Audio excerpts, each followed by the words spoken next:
And welcome here to the National Cricket Stadium, of course, in Grenada, St. George's, Grenada, where we are on the final day of the Dream 11 Spice Isle T10 cricket. We've had 10 days of glorious cricket, and we're right down to the wire now. And we should let you know that the third place playoff will be between Ginger Generals and Saffron Strikers. Ginger Generals and Saffron Strikers. And that match is going to start in just a few minutes. A little later on, of course, we're going to give you the lineup of both teams. But let's, as usual, go to Kerry Frank. He's with the two captains. Welcome to the toss for the third place playoff in the Dream 11 Spice Isle T10 tournament. We have here with us at the toss party the match referee, Mr. Carl Felix, our two captains for this match, Ryan John and Roland Cato, and the third umpire for this match, Rupert Holas. Mr. Match referee, it's over to you.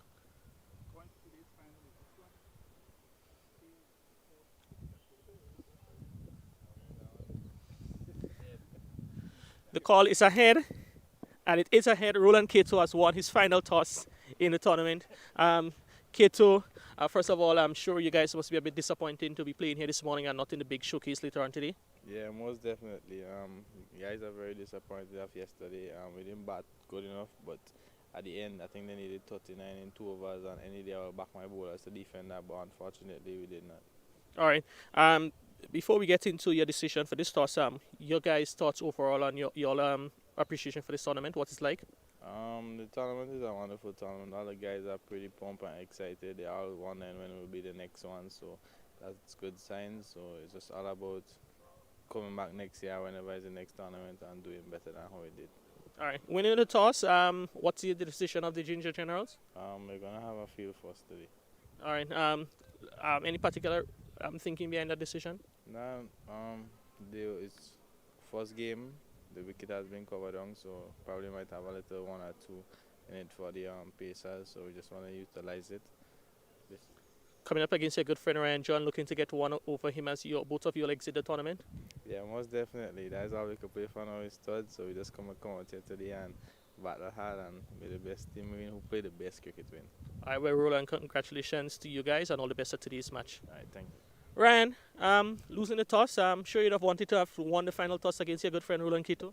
Yeah, definitely, but that's just how the game goes. I mean, I think we have been asked to bat, so just going out there, play positive cricket. I mean, there's a lot to play for. There's another tournament, hopefully, in the making, so it's just for guys to get drafted, to put in a last performance for the final match of the tournament.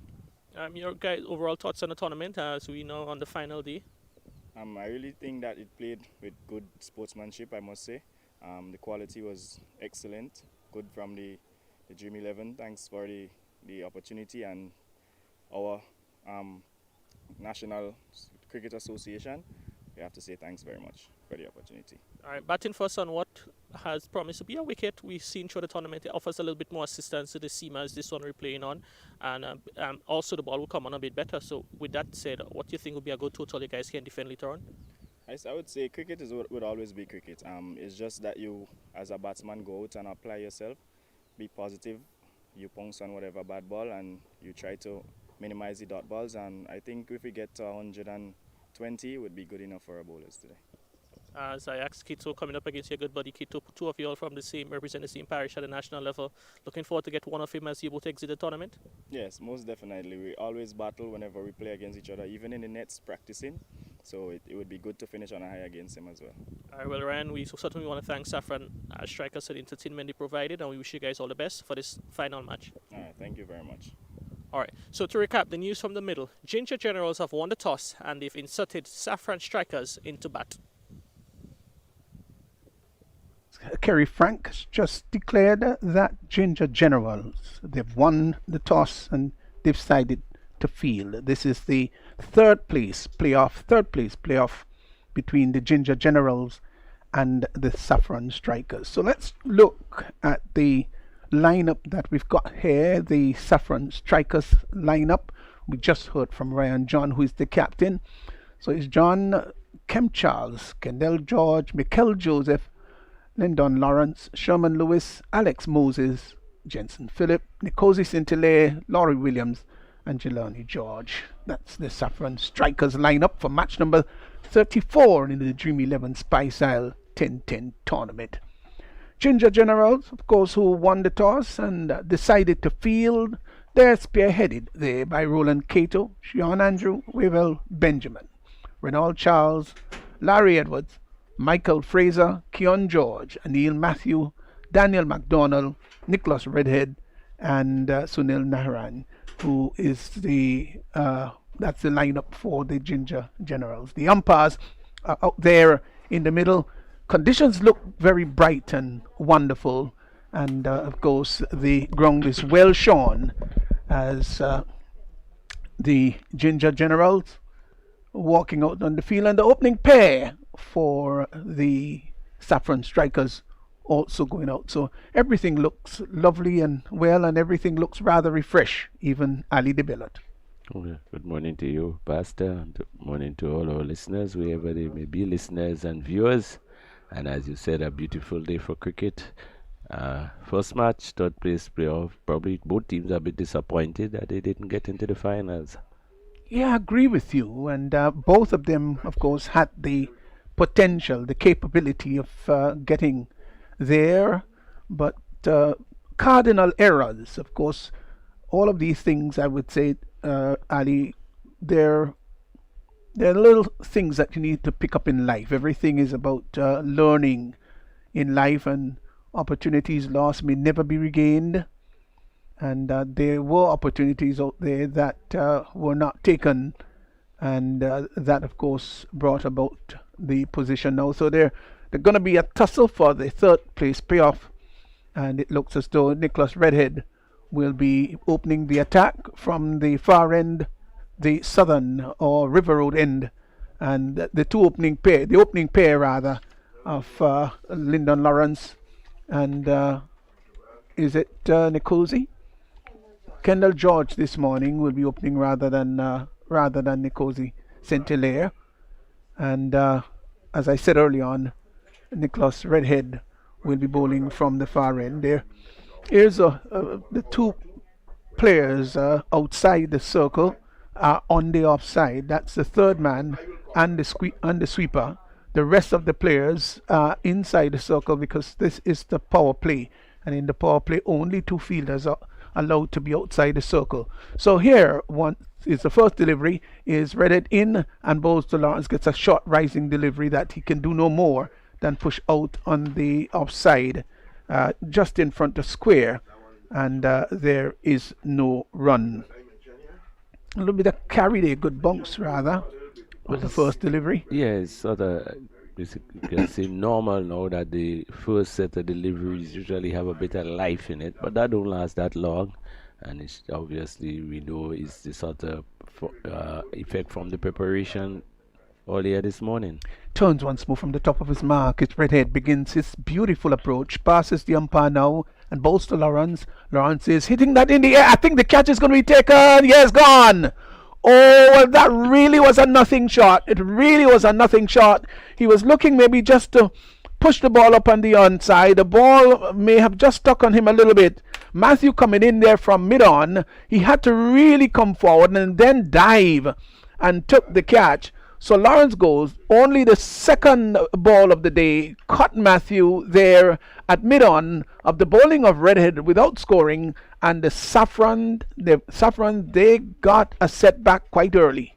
Yeah, well, this is the 10th day or the 11th day of the competition, and every day and the first overs, the first 2-3 overs, the wicket seems to have just this way of playing where the ball seems to hold up a bit, and Lawrence going into the drive, the ball wasn't pitched right up. Maybe later in the day that would have been going way over the boundary, but it sort of lose some of its pace on its way to Lawrence, and just played a dolly catch to it off. Yeah, it really was a dolly in the end. Well, he did have to come in, and but it stayed quite sufficient time in the air for him to settle himself and take the catch. Mikel Joseph replaces Lawrence, and he settles. Both men of similar stature as here once more is ready in now and balls to Joseph. Joseph gets a short delivery. He's right on top of it. Played it very well. Edwards comes in very quickly from cover just to the left. And the batsman had time to cross for one. So Saffron strikers off the mark. 1 for 1 brings George into strike.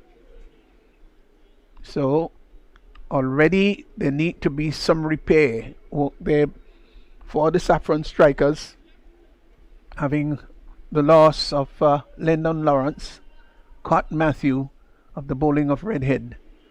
So it will be now George taking his first delivery, just spins the bat and then gets over it, begins to tap away at the crease, looks up and sees that Redhead is coming in now and bowls, and he is off the back foot. Short rising delivery, and just pushes it out there to Cato, who is fielding at a short extra cover, and there is no run. A very important position there, that short extra cover, because if the batsman is driving, there are acres of space between that deep cover and the conventional mid-off. So it's a very important fielder has to be fielding there, one who is quick off his feet and one who's got good pair of hands. It's got to be an all-rounded fielder. Moves in once more. He's Redhead in and bowls, and he's lifting that up to mid-on, almost carrying. Similar sort of situation there that brought the demise of Lawrence. And fortunately, this one was straighter and to the left of the fielder, Matthew coming in, and they were able to scamper for a single.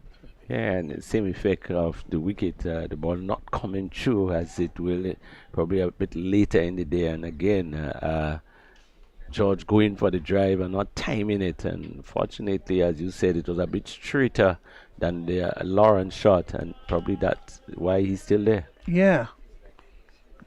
To be fair to Matthew, it would have been an impossible catch. Here's Redhead now with the last delivery of the first over in and bowls to Joseph. Joseph is looking, that was close though. He was looking to swing that down to backward square. The ball hit him maybe somewhere on the body and was threatening to go onto the stump. Yes, hit somewhere around the arm. Then it came perilously close to the leg stump and just managed to kick it away. He still was alert enough to realize the danger, averted it, and well, all is well that ends well for him. But that was a close call. End of over number 1 is 2 for 1. And as we see, even in that final shot there from Joseph, that the ball he actually played before the ball got onto him, and striking him somewhere about the body, off the bat, and nearly onto the stumps. Yeah. And again, early in the day, you really have to watch the drives because the ball is not coming through probably as you expect. Yeah, that's right, and that's why I think it's also a good move to start with the fast bowler. But they're going to be starting with Larry Edward, who's had a very good tournament. He's bowled well, rather economical, and he's a go-to man for the general. He moves in now to bowl to George. George is getting a delivery onto the pad. Thought about the single. He's got to hurry. The return comes in and just managed to get back there. And Mikel Joseph, that was up on the onside. I think he might have called him, but George was not responding. He got halfway down the track and had to scamper back. Here once more is Edward in now and bowls to George. George is looking to flick that down the leg side. The keeper is beaten. That's going to go all the way, it seems. Yes, it does. Crosses the boundary line now. 4 wides signaled by the umpire. That was a bad delivery, sinking down the leg side, and the keeper really was beaten. Can't fault him at all, and that went down to the boundary for 4. So extras have gone to 5. It's 7 for 1. Yeah, pretty poor delivery there, but it's trying to probably turn it a bit from just about the leg stump, but it carried straight through. Here he is once more. It's Edward in and bowls to George. George is looking to hit that over mid-wicket. Doesn't make contact. The ball cannons into the pad. Dribbles out on the outside. The umpire has no signal, signal the leg by. So extras rather healthy already. Rather early days in the innings. And extras have gone already to 6. 8 for 1. Saffron strikers. Mikel Joseph comes in to strike. Edward once more from the northern end left arm orthodox, wrong the wicket, bowls, and he tucks that just behind square on the leg side. Well played, used the angle well, and just used the tide of the ball, turned the face of the bat onto it, got it just behind square, got a single. So Mikel Joseph goes to 2, and the total has moved on to 9 for 1. George now comes back into strike. He is in once more. Is Edward bowls to George. George is advancing down the track, and well bowled. I think the bowler saw him coming, Edward, and bowled it quicker, but still managed to turn it out on the leg side. So the fine leg coming in couldn't prevent the single. 1 more to the total. George has gone to 2. Saffron Strikers 10 for 1. We're on over number 2. Slow start here by Saffron Strikers. This is the third place playoff between these two teams, as Edward once more wrong the wicket. Left arm in now and bowls to Joseph. Joseph is bowled! Oh, that was the quicker one. And you know what? He was onto the back foot. He should have been pushing forward. The middle stump, rock back. Let's look at it. Fast the ball. He should have been onto the front foot. He went to the back foot and he was beaten for pace. Well bowled there by Larry Edwards. And he got the vital wicket, the important wicket of Mikel Joseph. He's gone for 2. And Saffron Strikers, they're in trouble. They're now 10 for 2. Well, Edwards has continued to deceive the batters with that arm ball. The ball from the left hand. The left-hander, where you think that it's a ball going away from the right-hander, he gets in to slide into the right-hander. And again, the batsman on the back foot looking just to tuck it. He came into him. Also, I thought that he misread the pace.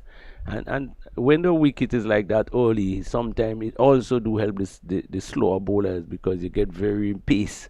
And that one was a much quicker one into the right-hander. Didn't seem to read it and was bowled.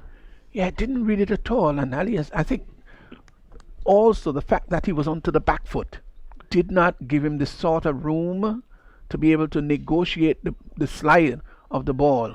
If he had pushed out onto the front foot, he would have stood with a chance. So the new batsman, Nkosi St-Hilaire, who has come out here at number 4, and Edward will be bowling just a 1 delivery to him, legal 1 that is. He is there now and bowls to St-Hilaire, who is turning that out on the onside. There's an appeal for leg before, not given out. The umpire would say that's sliding down the leg side, and besides that, he got a nick onto it. So the over comes to an end. Successful over there for both batsmen. In bowlers, beg your pardon. In Redhead got 1 and Edward got 1. Saffron Strikers, they're on the back foot. They're 11 for 2.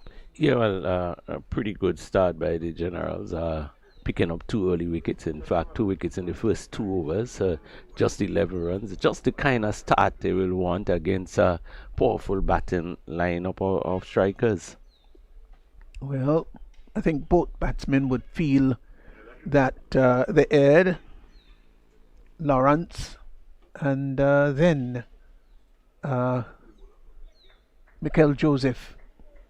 So it's going to be once more Redhead, and he's going to get ready to bowl to St-Hilaire, the new batsman. He's in now and bowls to St-Hilaire, who gets onto the back foot, cuts that over the backward point. It's going to go into the boundary. Yes, it does. 4 runs. Short onto the back foot. It was cuttable, and he hit that over the head of Edward there, feeling at backward point. And Edward's not a tall player, and it went down to the boundary for 4. So the first aggressive intention there for the morning. Nkosi St-Hilaire, he's now gone to 5. It's 15 for 2. Well, the width was offered. It was short and wide, and he obliged by just using the upper bit sort of lift at the bat and getting it over that man at point. It's a good shot though. Safe. Yes, here's Redhead once more in and bowls to St-Hilaire, who is coming forward and just drives the ball easily up to mid-off as Cato comes in from extra cover, picks the ball up, but the batsman had time to cross for 1. That was a good delivery, pitched up, inviting him for the drive. Didn't go for the big booming drive, but rather just pushed it up to an extra cover, and he got a single. He's moved on to 6. St-Hilaire, the total has moved rather lazily to 16 for 2, as George now comes into strike. Well, he would have seen the previous batsman that out caught, so driving at this stage might have to reframe a bit. As here once was read it in and both to George. George is swinging that nice shot, fine shot. Used the tide of it down to backward square for 4. Well, he didn't bother to move. It was pitched just about the leg stump, and look how he swung it nicely. Just used the pace of the ball well, and before the backward square fielder could move, it was travelling down to the boundary. Got there so fast. 4 runs to George. A lovely shot. The total has moved on to 20 for 2. Well, once the ball does not go to that fielder in the circle, literally straight to him, there's very little chance of anyone cutting it off. And again, a very safe shot. Here once more is Redhead from the far end, the River Road end. He's got this lovely approach. He's passing the umpire now and bows to George. George is driving well. Gets it down to the sweeper. They've gone for 1. They won't come back for the second. The return comes into the keeper. Good service there. And the batsman can get only 1. So George has gone to 7. Nkosi St. Hilaire, who is on 6 now, comes into strike. And the total 21 for 2. Redhead into his second over, 1 for 12 so far. Goes back from the top of his mark. There's a third man, backward point, sweeper. Extra cover is short in Cato. Mid on, mid off. And there is a mid wicket, square leg. And a fine leg. Here is Redhead in now, bowls and push the ball up on the onside is St. Hilaire and would get a single. He is now gone on to 7. Both batsmen now on 7. And well, all 7s are on the batsman's score sheet, and also all the 2s there as the total. 22 for 2, both batsmen on 7. As Redhead goes back. Moving back rather pensive, turns from the top of his mark in lovely conditions here at the National Stadium, moves in, lovely approach. There now on both to George. George is getting good delivery right up on the leg stump and had to hustle in the end as he seemed to be just taking his time to go, and the fielder coming in very quickly and had to really hustle up there in the end as Matthew, I think it was, coming in there from mid-on. So they got the single at the end of the over. 3 overs gone. The current run rate 7.67, and it's 23 for 2. Georgia, speaking to him not too long ago, he said, sometime he has not played, and 10 straight days of cricket might just having that effect on him because he really labored to get down to the other end. Yeah, he did. And almost brought about his demise. So the opening pair, having it tidy, rather tidy for the captain, Cato. I'm sure he's very impressed. And Michael Fraser, is going to move in to bowl to George. Similar field to that which was given to Edward. And Fraser, good veteran, understands his game very well and plays within his limits. He's going to move in now to bowl to George. George looks up.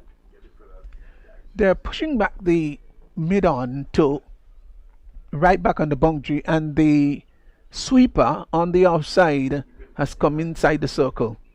Here is Fraser moving in with his first delivery and bowls to George. George is looking to swing that over a long on, does not make contact. The ball pitched outside the off stump. So you have really had to have quite a bit of skill to take that from outside the off stump and heave it over long on. Didn't make contact. Keeper collecting behind the stumps.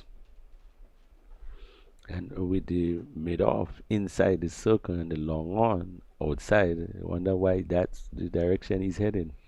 As Fraser again moves in to bowl to George. George is coming forward and driving nicely. Gets it just to the right of the square leg fielder. They will in fact get 2 down to square leg, just behind square rather, and they get 2. So 2 more to George. Could see he was really looking for one shot. Who's cheating out there? Is that George? Well, I think he's cheated himself too, hasn't he? Yeah. So the umpires picked that up, and total 24 for 2. Here he is once more. Fraser moving into bowl to George. And George is advancing down the track, misses everything. And the keeper collecting. Maybe if he was standing up, that would have been an easy stumping.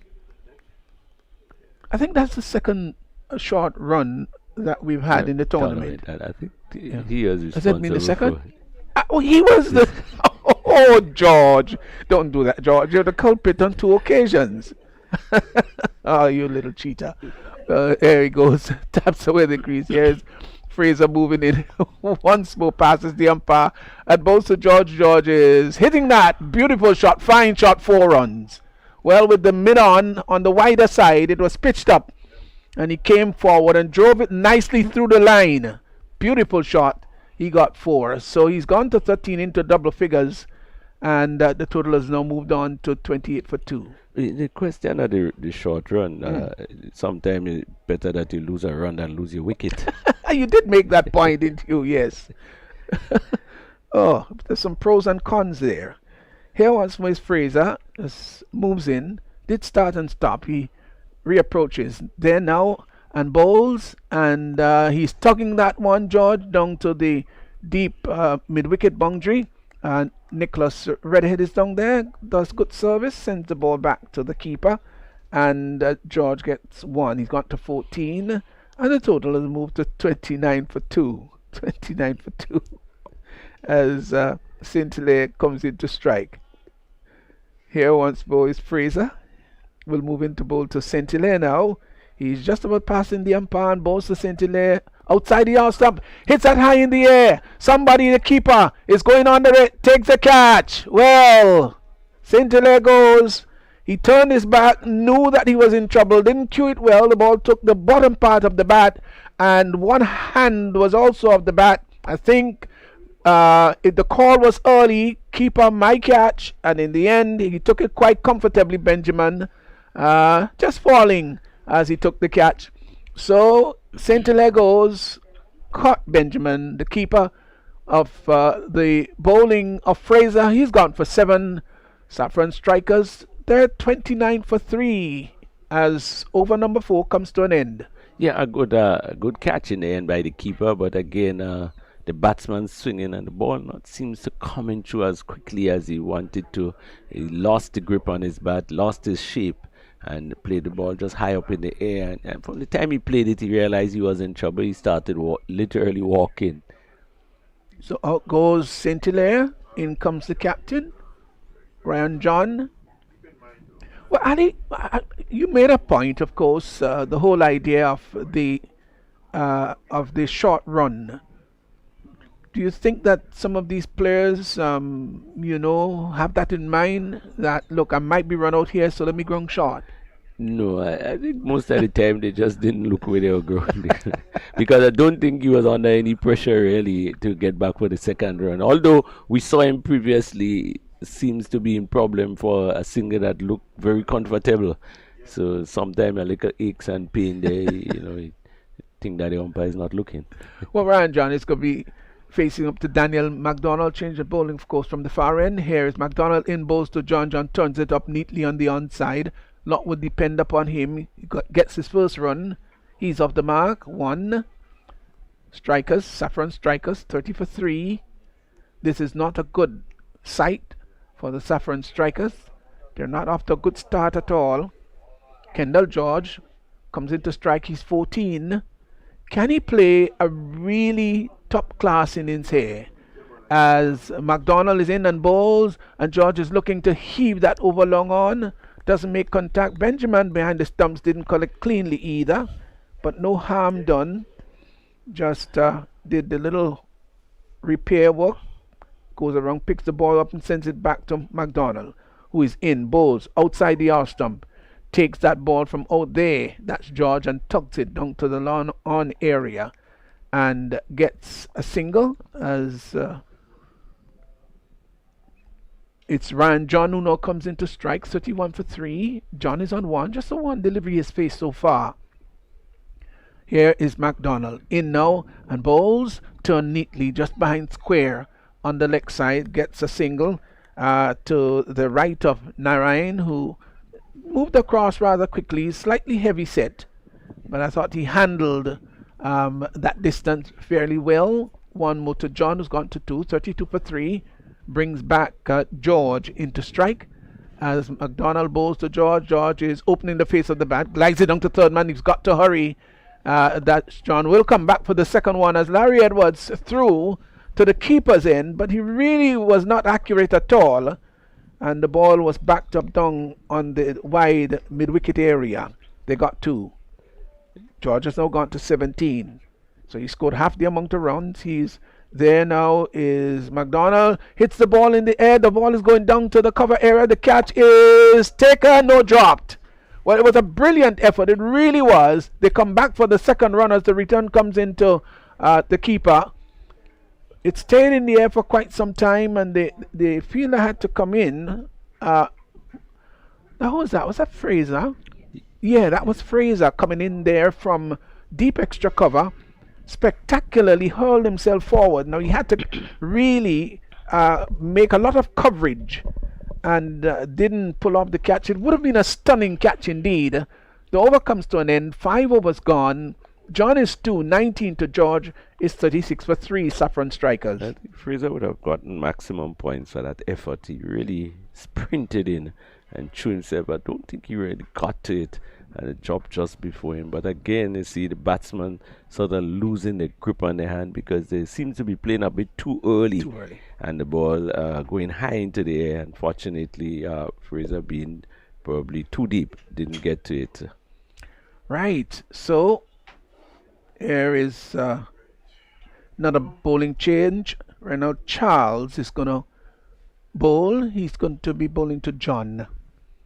Well, John, this is the halfway stage as Charles, left arm orthodox, round the wicket to bowl to John outside the off, some short and a white signal by the umpire. He was looking to cut that through the offside.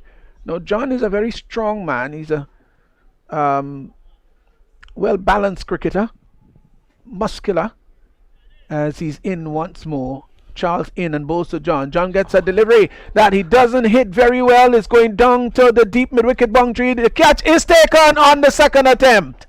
Well, it looked a little bit of a danger there as the redhead was coming around. He had to move from that mid-wicket area. He pounced the ball for a while and then it bubbled out, but had the frame of mind to go for it on the second attempt, and in the end he took the catch. Now, Laurie Edwards was also coming in. I don't know if there was any lack of communication, but the catch has been taken, whatever the case is. And so John goes. He could feel bad about himself for that shot because it was short enough, and he was caught down there at the mid-wicket area. Redhead coming in very quickly, took the catch. He's gone for 2. Saffron Strikers, they're 37 for 4. And in real trouble at 37 for 4 in the 6th over. But again, the batter going for a big shot and seemed not to be able to time it properly. Of course, we know Ryan John is a very good hitter at the ball, and that one was not hit, probably dropping half between the way he hit and the fielder. A good catch by Redhead in the end because he was challenged not only by the ball but also by the fielder coming in. And I thought that the fielder should have given him a little more way, but in the end he held on and held on to a good catch. Charles bowls outside the off stump. George goes onto the back foot, hits it out to cover as the extra cover fielder and Cato running across to his left, covers about 20 yards. The batsman had time to cross for 1. So George has gone to 19. The total has moved on to 38 for 4. Sherman Lewis, who replaced Ryan John, comes in to strike. Can he play a good cameo here for his team? Settles as Reynolds Charles moves in, bowls to Lewis. Lewis is turning that up to mid-wicket. Now they've gone for 1. Redhead comes off the boundary, rather athletic-like, and sends a good return to the keeper. Well, in the older days, they probably wouldn't quite call it good because they believe that the ball must always come straight into the glove, but sometimes you've got to hit it into the turf and let it skid off. All those are dynamics you have in modern day cricket.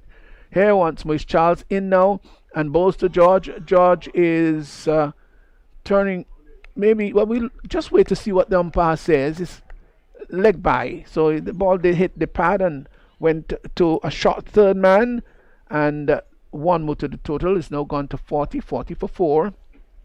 Extras have now gone on to 8, rather healthy. So the top scorer, second top scorer, short delivery, pulled down to a mid wicket again. Redhead, who's had quite a bit of work to do so far today, both bowling and fielding. That was a lovely return into the glove of the keeper. But the batsman crossed for 1. One more to Lewis, has gone to 2. George comes back into strike. He's on 20 as Charles is in. Bowls to George, who comes forward, gets a full toss and pushes the ball down to long on, where it's fielded there by Larry Edward, and they cross for 1. So the over has been completed. 6 overs gone.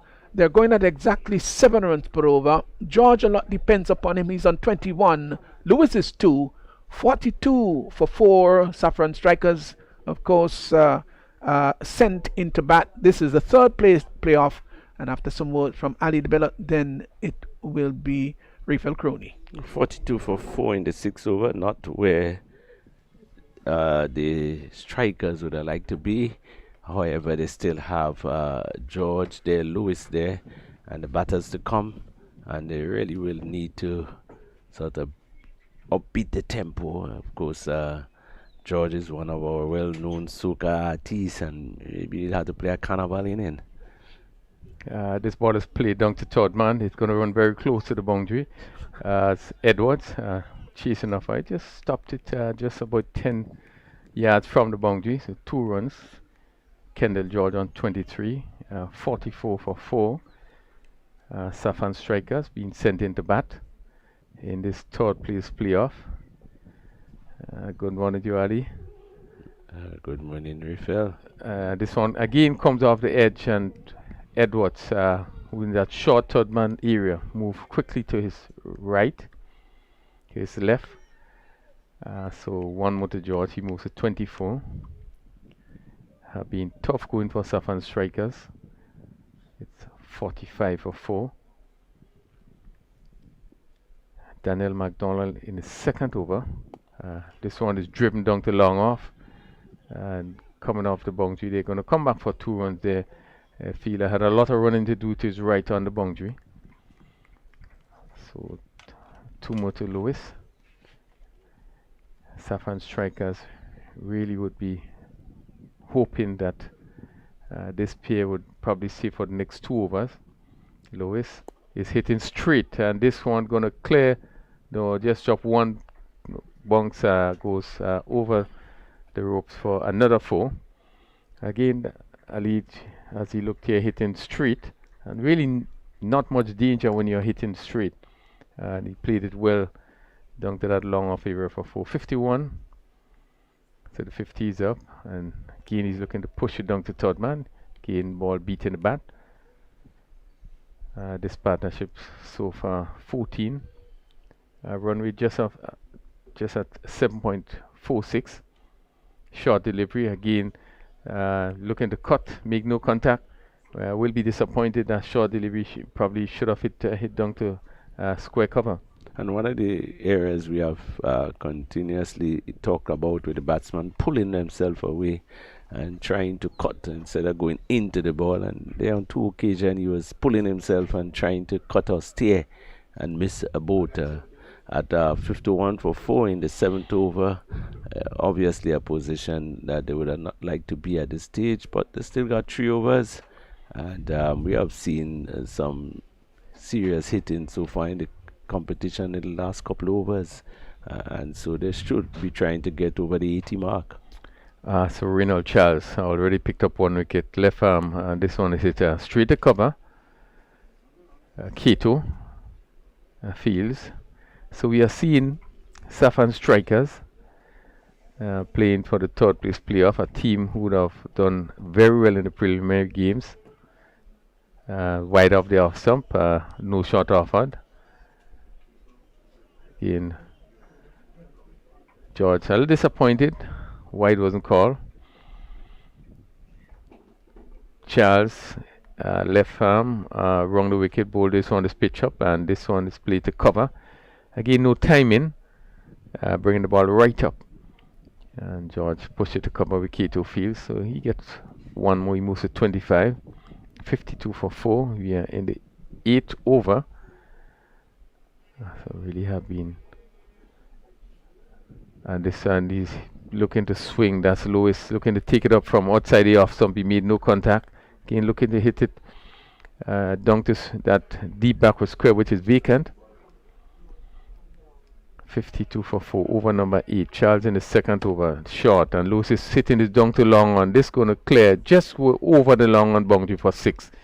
Again, short delivery and given the right treatment. Redhead, who is at wide long on, just had to look at it. They just cleared the rope for 6. Yeah, good shot and good timing. The batters seems to be having just a bit of problem in timing the short deliveries, but this one was well timed. Yeah, we have seen that the ball is not actually coming off the wicket as one expected to, and I think that resulted in a few of the wickets to fall this morning. Another short delivery hit down to mid wicket. Redhead comes off the boundary. So another single to Lewis. He moves to 15, 59 for 4, and that completes over number 8. Safan Strikers ask about first. They are 59 for 4 of the 8 overs. And in trouble because that's a pretty low score. But again, this cricket seems to be so competitive that whatever score one team make, the next team seems to struggle to get to it. So it's still an open game, but at 59 for 4 in the 8 over, I think Strikers would have liked to be in a better position. We are seeing the soft dismissal. Lyndon Lawrence looking for the drive caught at mid-on. Again, really soft dismissal. We see also Sentler. So a number of those short. Ryan John just out there was a short ball, almost a long hop. But I think he was only into the shot. Again, the ball not really coming off. And only was able to hit it in the air. And Redhead coming in from that mid-wicket area, taking it on the second attempt. So just two overs left, and then they really would like to get probably over the 80 mark. So Edwards and Edward in the second over from the southern end. Ball to Lewis. Lewis looking to hit this over mid wicket. Made no contact. Actually, it's ball. Well, yeah. We look at the replay here. Yes, looking to hit it over mid wicket and went straight through him and probably hitting the leg stump. So Lewis looking for the big one there and missed and was bowled. Well, you have to, and again, Edwards continued to deceive the batters with that ball coming in, and you can see it pitch and actually pitch about middle and hitting the leg stump, and a quicker delivery. Lewis trying to swing, didn't make contact. Good delivery and good bowling, keeping the ball up and not allowing the batsman to get under. In fact, the entire Generals team has bowled pretty well. I think they're just probably 1/6 that has been hit so far in the inning. Well, they have used the wicket, the pitch really wisely in that the left arm spin of Larry Edward, not bowling too far, just slowing it up a bit, and seem to be getting grip, a little grip, a little assistance from the wicket. And so far picked up 2 for 8 in the second over. So Alec Moses, the right-handed Moses, is going to face Edwards again, and he's beaten by this delivery on the back foot. Looking to play it somewhere on the outside, on the offside, and that ball went through him. Quicker delivery by Edward. He's coming around the wicket once again to Moses,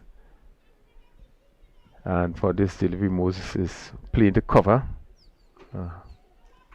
Captain K2 is in that position and would be feeling pretty happy with the situation at the moment. Ali 59 for 5. Can ask for a better position. Edward, and this one comes off the edge and goes to that third man region.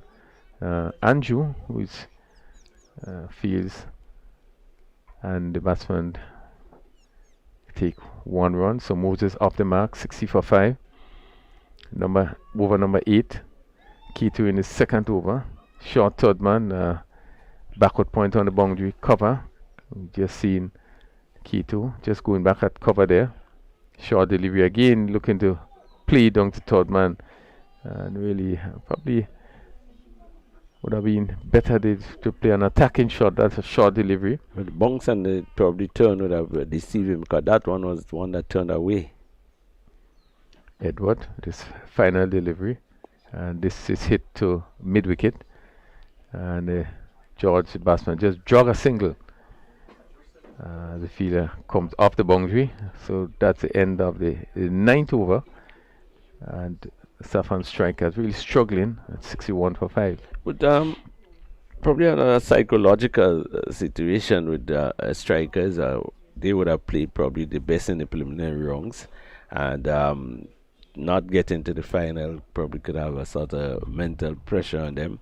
But in other competitions, they have changed that format in a round robin, where the team winning the round robin stage gets 2 chances at getting into the final. They play the first semi-final, and the winner goes on. The loser still have another opportunity, and I think is that sort of mental thing they are trying to avoid. Well, it's a first of its kind, this T10 tournament here. We know the IPL, CPL, you have a second chance. This is a system that have been introduced just a few years ago. I would think being the first of its kind here, you go what we are accustomed with as Fraser, and this one is played down to third man. Again, George just amble a single. Takes the score to 62 for 5. Yeah, I think as first tournament here, we probably would have gone through the system in actually using the system that we are accustomed with. But I do believe, going forward, it will be looked at, and certainly maybe some adjustment might be made as we look forward to other tournaments. This one is hit down to long off. Andrew comes off the boundary, so a single to Moses, 63 for 5. But important point you made, Ali, the fact that Safan's striker was played so well in the preliminary games. They actually ended on 15 points, and we have seen them. The loss of the semi-finals, I think would have really hurt them. George faces Fraser, short delivery again. He's looking to swing, made no contact again. So important to get in the position to play shots, and there, he was swinging and made no contact. But just to get back to the point with Safan strikers, I think they lost in that semi-final game. They went in with all the confidence. They would have defeated Nutmeg Warriors on 2 occasions, and therefore, and they had a good start. The wicket of Fletcher. Really good start at Fraser to George, and right of George looking to drive and not timing. Just seemed to be coming off the bat, bouncing, and the keeper Weibel Benjamin fields, scoring in 63 for 5. In fact, Kearney, in some of the competitions that are played as how this one is played, they don't worry the third and fourth place playoff, because the teams are so disappointed not getting into the final that not much is put into that game. Well, we saw it happen even in our local T20 tournament with St. David's. Yeah. And this one is hit high in the air. Someone is going to get on it. Let's see. Well, 2 passes going to it. And Fraser dropped it again. And really, he has a difficult time in taking catches. The ball went in the air, slow delivery. And George looking for a big hit. And probably, we look at it, we play, there's something happened after that catch is being dropped, and we're going to see.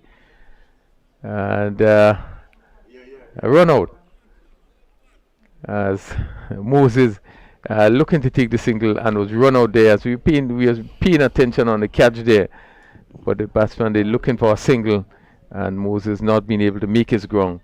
So despite the drop catch, they still have been able to pick up the wicket, 64 for 6. Well, they had to try to get that extra run, but Fraser was not having a pretty good time in the entire competition catching.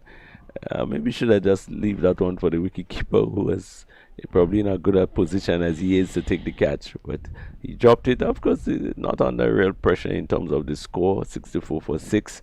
I think Generals is a pretty good position. So George is going to face final delivery as Fraser to George, and he's driving straight back, and it's dropped again. And certainly that's the final delivery at 64 for 6 after 10 overs. And Ginger General really would feel pretty happy with the situation as that ball went straight back to Fraser. And again, he was not able to hold on. Yeah, but he bowled a good last over. Just 2 runs coming in the last over with 10-10. That's a pretty good over. So 64 for 6 and 10. Of course, nothing close to what they would have expected when they started here today. And of course, Generals are feeling probably very happy. They have probably got the team way below what the past score has been throughout the competition. And again, probably go back to the psychological effect of not getting into the finals. Maybe played a big role in that very low score. Yeah, I certainly agree. But I think we have to give Ginger General some credit. I think they used the wicket to their advantage. The ball was not really coming on, so shot making certainly would have been difficult. And they slowed it up. That last over from Fraser really didn't try to bowl too fast. And you're slowing it up, and even the shot that where George was dropped there, you see he had to reach for it, and that was the problem I think with most of the Safan strikers batsmen, in that the fact that the ball was not coming on as they expected to, it certainly made it difficult for them, and as such, they ended up on 64 for 6. But just to give you the scorecard, Lawrence, I see he was caught by Matthew. Only faced 2 balls. George not out 28, played a good hand, 32 deliveries. Joseph was bowled by Edwards for 2, and he faced 4 deliveries. And again, Joseph was again a soft dismissal again due to the ball not coming on. He had a good tournament so far with the bat. Sentler caught Benjamin, and he went for 7. Lewis bowled by Edwards 15, Moses run out Fraser 2, and Philip not out not. So we saw in the inning that some of the batsmen who would have done well, the Lawrence, the Sentley who had really good knocks, and also the Joseph, they were not able to get off. Ryan John himself didn't last very long, and really falling rather cheaply, 64 for 6. Well, we're gonna probably just look at the bowling.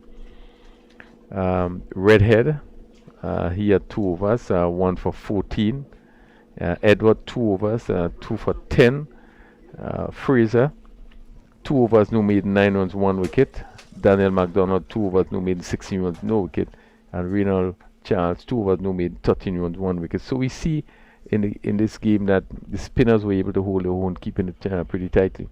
Yeah, but once the wicket have some sort of assistant, both bowlers, both type of bowlers could be effective. The spinner obviously will get a little grip, and the ball might turn a bit more, probably bounce a bit more than normal. So both bowlers, the pacers and the spinners, have an advantage. And again, early in the morning we did see that little bit of assistance going to the bowling side, and today probably exaggerated a bit by the poor batting of strikers. So we see again Redhead in the wicket column, and I think he has now gone to 11 picking up wickets. Really had a pretty good tournament in terms of bowling. In all the fast bowlers, to me, he looked probably the most impressive. His run up and the way he get to the wicket, and does shows that he's a bowler that can move to the next level. Yeah, and know him personally and seeing him train, he's one of the hard workers at his training. So one expect that probably he will move forward, and as you said, and Pastor Wom has also spoke of it, is sort of his run up to the wicket, his approach, his delivery, his stride, and everything seems to be in the making of a good fast bowler. So as we look forward to the Ginger General's reply, but we will probably stay on for for just a reply just in a few minutes, but maybe just to look at the tournament so far, Ali, in terms of your opinion in terms of what we have seen over the last weeks. Well, I think it's an extremely good tournament. I've watched some of the other 10-10, and I think we are right up there. Quite a number of big hitters in this competition. You have seen some beautiful innings where team seems to be totally out of it and has come back and played some excellent shots. We see some good fight back, we see some good catches, we see some good bowling, we see just all round cricket was played there. It wasn't just people come in and swing. As long as 10-10 you come in and you just swing your bat, I don't think so. We see excellent batting, good timing at the ball, massive sixes in this ground, and I think that all leads to, for a first tournament 10-10, I think we could only go forward from here. Well, we look at the amount of sixes that have been hit in the tournament. I think it's way over 300, and certainly one would think that the boundary is small. Yes, it is specifically at a certain size for this tournament, but again, it says something of the quality of the pitch that you are playing on. In that, generally, shot making have been good. I think 10-10 tournament is a sort of tournament that really runs it to the batters on show in terms of the batting. It speaks to the quality of the surface that they had to play on. Yeah, and we used 2 wickets throughout the tournament, and both wickets were very good, very accommodating to the batters. Today probably a little bit on the slow side, but generally the wickets were pretty good. And the outfield in itself also very good, and so international standard. Yeah, just to see that, and as we look at the outfield, we look around, and this facility, as you know, we are now preparing for that T20 international in just about 2 weeks' time.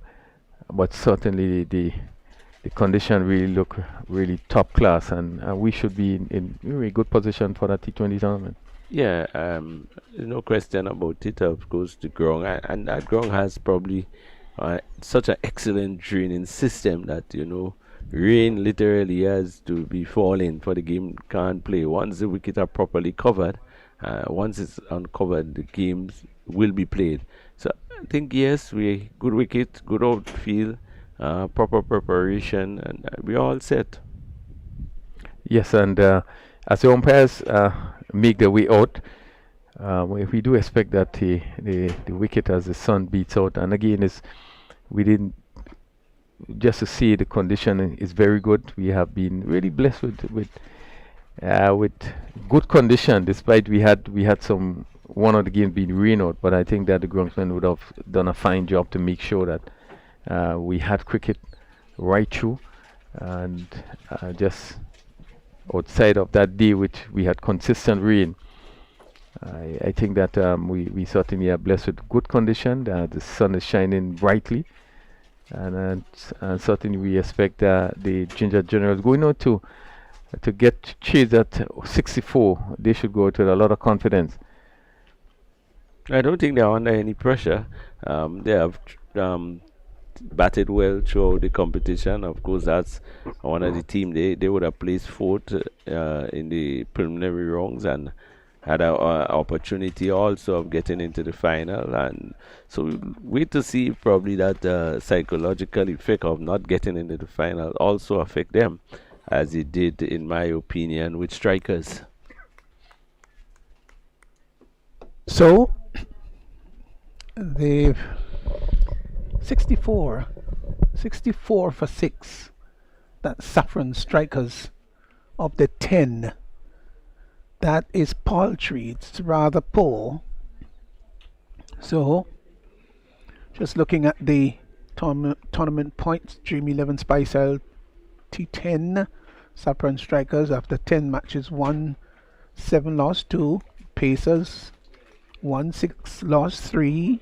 Ginger General, they 1-4 lost 5. Nutmeg Warriors played 10, of course, 1-4 lost 5.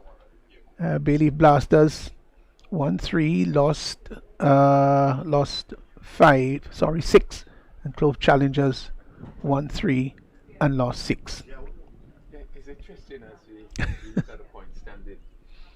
Safan strikers way above and really coming off the preliminaries, really would have come out with a lot of confidence, winning most of the games, and ended up with 15 at the top of the table. So let's see the response here by Ginger General. As Cato, the captain, is joined out there by Dolan McDonald, and Kim Charles is going to start the attack. Here is Charles in now, and both to Cato. Cato is getting away with delivery outside the off stump, confirmed as a wide by the umpire. So Ginger Generals, they're off the mark immediately. Charles again will move in. Right arm, off spin, way outside the off stump, beats the keeper, beats the lone slip. That's John. Is going to go very close to the boundary, pull back just inside, and they will in fact come back for what would be the second run. The signal by the umpire says that it's wide. Yeah. So total now move on to 4 without loss. Sorry, Rico. Here once more is Charles in and bows to Cato. Cato is off the back foot and cuts well down to the sweeper position. Will get a comfortable single as Lewis is off the boundary, sends a strong return to the keeper, pushes him back. 1 more to the total. It's gone to 5. Cato is off the mark. Daniel McDonald will now come into strike. He is left-handed, so the field will just make a bit of adjustments there to accommodate him. Sort of balanced field, both offside and onside. 4 fielders on the onside, the rest on the offside, and understanding that he's a left-hander. Left-handers tend to be pretty strong through the offside. Here is Charles. White arm off spin round the wicket, bowls turned up on the onside, will get a single as the return comes into the keeper. So McDonald just got inside the line of it and turned it down to fine leg. Saw the opportunity. Cato called him, responded very well. Total has moved by 1 now to 6 without loss as Cato, the captain, now comes back into strike. Here is Kim Charles in now and bows to Cato. Cato is taking that ball from way outside the off stump, tugs it down to mid wicket. George, who just seemed to get in a tangle, and now the batsman were able to cross for 1. So Cato has gone to 2. Sort of ugly looking shot there, but he got 2, got 1. Total has gone to 7 now without loss, as it's once more Kim Charles moving in to bowl to McDonald this time. They've strengthened the outside field even more. He comes in now and bowls, and to this delivery is driving McDonald up to mid-off. The ball travelling much too quickly. The bowler didn't stop it, but he did get a hand to it, and it went behind him to mid-off. I think Nikosi Sintele there at mid-off. Here once more is Charles in and bowls to McDonald, who is driving. I think he checked it well. They'll go to for a quick single. Got to hurry, just got there, but the return, the throw at the non-striker's end wasn't that good. Backed up in the outfield there. So, well, one more ball to go in the over. 8 for 1. McDonald and Cato, both of them on 2. The required run rate is just 6.22. So that should be a canter in the park. Right-handed Cato comes into strike. Kim Charles is in. Bowls to Cato. Cato goes way outside the off stump and looks to tuck the ball down to long on. Succeeds in doing that. The over comes to an end, and one wondered why that sort of shot. Rafael Crony could have been just playing an ordinary, authentic test match. Ordinary cricket shot. Yeah, poor shot selection there by Cato. We have seen him in this over looking to hit everything over mid wicket, long on position, and all he needed to do was just a step and just drive down to mid off and pick up a single. So he has been, he have not been doing well the last few games, but as was 64, I think he should have a lot of confidence going out there and just play normal cricket. Yeah, that's right. just wondered why those footwork, why getting out of shape so very early, even before the bowler bowls the ball. There's no need for it. And this is a difference, when you look at Athens in terms of his positioning. And that makes stroke making so much easier when they get into the right position. Laurie William is going to move into bowl to McDonald. Here he is. McDonald comes forward and opens the face of the bat. Steers the ball down to backward point. Of course, the ball traveling rather quickly. Michael Joseph, I think, there at backward point. Well, Williams would have bowled, Laurie Williams bowled pretty well in the tournament. He's one of the bowlers who have been able to move the ball both ways, into the right hander in particular. Moves in and balls, hits that over the deep mid wicket area, 4 runs. 6 is gone all the way rather. Just got over the boundary line. He came forward, that was slanting into just outside the off stump, and he took it from outside there and lifted it over mid wicket.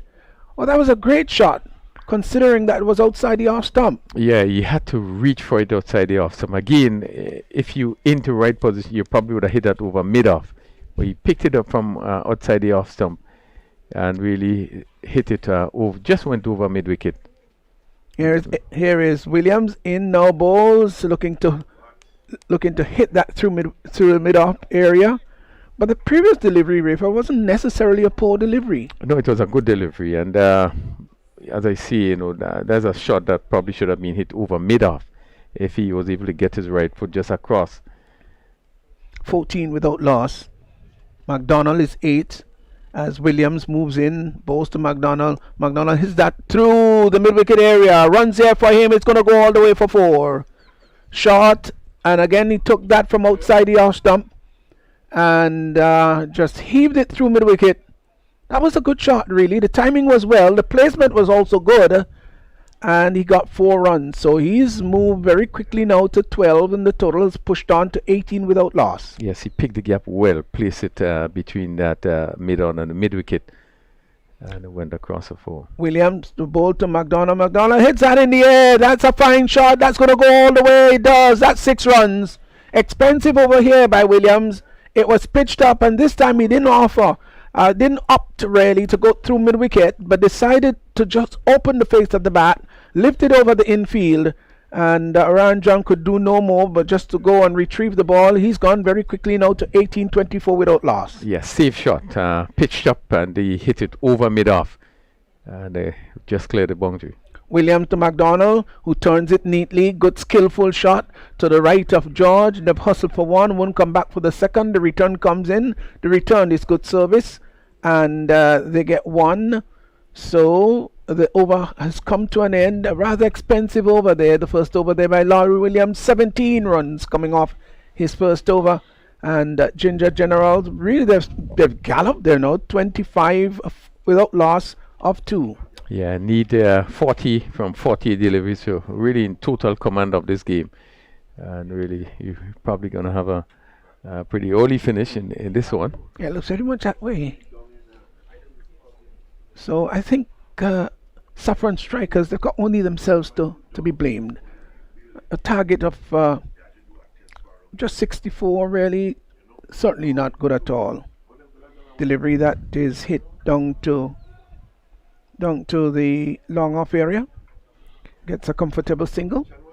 Yeah, Cato comes into strike. Yeah, I just thought that they really didn't bat well. Yes, the ball wasn't coming on, and even from the first wicket when Lawrence went caught in mid on, you realize that you had to readjust because it was not easy to play stroke making. Even the bad deliveries, they were not able to hit away. Charles is in and bowls to Cato. Cato is coming forward and just drives the ball out to Lewis, who's feeling there on the sweeper position, and they get 1. So 1 more to Cato, who's gone to 3.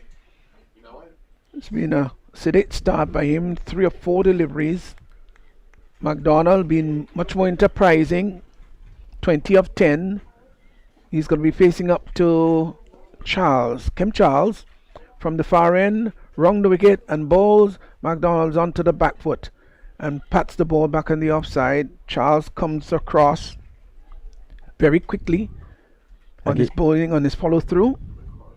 prevents the batsman from crossing for the single.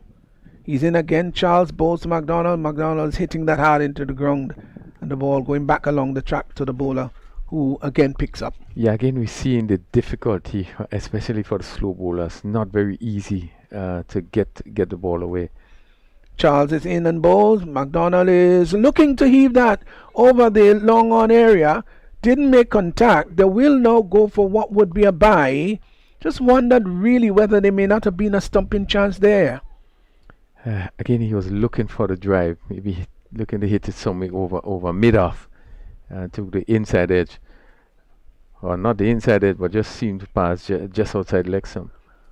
So, Cato comes in to strike as Charles is back over the wicket and bowls to Cato. Cato is coming forward, drives the ball up to long off. Will get a comfortable single. Long off having to go across to his right, covered distance very well. So he's now moved on to 4, and the total at the end of over number 3, 29 without loss. Cato is 4, McDonald 20. Yeah, good over by Charles here in 2 overs for 11 runs, and again it just illustrates how difficult it is to get with a slower bowler. And he had been given the ball air, started off bowling wide off the off stump. This he would have done rather successful in the tournament, picking up wickets, giving the ball air wide off the off stump, and the batsman having to reach for it. And again, we saw in this over just a little bit of difficulty McDonald trying to drive, but he had a good spell. Just 11 runs coming from his 2 overs at 29 without loss after 3 overs. I think Ginger Journal is really in command at this time. Yeah, they certainly are in command. 36 of 42, that's the equation. And when there are less runs, more balls, you know that it is an easy game. So Jensen Phillip is brought into the attack. So it's a sort of all slow attack, more so, except for, of course, Laurie Williams, who bowled the 1 over. Here is Phillip in and bowls, and Cato was in 2 minds there as to whether he should have really go for the big booming drive or just maybe to dab it out on the offside. Played in the end a sort of nothing shot. Phillip is in once more and bowls to Cato. Cato is coming down the track and lives that high. I think it's going to go all the way. Yes, it does. Straight back over the bowler's head. That's gone for 6. Gave it tremendous elevation. Not very hard, but it really went high into the sky, and it just managed to go over the boundary line for 6. He's gone to 10.35 without loss. Yeah, safe shot hitting straight back over the bowler head for 6. Again, you could see Cato preparing for the big drive through the offside. Here is Phillip again to bowl to Cato.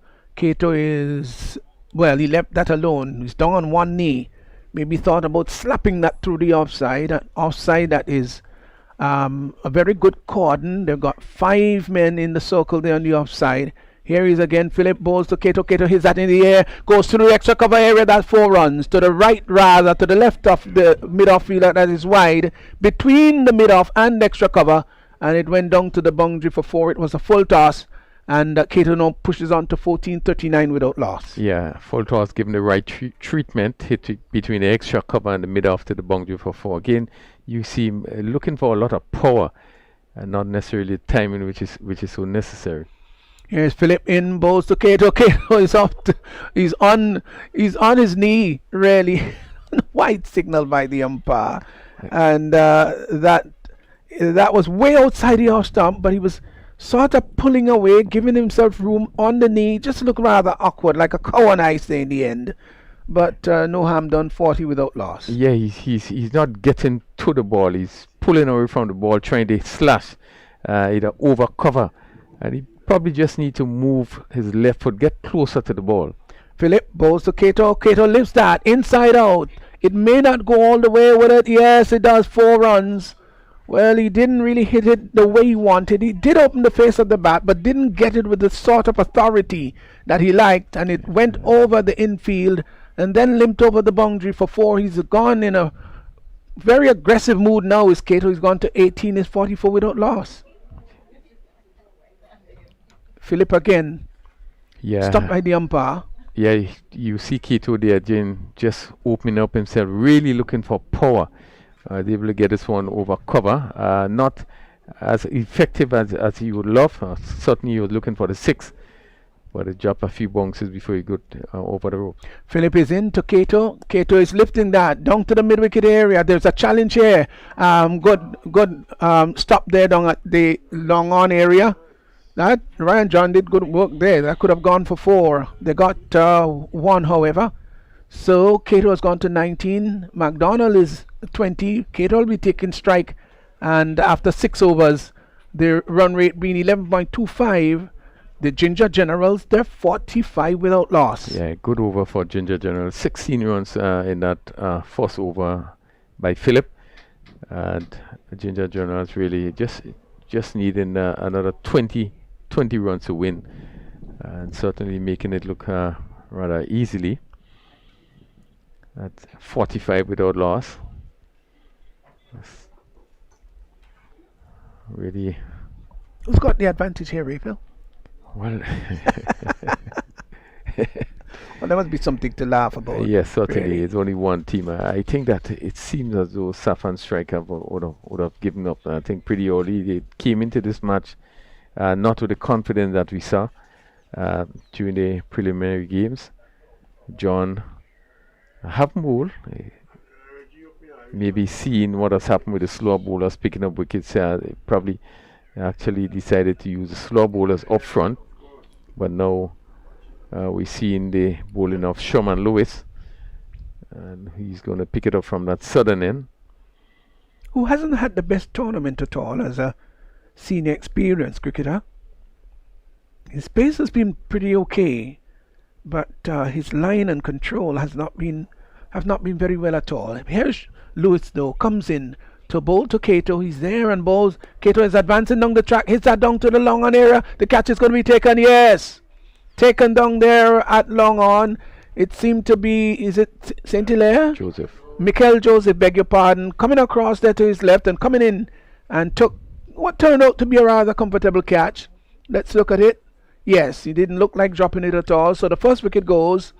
Cato cut down there at the long on area of the bowling of Sherman Lewis. He's gone for 19, and the Ginger Generals, they've lost the first wicket, is 45 for 1. Yeah, poor shot by Cato. Again, you see him pulling away, and a ball pitched up outside the off stump and got it down to long on again. Looking to swing, everything looking to swing to that leg side, that long on mid-wicket area. Ball which should have been hit through the covers, was really over pitch outside the off stump. But he had been batting, looking for a lot of power just to give himself room and swing. Certainly that was not a shot that really was needed at for that particular delivery. Yeah, I'm disappointed. I think I'm disappointed generally with his overall batting. I'm going to come back to that. Weevil Benjamin comes in. And here is a delivery by Lewis that he opens the face of the bat and pushes on to third man. Will get a comfortable 2. So he's off the mark immediately. Nice shot there. Came forward and opened the face of the bat. Glided it nicely down to third man and got 2. Now, players got to realize what kind of player they are, right? Arthanes, who is a touch player, even if he is in aggressive mood, he tends to keep his shape and doesn't do a whole lot of different things. And he's highly productive. Here once was Lewis in now and bowls, and Benjamin again pats the ball down to third man. I think they're going to get 2 again here as they come back for the second run rather comfortably too. I think he played both of them rather skillfully.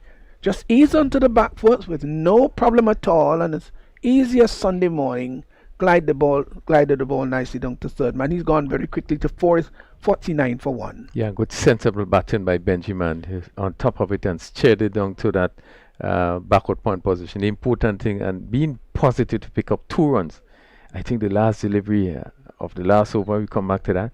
Lewis is here and bowls to Benjamin. Benjamin turns it neatly just behind square. Thought about a single. George came in very quickly, seemed to be favouring some, maybe some little injury, or maybe just it's part of his own mannerism. But again, he says that he's not as fit as he would like to be. But you've got to enjoy him. He's a real fun character. 49 for 1. You're making a point about Keto and the running between the wicket. I think the over before the last delivery should have been looking for 2 runs. Lewis is in and bowls to Benjamin. Benjamin is driving nicely, pleasant on the eyes. He's going to get another 2. The return comes in from the deep cover area. There's an appeal for run out, but the umpire is not interested in all answers in the negative, is it? Yeah, go ahead. And so they got 2. So sensible cricket, I would say, here by Benjamin, from the context that he has been picking up the gaps and no big wallop.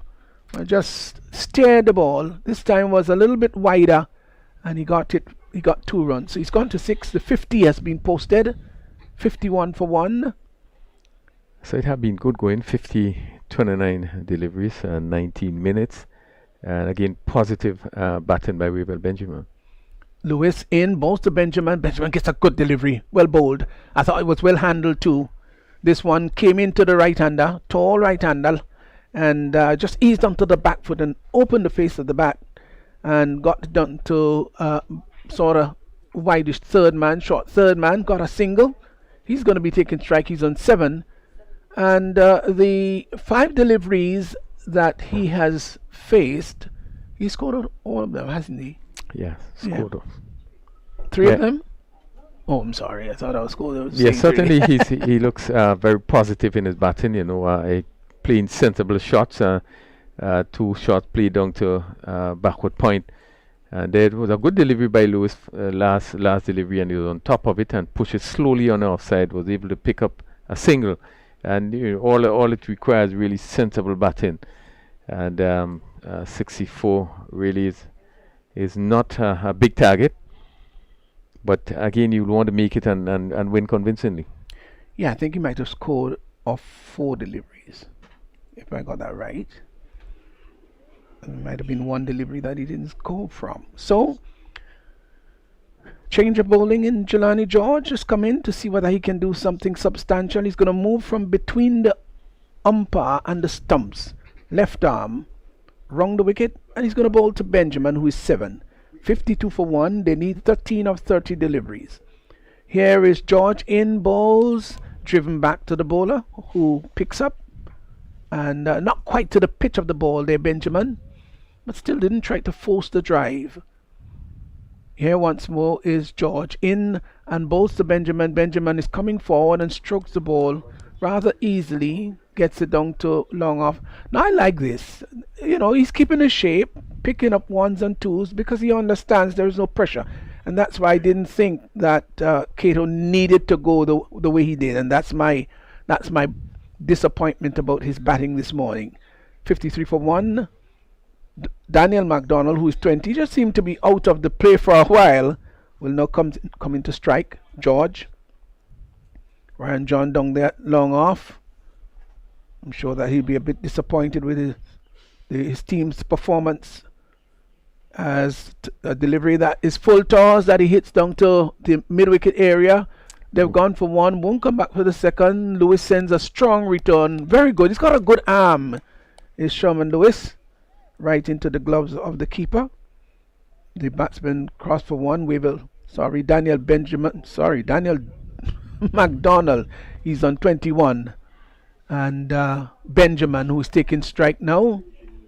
Here once more is George in and bowls to Benjamin, short outside the off stump onto the back foot, cuts the ball, gets it down to the deep extra cover boundary, and they got 1 ball travelling all along the ground. 1 more to Benjamin, who's got to 9. It's now 55 for 1. Jelani George coming now over the wicket to the left-handed McDonald, who turns it. Nice shot just behind square. Will get a single. They won't come back for the second. Again Lewis comes into action. Again he sends a very flat, strong return to the keeper. Good service again. They get 1. McDonald has gone to 22. 56 for 1. Brings back Benjamin into strike.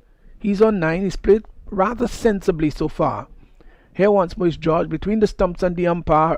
Left arm orthodox outside the off stump. That's wide. Confirmed by the umpire. 1 more to extras. extras have now gone on to 7, and that's wide number 6.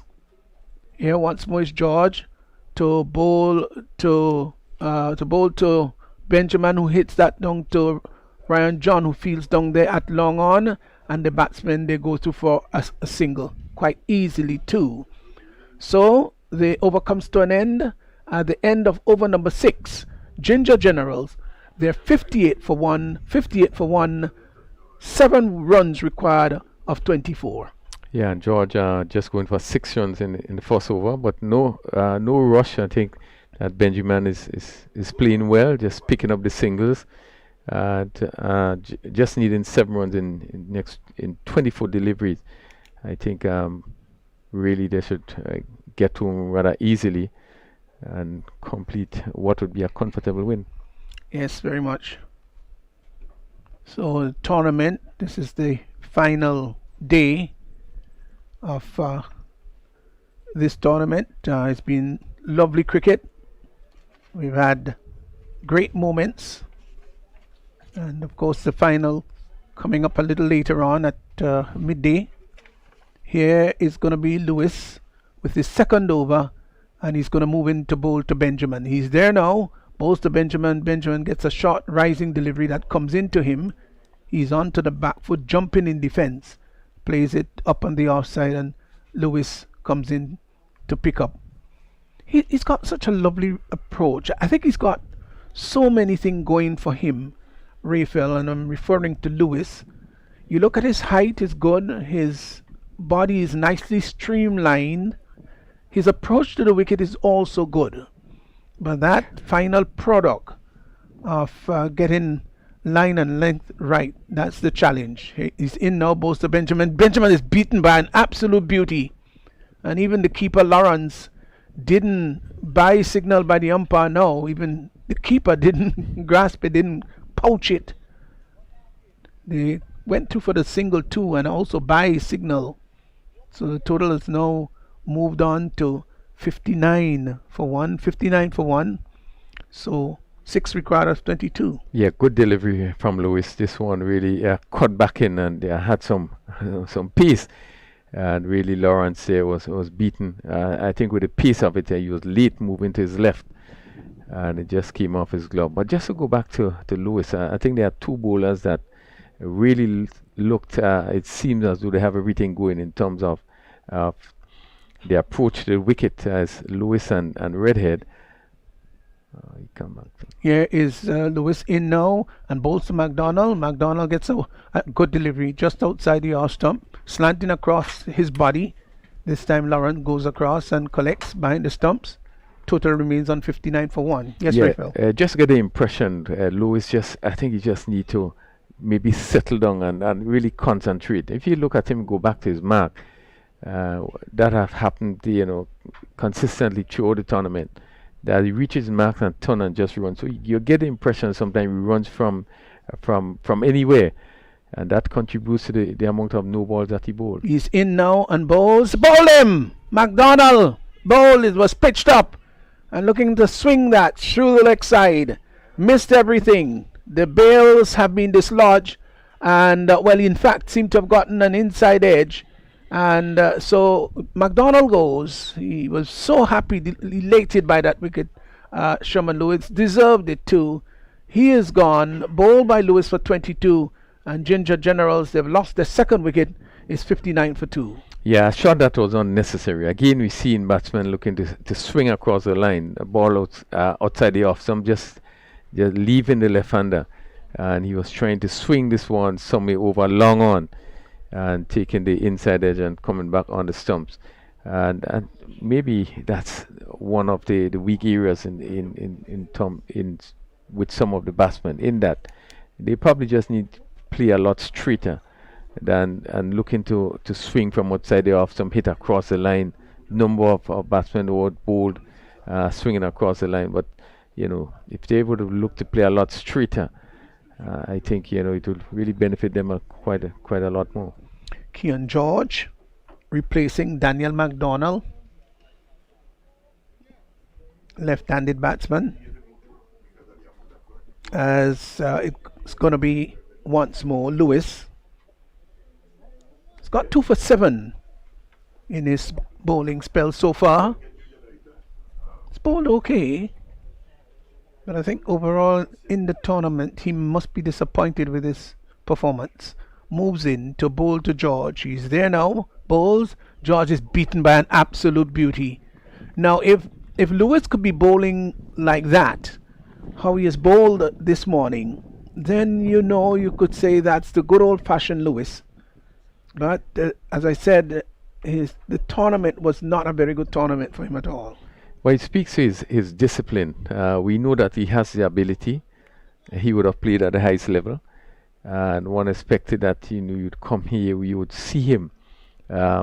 Maybe not every day would be a good day for you, but you would see him bowl well. Moves into bowl to Keon George. George comes forward, taps it out on the outside, and I think he chose his man well as to whether he should have gone for the single, and got it quite comfortably in the end.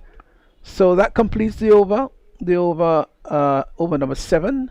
3 overs to go, and Ginger Generals, well, they got 5 required of 18 balls. Yes, and just to go back to Sherman Lewis, because he's such a talent, as we said before, everything there for him in terms of, you look at his movements, how he gets to the crease, seem to be in total control.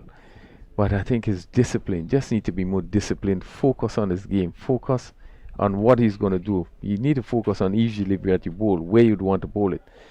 And we haven't been seeing that.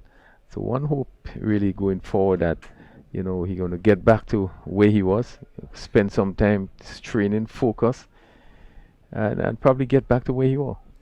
Yes, and that to me is all important.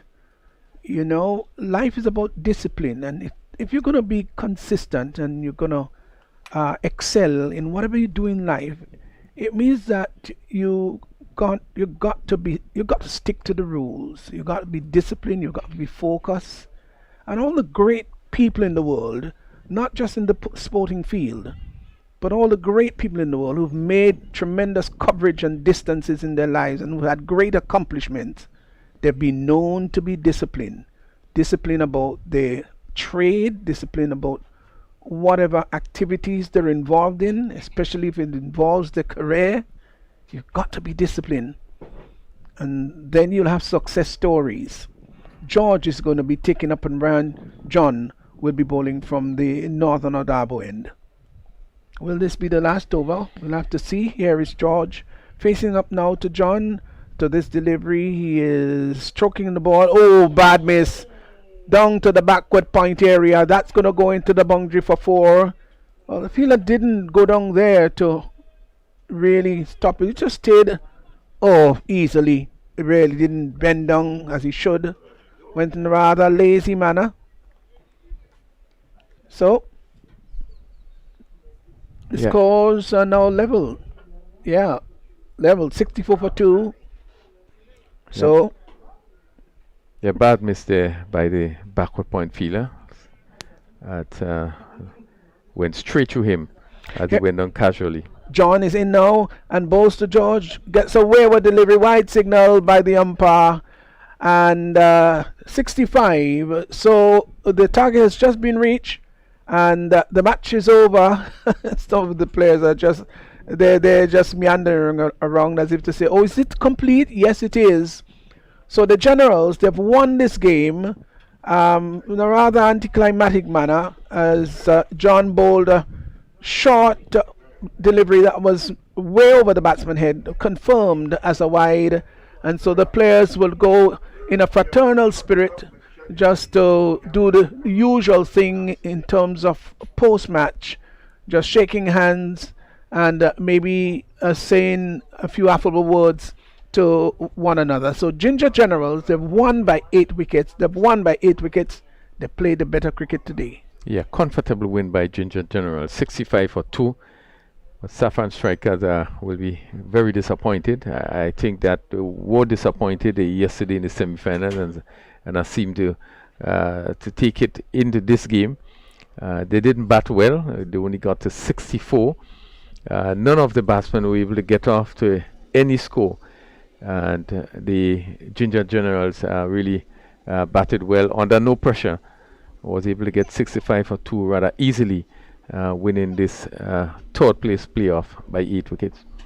Yes, so they've won by 8 wickets. Ginger Generals defeating the Saffron Strikers. Well, let's just quickly go through the scorecard. There's not a whole lot to say, I must admit. Roland Cato was caught. Mikel Joseph of the bowling of Lewis went for 19, 12 balls, 2 fours and a 6. Daniel MacDonald was rather enterprising, particularly earlier in his innings. He was bowled by Lewis, played on 22, spent 28 minutes of the crease, 17 balls, 1 4 and 2 sixes. Benjamin played a nice little innings here, not out 10 of 11 balls, but he didn't have to do anything rather extravagant. Kieran George not out 5, and the Ginger Generals reaching the target 65 for 2, 65 for 2. And look at the bowling. Well, Kemp Charles, who opened the attack, none for 11 of 2. Laurie Williams, 1 for 17, rather expensive, 1 over for 17. Jensen Phillip had none for 16 of 1. Sherman Lewis, the only success story there for the Saffron Strikers, 2 for 8 of 2 overs. Jelani George had none for 6 of 1, and Ran John just a 1 ball that he bowled there, and of course it went for the wide. So that's the situation there. Ginger General, they were 65 for 2 at the close. They've won the game and won rather convincingly by 8 wickets. So that was for the third place playoff, the match between Saffron Strikers and Ginger Generals. And coming up in just exactly 1 hour's time, Nutmeg Warriors will be coming up against the Cinnamon Pacers in just about 1 hour's time. We're going to be here, of course, to bring you the broadcast. And this is the final day of Dream 11 Spice Isle 10-10 cricket. We'll be right back.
Dreaming of taking a break and escaping to an idyllic, happy place?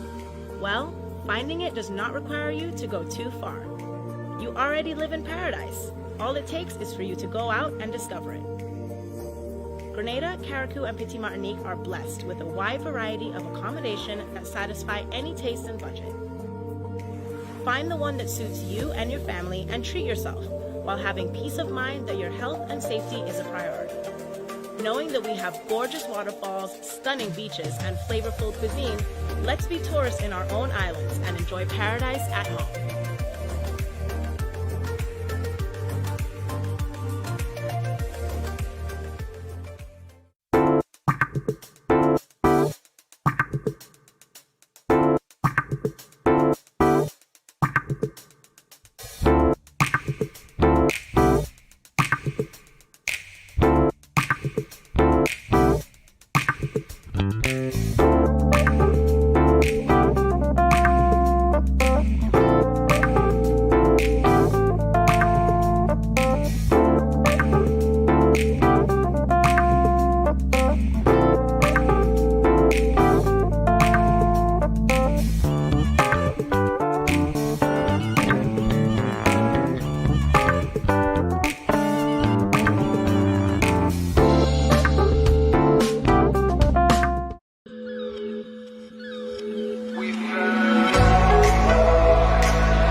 Fans of Grenada, Carriacou, and Petite Martinique's diverse marine life and excellent dive sites still have the opportunity to enjoy the Pure Grenada Dive Fest as the 4th edition goes virtual. Following the cancellation of the physical event this year due to the coronavirus pandemic, the Grenada Scuba Diving Association, supported by the Grenada Tourism Authority and the Grenada Hotel and Tourism Association, decided to host a virtual experience for everyone looking forward to the festival over the next 4 weeks. President of the Grenada Scuba Divers Association, Christine Finney, says from the 25th of September to the 25th of October, enthusiasts can follow the virtual action by tuning into Pure Diving's Facebook or Instagram profiles at Grenada Pure Diving. We have a lot of exciting things to talk about, a lot of things to share, and a lot of platforms that we hope we can get people involved anyway. So take people on some virtual tours, that's becoming a much bigger thing in the COVID era, to get people online, to get people engaged. And then we can see underwater without actually having to be underwater, so to speak, which I think will appeal to a number of Grenadians as well. And we're hoping to kind of encourage some more local participation, as well as getting our visitors overseas who are really dying to be back and be underwater to kind of get them some little teasers and some little tasters, and to give them some competitions and maybe see themselves in a video or see themselves in a photo and see if we can get some engagement and just some excitement. We have very healthy reef that still exists in both Grenada and Carriacou, and our coastal reefs we still have, because we are generally a low volume destination. When our visitors come, they get very exclusive, very personalized experiences interacting with our reef in a very eco-friendly, sustainable, non-touch, no-take kind of way. So our sea fan diversity, our sponge diversity, our coral diversity, we're going to be talking about all of these things and showing some great examples. We have some of the best reefs in the region and definitely in the Caribbean as well, and that's feedback that we get from our international guests on a very regular basis. Pure Dive Fest launched on 25th September, coinciding with the anniversary of the sinking of the Tyrrell Bay wreck. She is the latest addition to the destination's wreck lovers portfolio of amazing dive sites in Grenada and Carriacou. A video was posted on social media to share the story about her interesting service life to the people of Grenada, her clean sinking, and her continued contribution to the destination as a popular attraction and an artificial reef. The GSDA president also announced that Beginners Dive Day will be the only live event this year. Our Beginners Dive Day, which really focuses on our local dive market, kind of giving Grenadians the experience to see what it means to try to learn to dive, what the first kind of day experience looks like, what the equipment looks like, and we're going to get some of our local kind of known personalities in the pool with some instructors to give that experience a try in a way that we can kind of present that to the public. So super important, and we make a big ask that if anybody's even remotely interested, that you get online on Instagram or Facebook, go to Grenada Pure Diving or Grenada Pure Diving. If you Google that, you're going to come up with our website as well. It includes our COVID protocols if anyone's got interest in that and you want to make sure we're doing our thing. We definitely have a thorough protocol that we vetted. Our member shops are ready and open for business, but we just need to make sure that we're doing it in a safe way. So there's a lot of information and a lot of good stuff to share, and we're just excited to get that out there, and we hope we can get some participation. Pure Dive Fest 2020 culminates on the 59th anniversary of the sinking of the Titanic of the Caribbean, the Bianca C, on October 24. Nautical assistant Chanel Sandy says the GTA is happy to support the virtual Pure Grenada Dive Fest this year. As a PADI certified diver, she also encouraged residents to explore our underwater world. I started diving about 10-11 years ago. I have an interest for the sea, and working at the GTA in the Nautical Development Department, dealing with water, got me even more involved in loving the ocean, and I started diving about 2-3 years ago, certified, and now I'm getting to be an advanced diver.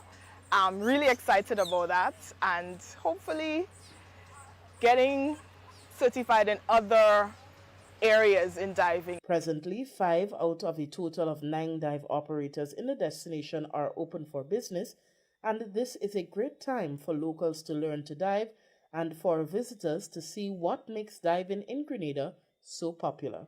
For the Grenada Tourism Authority, I am Ria Murray.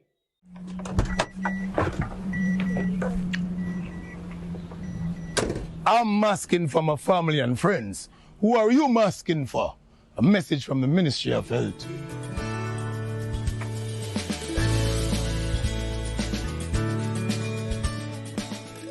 The Nutmeg Princess is very special to me because I think it's the first Grenadian fairy tale, so to speak. Growing up as a young boy and stuff, we never really had positive images of fairy tales where we can see a black princess or a black prince and stuff. So I really wanted the world to know that there is a black princess and she comes from Grenada. I mean, there are other stories of black princesses, but this one is a special one because it's a spicy princess called the Nutmeg Princess. So she's a really beautiful black girl, and she lives in one of the most exquisite places in Grenada called the Grand Etang Lake. And it's a lake that has no bottom, right? And the only way you can see the princess, even if you're outside on the sailing on the sun and beautiful blue Caribbean Sea, the only way you can see the princess is if you have a good heart. You must have a good heart. And sometimes you think you have a good heart, but you might not have a good heart. You might have to do little things to have a good heart. So to have a good heart, and then you will see her. And she will appear, and she's the most beautiful. She has diamonds in her hair, lots of braids, and sometimes she appears and she'll be singing a song. Sometimes it'll be a sad song, sometimes it'll be a happy song, depending on how you feel that day. If you're happy, you'll always get a happy song. So that's Nutmeg Princess.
My name is Anthony McLarence, but everybody know me like Nero. 40 years ago, I started building boat. First boat I built, her name was Unity. My grandfather was one of the best boat builder in Carriacou. His name was Mac McLarence. He owned 11 of them, 11 boats. In his life story, I was 23 years when I built my first boat. I built about 8 boats during the years I was a shipwright. It took me 2.5 years, 2.5 years to build this one. The length of it is 65 foot by 18 foot 6 wide. The process for starting out was like, we had was 1/4 lot of wood to start it. We sent for the main part of it is the keel that come from Guyana, and the rest of lumber came, well, it's lumber from Honduras, but the company in Grenada order it and we buy it from them. It will be a great day for everybody. We expect string band music and lots of people and food, a lot of liquor drinking and old tradition thing we're doing tomorrow.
You know, sister, we are doing big. Much more to life than just living. This holiday season, I'm not taking any chances. I'm wearing my mask. And you should too. I'm COVID-19 smart. Are you? A message from the Ministry of Health. You know, sister, we are doing big like blue whale. Big like blue whale.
See, everywhere you go, there are rules you got to follow, so don't you say COVID-19 will delay.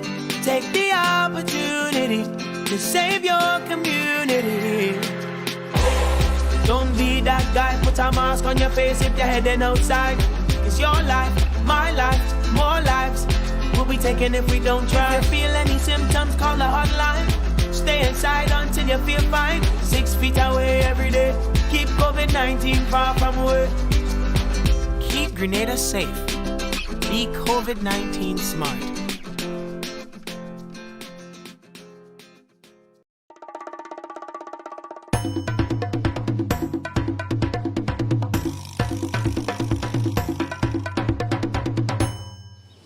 Hello from Grenada. I am Chrislyn Lashington, your dance instructor for today. We're going to be learning the ballet dance, a traditional dance here in Grenada, born out of a resilient era in our history. It merges African as well as French influences. With me today are my dance buddies, Preston as well as Nadine, and drummers, Kendon, Bevan, and Lawson. Now we're wearing parts of the traditional ballet costume, and you may not have that with you at home. So you can take a sheet, tie it around your waist, and make sure you have nice long arms of the skirts like this. And of course, if you don't have a skirt or sheet, you can simply use your arms, which gets you a good sweat as well, and you're doing the basic moves. We're going to start with the basic forward step, where we put our heel in front. So we start on the right foot every time, and then we bring it back. So the left foot, heel and back, heel and back, heel and back, heel and back. Good job. You're getting the swing of it. Let's do it with the drums. And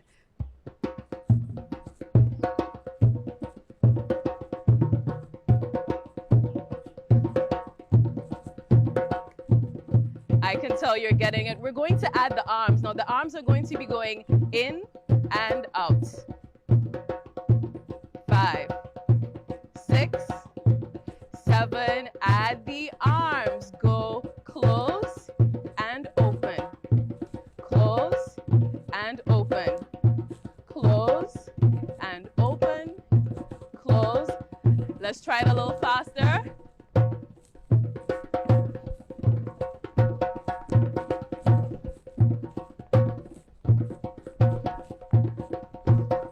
Keep it going. Let's try to move forward with it. 1, 2, 3. Take it back now. Let's go forward again. Keep the arms nice and strong. 1 more. Now we're gonna get a little fancy and try it over to our right shoulder in a anti-clockwise direction. Let's go. 1, 2, 3, 4, 5, 6. Other way.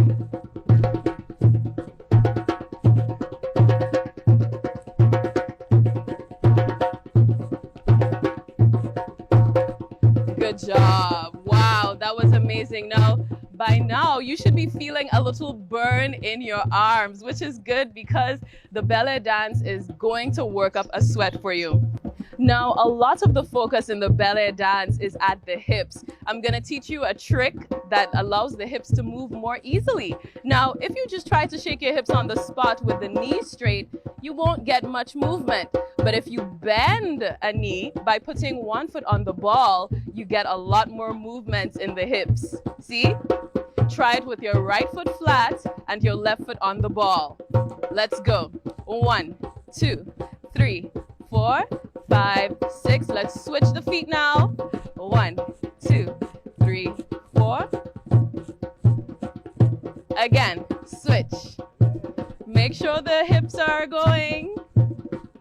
Other side. Now we're gonna try to move with it this time. Let's move. Move. Other way. Same thing again. The trick in ballet is that in the direction you're going in, that's the foot that's going to be flat. So now we're going to the left. Your left foot is flat. Let's try it with the arms.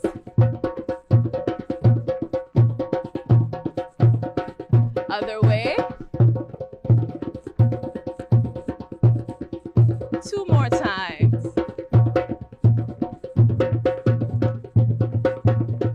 And now you know how we like to do it. We're gonna get fancy now and go to the right shoulder.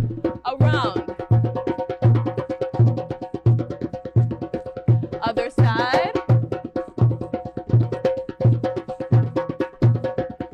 Again.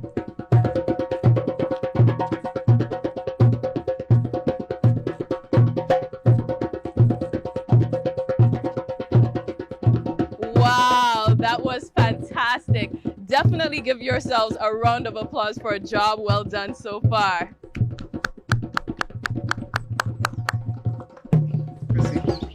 Now that you've learned some of the basic steps of the ballet dance, I'm going to teach you a pro tip because I think you've earned it. So the trick is when you're going around in a circle, we are going to start low and end up high. So all you have to do is bend your knees when you begin and slowly straighten the knees as you go around. So we're going to show you right now. 5, 6, start low. 1, 2, 3, 4, 5, 6. Other way, low. Again. 1 more time.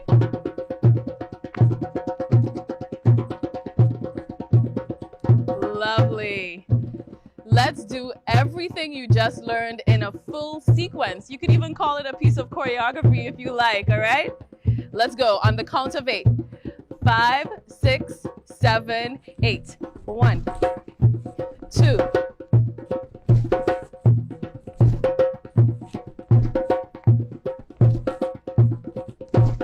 Move forward for 4 and back for 4. Keep smiling. Around in a circle, right shoulder.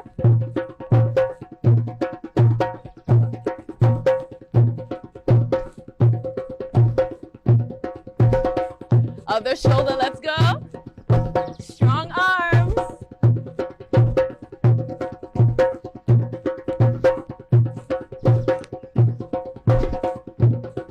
On the spot, shake.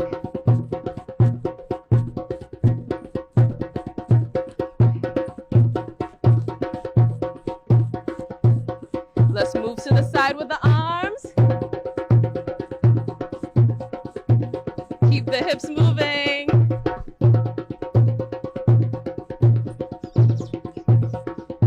Again.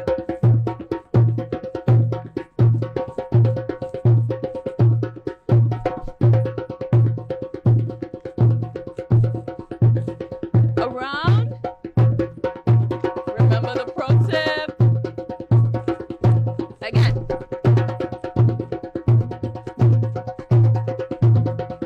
One more. Either side.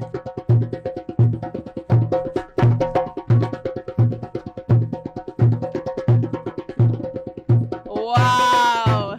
Good job. That was fantastic. Congratulations to you for dancing with us. This is the ballet dance of Grenada. We're so happy that you joined us here today to learn the basic steps of one of our traditional dances here in Grenada, the ballet dance. Feel free to rewind this video, get your practice going, and hopefully you can join us one day in Grenada where you can do a live class with us, use the skirts, and get the live drumming as well. And don't forget, you may want to sample some of the authentic Caribbean rum here at River and Twine Estate.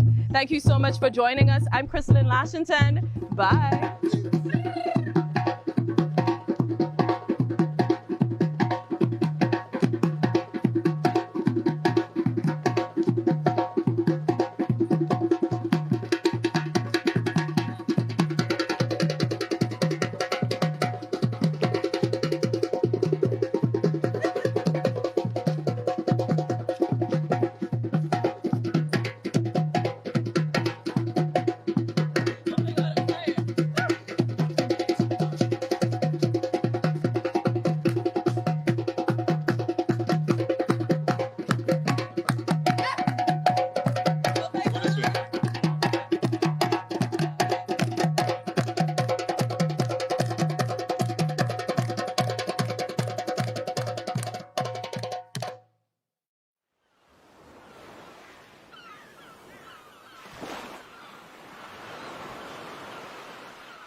Should you wear a mask outdoors? Hey, I'm just masking for a friend. Besides, it's the law. A message from the Ministry of Health. Be COVID-19 smart. Wear your mask. You know, sister, we are live big like blue whale. Big like blue whale. Tell it, big, big, big, big.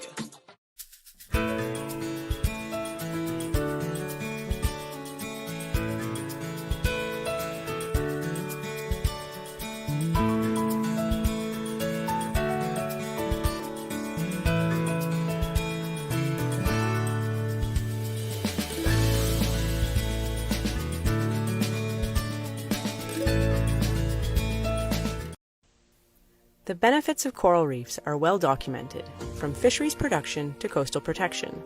It has long been known that many countries and populations rely on healthy coral reefs for employment, food, and protection from coastal erosion. It is estimated globally that coral reefs provide a combined income of over $30 billion in goods and services. Not only do they support some of the greatest biodiversity on the planet, but they are invaluable for humankind. Grenada, Carriacou, and Petite Martinique have a wide-ranging natural diversity of coral species, indicating that our reef ecosystems are healthy. Coral reefs, however, can be threatened by climate change, overfishing, poor water quality, and coastal development. Coral reefs need our support and protection, and we have the right healthy conditions to be able to do just that. Through the establishment of marine protected areas, our conservation-minded dive operators, and coral restoration projects, we are active in the protection of our reefs and are here to help. Elkhorn and staghorn corals, named for their uncanny resemblance to the antlers of their namesakes, are two of the acroporid species targeted in the Caribbean for restoration. These critically endangered species historically occupied a large percentage of the Caribbean reef landscape, and are now slowly on the recovery. Acropora corals have the potential to grow relatively fast for a hard coral, at tens of centimeters per year, faster than the annual growth rate of many other Caribbean species of hard coral. Elkhorn coral also provides lovely vertical habitat structure for reef creatures under its branching arms, altogether making it an ideal focus species for restoration efforts. Both Grenada and Carriacou have wonderful success stories of newly outplanted elkhorn and staghorn corals from ongoing nursery programs. These additional corals, most recently in Carriacou, are growing into ecologically successful members of the coral reef community and are leading the way for our up-and-coming 2021 outplants. Coral conservation is an ongoing act of love for our reefs in pure Grenada and Carriacou. Learn, explore, be inspired.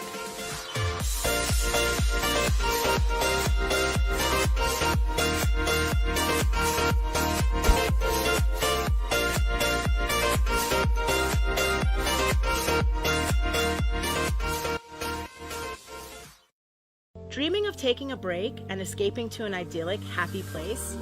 Well, finding it does not require you to go too far. You already live in paradise. All it takes is for you to go out and discover it. Grenada, Carriacou, and Petite Martinique are blessed with a wide variety of accommodation that satisfy any taste and budget.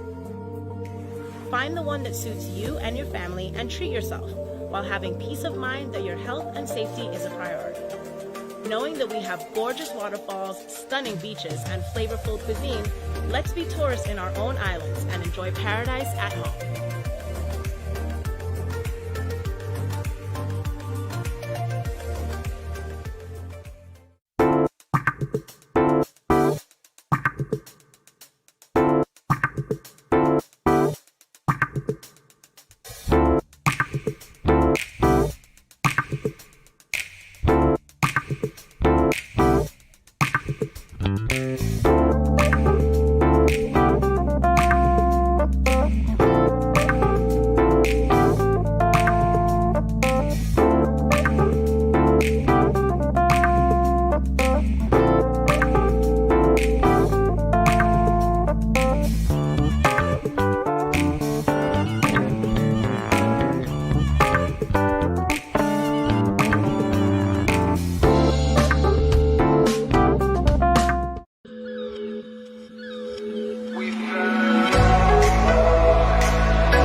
Fans of Grenada, Carriacou and Petite Martinique's diverse marine life and excellent dive sites still have the opportunity to enjoy the Pure Grenada Dive Fest as the 4th edition goes virtual. Following the cancellation of the physical event this year due to the coronavirus pandemic, the Grenada Scuba Diving Association, supported by the Grenada Tourism Authority and Grenada Hotel and Tourism Association, decided to host a virtual experience for everyone looking forward to the festival over the next 4 weeks. President of the Grenada Scuba Divers Association, Christine Finney, says from the 25th of September to the 25th of October, enthusiasts can follow the virtual action by tuning into Pure Diving's Facebook or Instagram profiles at Grenada Pure Diving. We have a lot of exciting things to talk about, a lot of things to share, and a lot of platforms that we hope we can get people involved anyway. So take people on some virtual tours. That's becoming a much bigger thing in the COVID era, to get people online, to get people engaged. And then we can see underwater without actually having to be underwater, so to speak, which I think will appeal to a number of Grenadians as well. And we're hoping to kind of encourage some more local participation, as well as getting our visitors overseas who are really dying to be back and be underwater, to kind of get them some little teasers and some little tasters, and to give them some competitions and maybe see themselves in a video or see themselves in a photo, and see if we can get some engagement and just some excitement. We have very healthy reef that still exists in both Grenada and Carriacou, and our coastal reefs we still have, because we are generally a low volume destination. When our visitors come, they get very exclusive, very personalized experiences interacting with our reef in a very eco-friendly, sustainable, non-touch, no-take kind of way. So our sea fan diversity, our sponge diversity, our coral diversity, we're going to be talking about all of these things and showing some great examples. We have some of the best reefs in the region and definitely in the Caribbean as well, and that's feedback that we get from our international guests on a very regular basis. Pure Dive Fest launched on 25th September, coinciding with the anniversary of the sinking of the Tyrrell Bay wreck. She is the latest addition to the destination's wreck lovers portfolio of amazing dive sites in Grenada and Carriacou. A video was posted on social media to share the story about her interesting service life to the people of Grenada, her clean sinking, and her continued contribution to the destination as a popular attraction and an artificial reef. The GSDA president also announced that Beginners Dive Day will be the only live event this year. Our Beginners Dive Day, which really focuses on our local dive market, kind of giving Grenadians the experience to see what it means to try to learn to dive, what the first kind of day experience looks like, what the equipment looks like, and we're going to get some of our local kind of known personalities in the pool with some instructors to give that experience a try in a way that we can kind of present that to the public. So super important, and we make a big ask that if anybody's even remotely interested, that you get online on Instagram or Facebook, go to Grenada Pure Diving or Grenada Pure Diving. If you Google that, you're going to come up with our website as well. It includes our COVID protocols if anyone's got interest in that and you want to make sure we're doing our thing. We definitely have a thorough protocol that we've vetted. Our member shops are ready and open for business, but we just need to make sure that we're doing it in a safe way. So there's a lot of information and a lot of good stuff to share, and we're just excited to get that out there, and we hope we can get some participation. Pure Dive Fest 2020 culminates on the 59th anniversary of the sinking of the Titanic of the Caribbean, the Bianca C, on October 24. Nautical assistant Chanel Sandy says the GTA is happy to support the virtual Pure Grenada Dive Fest this year. As a PADI certified diver, she also encouraged residents to explore our underwater world. I started diving about 10-11 years ago. I have an interest for the sea, and working at the GTA in the Nautical Development Department, dealing with water, got me even more involved in loving the ocean, and I started diving about 2-3 years ago, certified, and now I'm getting to be an advanced diver. I'm really excited about that, and hopefully getting certified in other areas in diving. Presently, 5 out of a total of 9 dive operators in the destination are open for business, and this is a great time for locals to learn to dive and for visitors to see what makes diving in Grenada so popular. For the Grenada Tourism Authority, I am Ria Murray.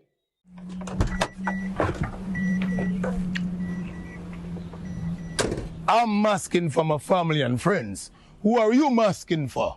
A message from the Ministry of Health.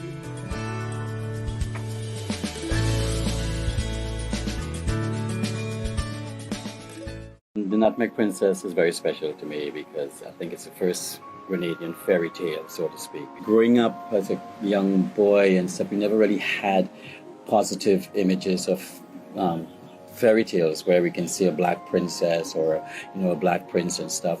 So I really wanted the world to know that there is a black princess and she comes from Grenada.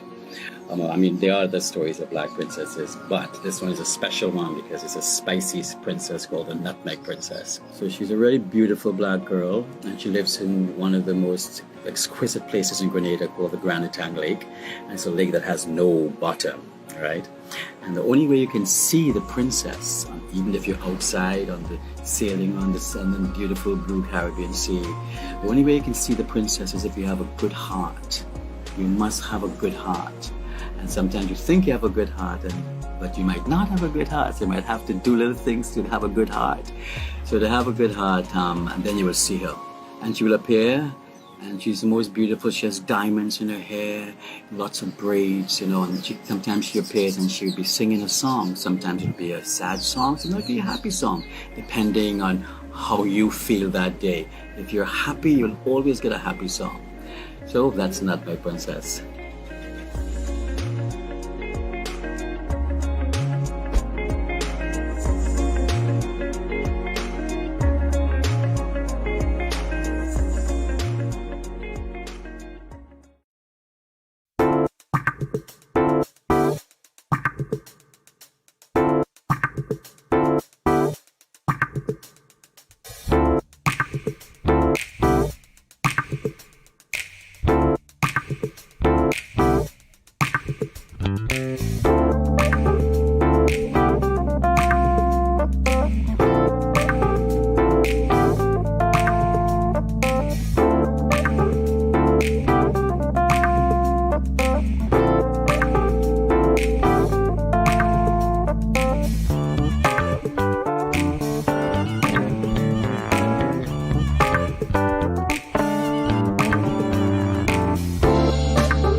My name is Anthony McLaren, but everybody know me like Nero. 40 years ago, I started building boat. First boat I built, her name was Unity. My grandfather was one of the best boat builder in Carriacou. His name was Mac McLaren. He owned 11 of them, 11 boats. In his life story, I was 23 years when I built my first boat. I built about 8 boats during the years I was a shipwright. It took me 2.5 years.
And welcome to the climax of the Dream 11 Spice Isle 10-10 cricket here at the National Stadium. And the Cinnamon Pacers, they're coming up against the Nutmeg Warriors. can tell you this should be very much of a cracker. the teams, of course, having photo shots being done. Of course, all of that will be done for the records. And as usual, Kerry Frank is with the two captains for the toss.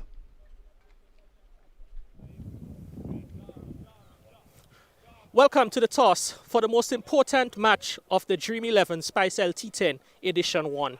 Two teams who are played good cricket to reach here on the final day in the final match. Cinnamon Pacers and Nutmeg Warriors. It promises to be a game of thrills and excitement, and we will crown a champion.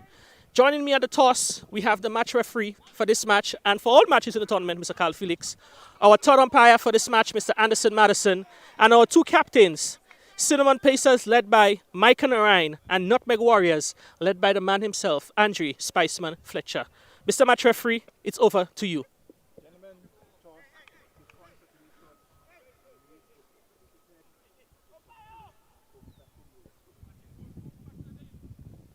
The call is ahead, and it's a tail. Cinnamon Pacers and Micah Narayan has won another toss. Micah, first of all, congratulations to you guys on playing here, reaching the final match of the tournament. Must be a good feeling in the camp knowing that you're in the final of the first edition of the Spice Style T10 tournament. First of all, I want to thank the Almighty for bringing us here safe, and thank you very much. Winning the toss in the most important final was the decision of Cinnamon Pacers. I'm going to have a field first. Any particular thinking behind that decision? Well, things been working in our favor by chasing, so I think we're going to stick to the plan. Yesterday you had a very close encounter yesterday, a very close one might say. What is the mood in the dressing room like overnight coming into today? Well, I think these guys are really pumped up. Yesterday's game gone, we're playing today's game, so I think we all put in frame of mind and stick to the plan and come out today and play good cricket and try to be victorious. The matchup with Nutmeg Warriors is the third time you're facing that team in the tournament. The first time they beat you by 10 wickets, the second time you would have won that match, and now sorry, it was rained out. Thank you for the correction. It was rained out, so you have not beaten them. Technically, you have not beaten them yet in the tournament. Looking forward to coming up against Andre Spiceman's Fletcher Nutmeg Warriors. Of course, I mean, as I said from the beginning, each game is a final, and today is the day that it is the final. And I'm here to come and play cricket and come and be victorious today. All right, well, Micah, we want to wish you and Cinnamon Pacers all the best for this very important final, and we look forward to an interesting encounter between two top teams. Thank you. Andre Spiceman Fletcher, losing the toss, being asked to bat first. Your thoughts? Well, I don't have any control over the toss. If we had won the toss, we would have bowled first as well. So it's just for us to come out there and put the runs on the board, try to get a big total, and then restrict them for as less as possible. For the last couple of games, you have played some very high-intensity cricket, 3 games on a row, which you played really good. Yesterday in the semi-final, you really took it away from Saffron Strikers. Must be feeling good about the way you guys have been playing in the business end of the tournament. Of course, from the start, the word has been spoken that we would come last in the tournament. I don't know why, but the thing that I love is that my players, we have been very confident. In spite of the circumstances, we've been back on the ropes, as we normally say, and we always believe, and not only believing that we would win the game, but we believe that also that there is a creator who is Jesus Christ, and we also we always put him first in whatsoever we do, and today is no exception. We will also continue to do what we do best, continue to put him first, and the result will take care of itself. You yourself, you're one of the most travelled Grenadian cricketers who've gone all over the globe playing cricket. Must be a good feeling to play in a big match like that right here on your home soil. Of course, it's a first time Spice T10 tournament, and it's good to be in the finals. Knowing that my nickname is Spiceman, so it's a pleasure to be in that tournament, and hopefully I can win the first tournament and have a smile on my face, enjoy it with the players, and lift the trophy.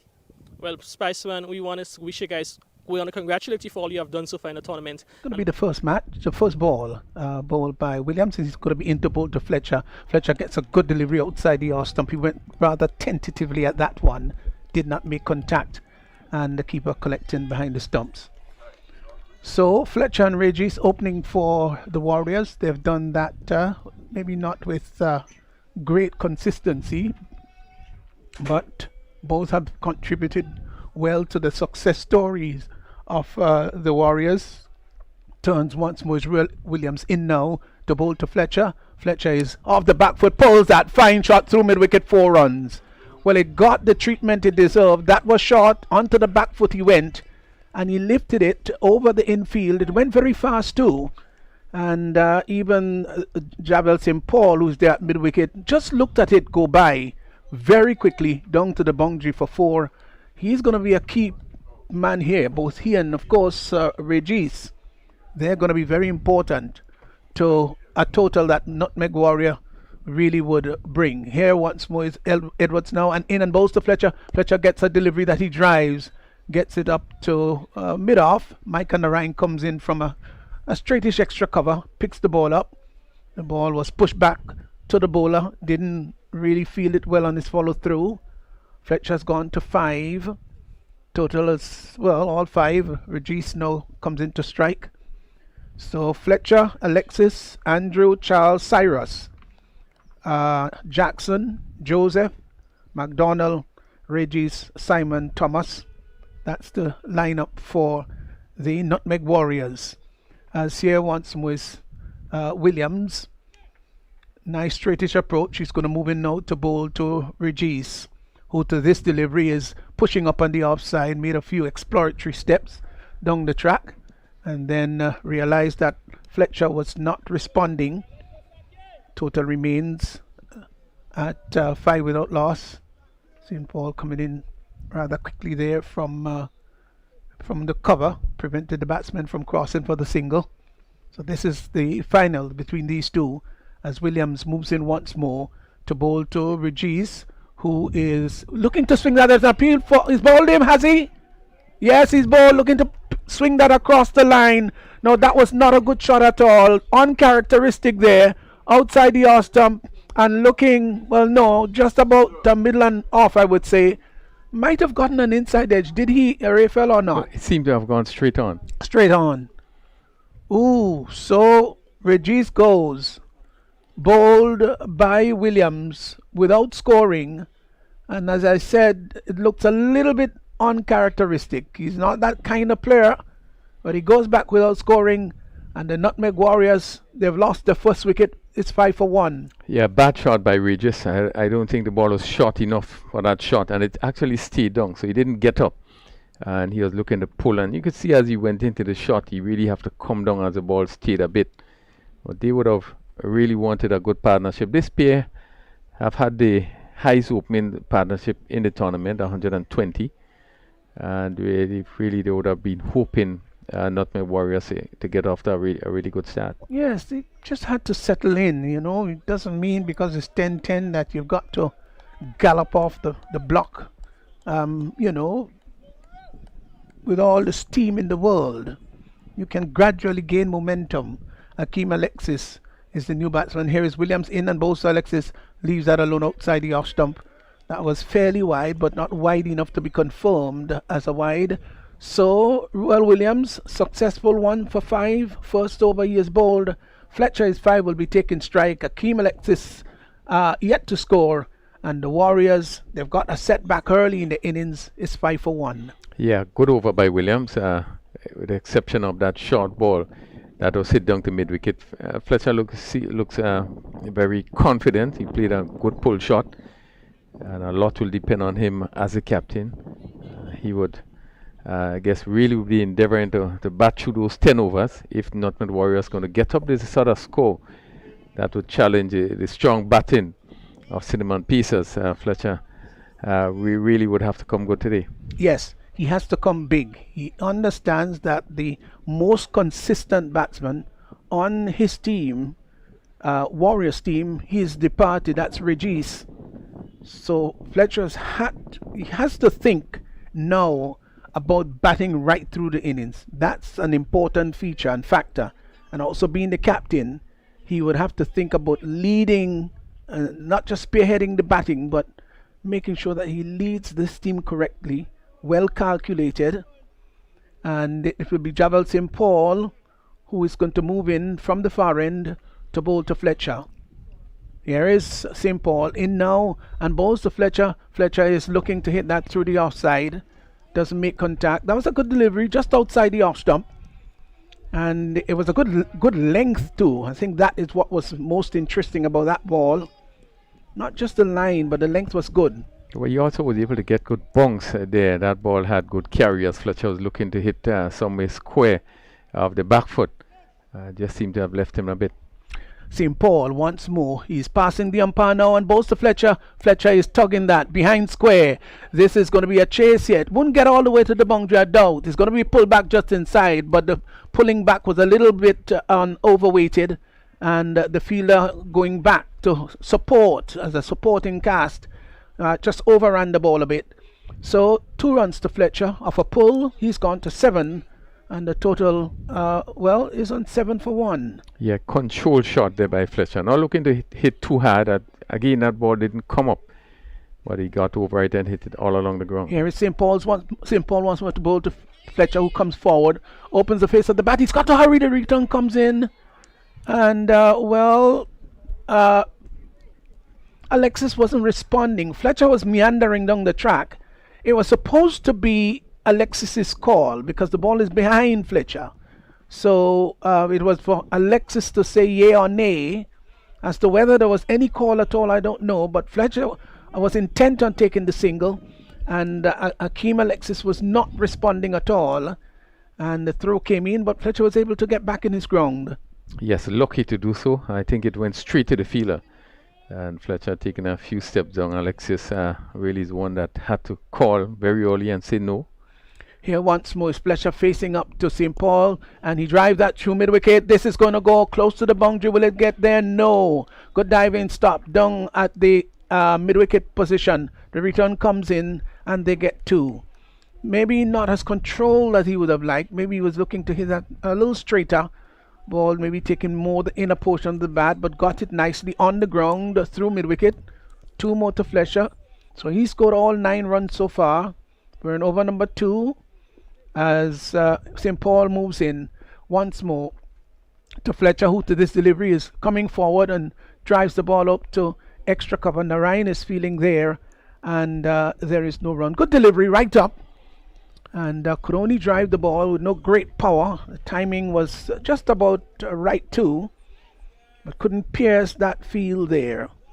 Yeah, cautious start by Fletcher. Ball pitched up on a good link. Not looking to hit it too hard, but push it to cover. St. Paul to bowl to Fletcher. Fletcher is looking to turn that up on the onside, looking to swing it rather down to forward square, and doesn't make contact. The ball cannons maybe into the thigh pad area. So that completes the over. 2 overs gone. Not a fast dynamic start here by Nutmeg Warriors. The run rate is just 5. Fletcher has gone to 10. It's 10 for 1. Good start by the Pacers. St. Paul just going for 5 in his first over. Bowling good line just outside the off stump. That last delivery, shortish delivery again, didn't make the height, and Fletcher looking to hit through mid-wicket. Just got himself in a little bit of tangle there. It seemed to just come hit high up on the tie, and the batsman taking up a single, maybe off the bat onto the tie, and he was able to pick up a single, but certainly a good over by St. Paul. Yeah, that's right. And Hazard has dislodged with the cap. He's gone for the helmet. One of the things that so many of our keepers are doing these days, they're keeping with the helmet on for the slow bowlers, just in case there might be some bad bounce or the ball's really coming off the edge quickly. So it's a protective means, and I think that's pretty good. Micah Narayan has just brought himself into the attack, and he's going to prepare to bowl to Fletcher, who is 10. All 10 runs scored so far. Here is Narayan in now, and bowls to Fletcher. Fletcher is hitting that ball hard down to Arthur Nez. Won't score. Arthur Nez moves across rather quickly. A lot of bottom hand into that shot.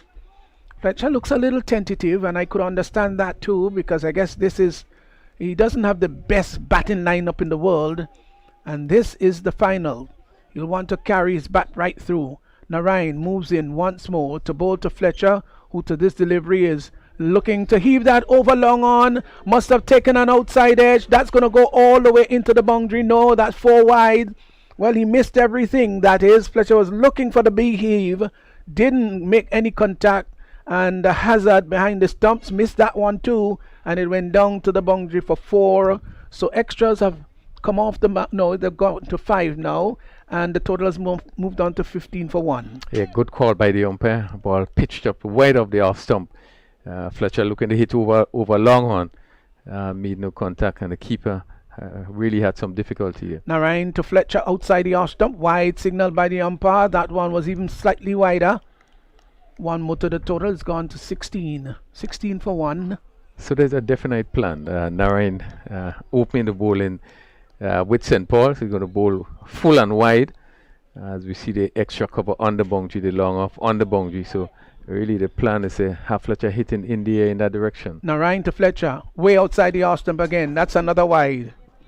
Well, we hope that this doesn't backfire in the end. The ploy is to pitch it wide and full outside the off stump and ask Fletcher to slash at it.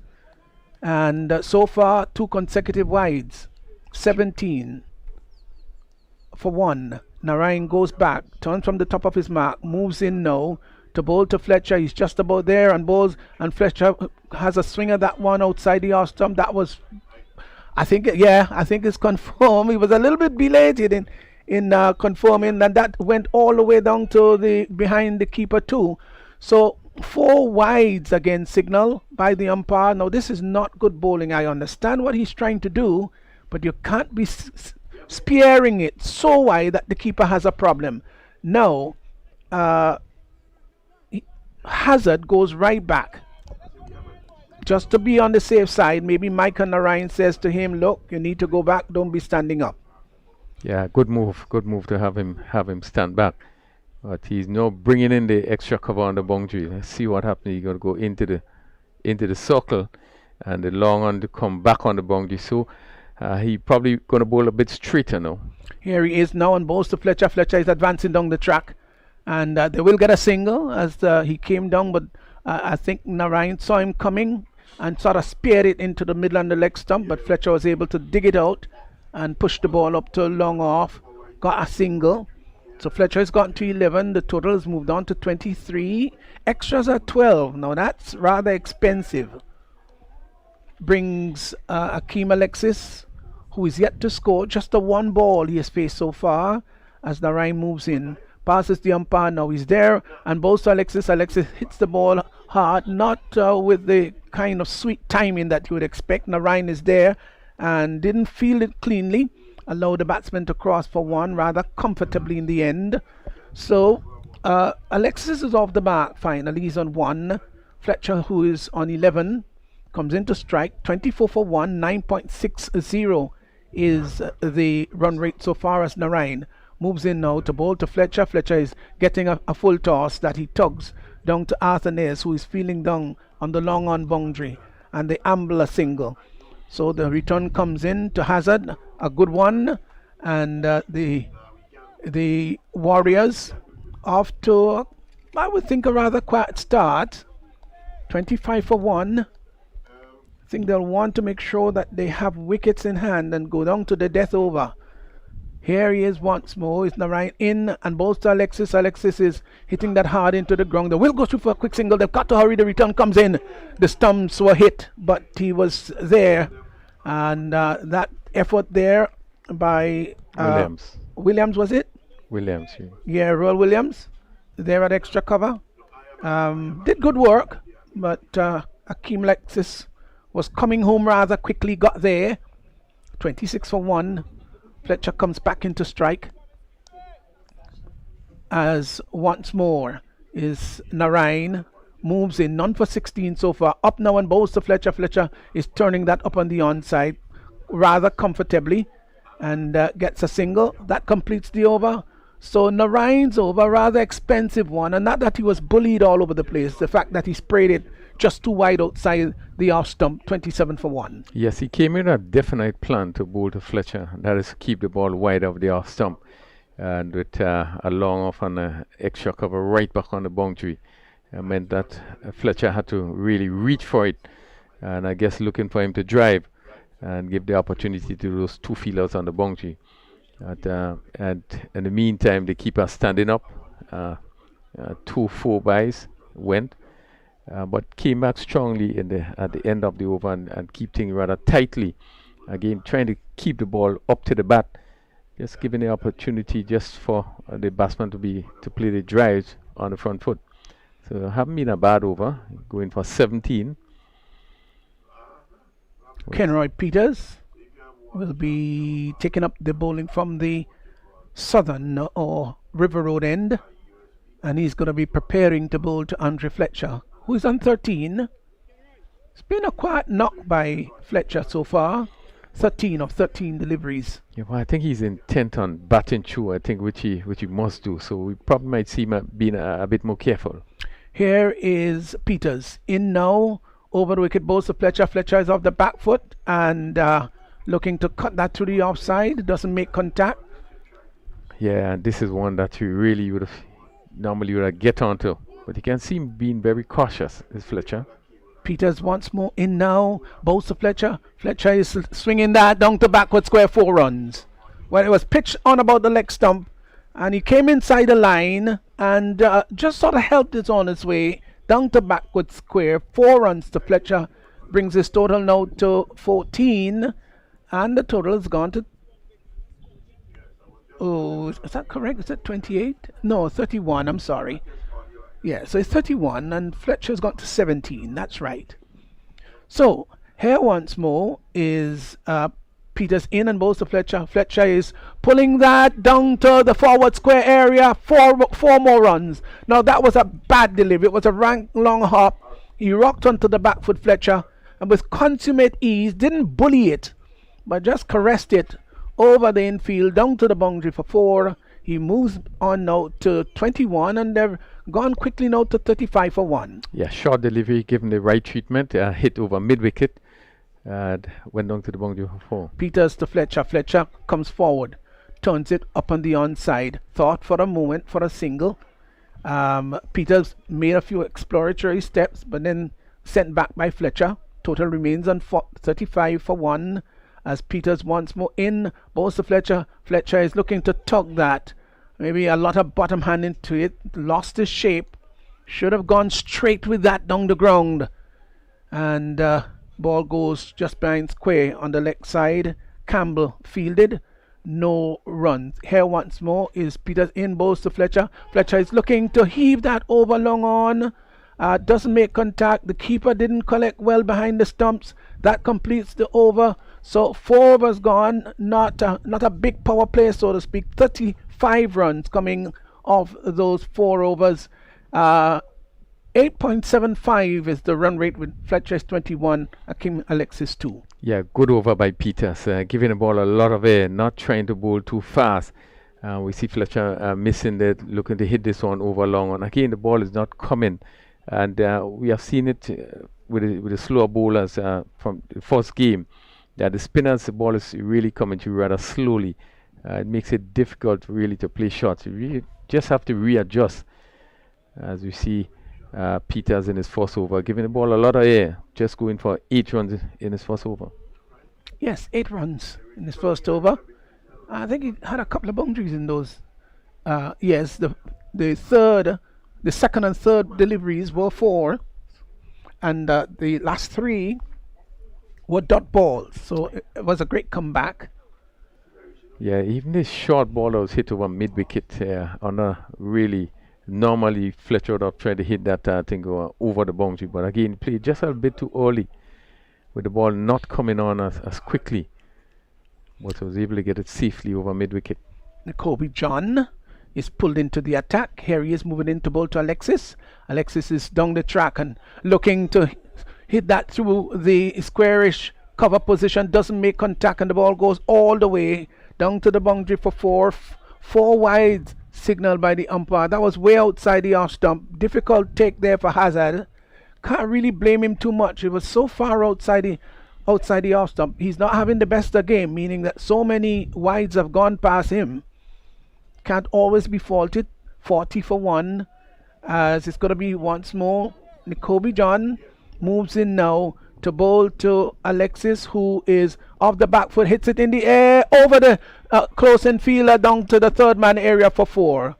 Well, that's not where he really wanted it to go, but it went over the third man area, down to the boundary for 4, the ball taking more the outer portion of the bat, and it yielded 4 runs. So, well, Akeem Alexis has gone out to 6, 44 for 1, as here once more is Nicobe John, moves in to ball to Alexis. Alexis is down the track and having a big swish at that one. He's out stump. Down the track, he was coming and was looking to heave that over the long on area. And Hazard was there and the stumping was done. He didn't have chance to get back there. So though it was a white signal, but it caused a dismissal. And so they've lost another wicket. Nutmeg Warriors. Akeem Alexis, stumped by Hazard of the bowling of John for 6, is 45 for 2. There's a definite plan in the attack of Cinnamon Pieces. Again, ball pitch giving a lot of very slow and wide of the off stump. Alexis have to not only come down but have to get across to that delivery, which was really difficult. Looking to hit to over long off and missed, and was easy stumping chance. But it really seems as though the Cinnamon Pieces certainly has read it right in terms of the attack. They're not giving the batsman much to hit. They have to go after it, and with no pace on the delivery, sometimes it can be difficult. Yeah, I'm really glad though for Hazard. He has had such a torrid time behind the stumps, really, and not that it was his fault, but that's how it goes. The game of cricket. So the new batsman is Donald McDonald, as here is Nicobe John in now to bowl to McDonald, who to this delivery is coming forward. Lift that in the air. Somebody's going under it. Arzenez. The catch is not taken. Dropped just in front of him. Perilously close. And well, he survives. Ooh, that was close. It really was close. He had to come off the boundary. That Arzenez couldn't turn it into a catch. Here once more is John in now to bowl to Fletcher. Fletcher is leaving that alone wide outside the off stump, confirmed by the umpire, but they've got to be careful here because I think there are 18 extras already on the board. Here once more is John in to bowl to Fletcher. Fletcher is leaving that alone outside the off stump, wide again, says the umpire. Oh, I know they're going at a plan here, but I think they're getting it wrong. Total has gone to 47 for 2. John once more in now. Bowls to Fletcher. Fletcher gets one way outside the off stump. It will be another wide, confirmed by the umpire. Well, all Fletcher would probably have to do is just to stand up there and let him bowl, and the wides will get the score going along. What a thing. 49 for 2. 21 extras in a total of 49. Unheard of. Here he is again. Once more, he's wrong the wicket this time. John bowls to Fletcher. Fletcher is tentative. It was a good delivery from a different angle. Didn't make contact. Hazard collects behind the stumps. Runs back to his bowling mark. Is Nicobe John. Right arm. Run the wicket there now. And bowls to Fletcher. Fletcher to this delivery is leaving that alone outside the off stump. That was closer to the body. You can see the tentativeness about Fletcher. On another day, he might have gone with that. Here he is again, John in to bowl to Fletcher. 49 for 2. Fletcher is coming forward and opens the face of the bat, glides the ball down to the sweeper position, gets a comfortable single. So he is now gone to 22. The 50 has been posted. 38 deliveries to get there, and 4 fours. Not a 6 hit yet in the innings. So the Nutmeg Warriors, they're 50 for 2. Yeah, really have been good bowling. Good bowling by Cinnamon Pieces. Really, they have a plan on and sticking to it. John is in now and bowls, and McDonald comes forward, tugs the ball down to the fielder there. That's Arzenez on the boundary, and the batsman had time to cross for 1. So 1 more to McDonald at the end of the over, and 5 overs gone. We're at the halfway stage. It's 51 for 2. So if we're going sequentially, it means that they will get up to the 100 mark. Yeah, but they will want to get really much more than that. They got 139 in the semi-finals, and really probably should be eyeing just around the same total, 130 and 140, and we'll feel happy with that. Cinnamon Pacers do both have really, really good batting. So, well, it will be McDonald who will be taking strike, and Chat Charles is called in. And just as he's called in, Ali de Bellet has come a call in too, just to my right. Looks a happy man, really. Must have had a good lunch, Ali, did you? No, not as yet. No, not as yet. Harris Charles moving in now to bowl to McDonald. McDonald is making room outside the off stump. He should have been just coming across and cutting that down, maybe to backward point. But he made too much room, had to stretch in the end. Here once more is Charles. The third man is pushed back on the circle, in and bowls. And he's off the back foot and has a big swish as this one. It's going to go all the way to the boundary. That's not where he wanted it to go. Inadvertently did in fact beat the outstretched hands of the keeper down to the boundary for 4. And Campbell just went after it but knew it was just academic interest. 4 runs to McDonald, takes his total to 6, is 55 for 2. Yeah, well, he had a mighty swing at it. I don't think you could blame the keeper for not getting his hands to it. Where probably would a first slip would have been, which has been used very sparingly in this competition. And I don't think you will see it in the final. Charles will go back. Outside field is strengthened.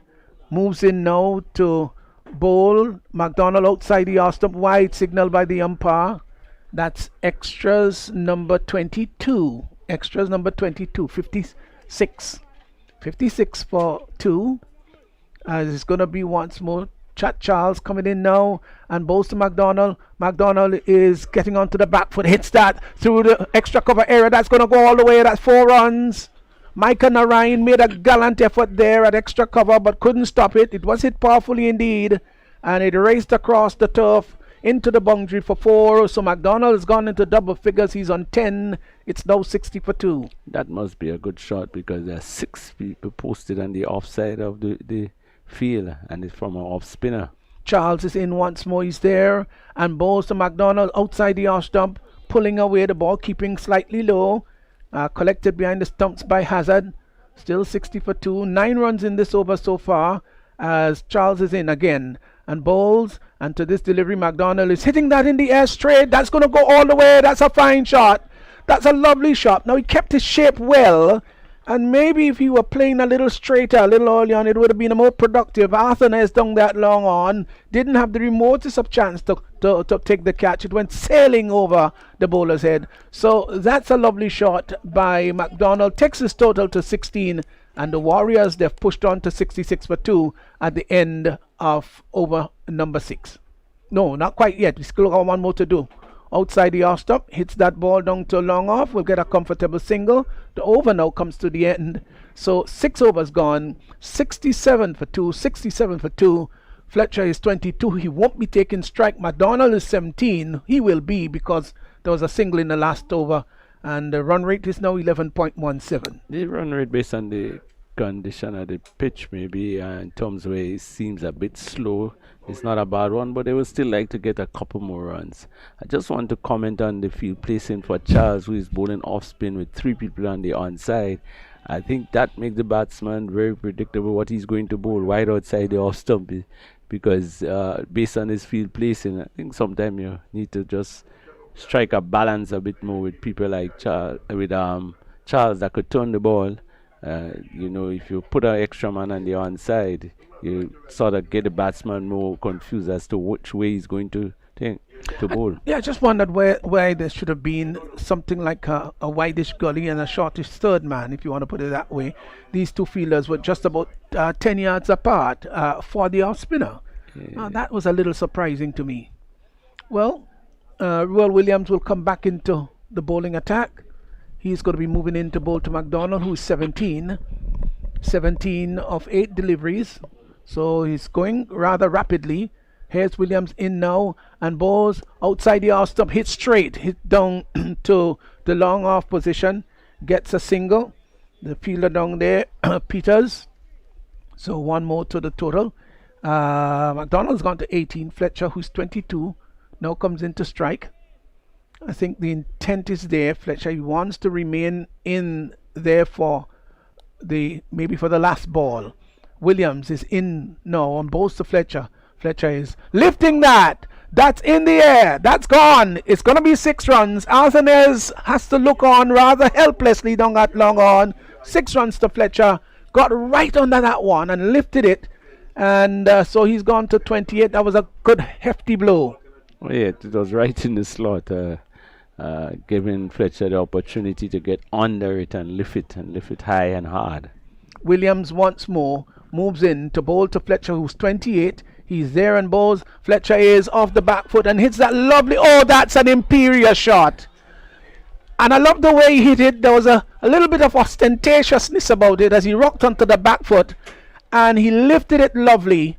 And it went over the extra cover. And if you say, well, he was ostentatious, then you can't blame him for that. It was done with such wonderful touch. Lovely. Really lovely. 6. He's gone to 34. Here once more is Williams running in now with the ball to Fletcher. Fletcher is pulling that over the mid-wicket area. That's going to go again. That's a huge hit. 6 more. Well. This is running away. They've really gone quickly now to 86 for 2. Fletcher's gone to 40. Williams is being treated rather harshly here. I think good batting from Fletcher. The shot before the first of the 3 sixes were pitch up, and the bowler shortened his length a bit, kept it a bit outside the off stump, and still got 6. And so he went a little straight on the body of Fletcher and still got 6. So I think now he's pretty well confused as which way to bowl. I love the second 6. The one over extra cover. Oh, yes, I really loved it. That was class. Yeah, really. Look effortless. Gosh, that was lovely. It was so pleasing to the eyes. The only person's eyes it wasn't pleasing to was Williams. So he goes back. He's going to be bowling round the wicket now, Williams. In now to bowl to Fletcher. Fletcher is driving that down to the deep mid-wicket position. Will get a comfortable single as the fielder there gets it and sends the ball back in. So that's Peters. 1 more to Fletcher. He's now gone to 41. It's 87 for 2. And good comeback delivery there. Pitch it up, keep it close to the pads, and Fletcher couldn't get under it, and just the single. Yeah, so here comes McDonald, who's 18. Back into strike. Williams goes back over the wicket, bustles past the umpire now, and bowls outside the off stump off the back foot, and he hits that over extra cover, and that's 4. Micah Narayan jumping, but he knew that it was going to be a futile effort. Into the boundary it goes. McDonald, well, he is trying to emulate Fletcher here. The over comes to an end. 7 gone. 91 for 2. McDonald has gone to 22. And a very expensive over, and a pretty good over for the batters. They accelerated quite a bit, and they needed to. I think Kearney being here previously made the point that they would like to get up to about 130. And so an excellent over in that chase. Yes. Well. The run rate now 13. So they're 91 for 2. 7 overs gone. So there are 21 legal deliveries to go. But Ali, I'm sure that you won't be very impressed with the extras, which are 22. And in the final, that's a giveaway. Really and truly, just too many wide. You could see their plan, and probably the field placing sort of forcing them to keep the ball wide. And wide in this format of the cricket is a little narrower than in the regular cricket, and so you're sort of narrowing the area where they can bowl. So the partnership worth 46 between these two. As here is Chat Charles in now, bowls outside the off stump. Let alone there by Fletcher. Well, maybe thought that it was wider. So he is there again, Charles. The ball to Fletcher. Fletcher is off the back foot, hits that ball down to the sweeper position as Alexis comes off the boundary and sends the return in. So 1 more to the total. It's now gone on to 92. I say Alexis, that's Peters, right? Peters. Sorry about that. So they're not as chirpy out there as they were a little earlier on, the fielding team. As it would be Chad Charles moving in now to bowl to Donald McDonald. He's there now and bowls, and it's outside the arse stump, rocked onto the back foot and cuts that just over the hand there of the fielder down there, down Peters, and it's gone for 6. It was outside the arse stump. He made some room and lifted it airborne, and it was going to the left of the fielder. And Peters, you can see him going after it, but just wasn't able to turn it into a catch. That was a fine shot in the end, and the total has moved to 98 for 2. 6 more to McDonald. He's gone to 28. Here once more is Charles in and bowls outside the arse stump, hit straighter this time, down to long off. Will get a comfortable single. They won't come back for the second. The return comes in, a pretty decent one. 1 more to McDonald. It's gone to 29. Fletcher comes back into strike. 99 for 2. Just a 1 more will get them to the 100 mark. Charles is in now to bowl to Fletcher. Fletcher is off the back foot, hits it hard. Through extra cover, that's 4 runs. Well, you have to fault Micah Narang there this time. It was travelling fast, I must admit. Yes, that's true. But quite frankly, he had time to go across there and maybe just did not put his body in the way as quickly enough. Not taking away anything from the timing and the power of the shot. But I still think that he really should have cut that off. 103 for 2, 103 for 2. And Fletcher's gone to 46. Well, he was on all fours literally, his hands and feet trying to get across. I think that he just missed the pace at the ball. He didn't really get behind it and sped away to the boundary for 4. Charles is in now and bowls to Fletcher. Fletcher is off the back foot and looking to cut that ball down behind square. I think he was suggesting he wanted to really lift it and didn't make the kind of contact, of course, that he wanted. Over comes to an end. Fletcher is 46. Nutmeg Warriors, they're 103 for 2. Don't forget that extras are third highest scorer so far, is 22. That's not good at all. McDonald is 29, and after 8 overs, they've got 2 to go. It's 103 for 2. Yeah, well, it's the end of Charles' spell. You wonder that why the technique was used or the tactics were used with so many men on the offside of the wicket off spinner. And so that gives the batsman a lot of width, and they did capitalize on it and getting quite a bit of runs. Travels in Paul, who had a very good first over, 5 runs coming off it, will want to do something close to that in this over, and he'll gonna be moving in to bowl to McDonald, who's on 29. They want to get at least 120, I would think here. Ali? Yeah, with Athens on the other side, you need to get a big score. St. Paul is in now and bowls outside the off stump, looking to cut, and does that too through extra cover. How much that went for? 6. Airborne, short delivery. Fletcher goes, taps him on the back as if to say, well done, young man. Short outside the off stump, and he really hit that hard over the cover area, down to the boundary. It went for 6. McDonald has gone for 35. Gone to 35. Here once more St. Paul's in now and bowls, and to this delivery he's hitting that again over the extra cover area. That's gone all the way to, that's another 6. That one was hit very nicely inside out. 6 runs there to McDonald, and he's gone very quickly now to 41. It's 115 for 2.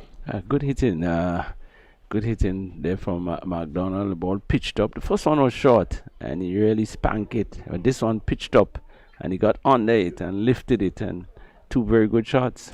Here is once more St. Paul's in now and bowls to McDonald. McDonald is getting a delivery that is wide, and he hits that one from outside the off stump over the deep mid-wicket area. That's another 6. Oh, this is wonderful batting. Trust me, it's not slugging.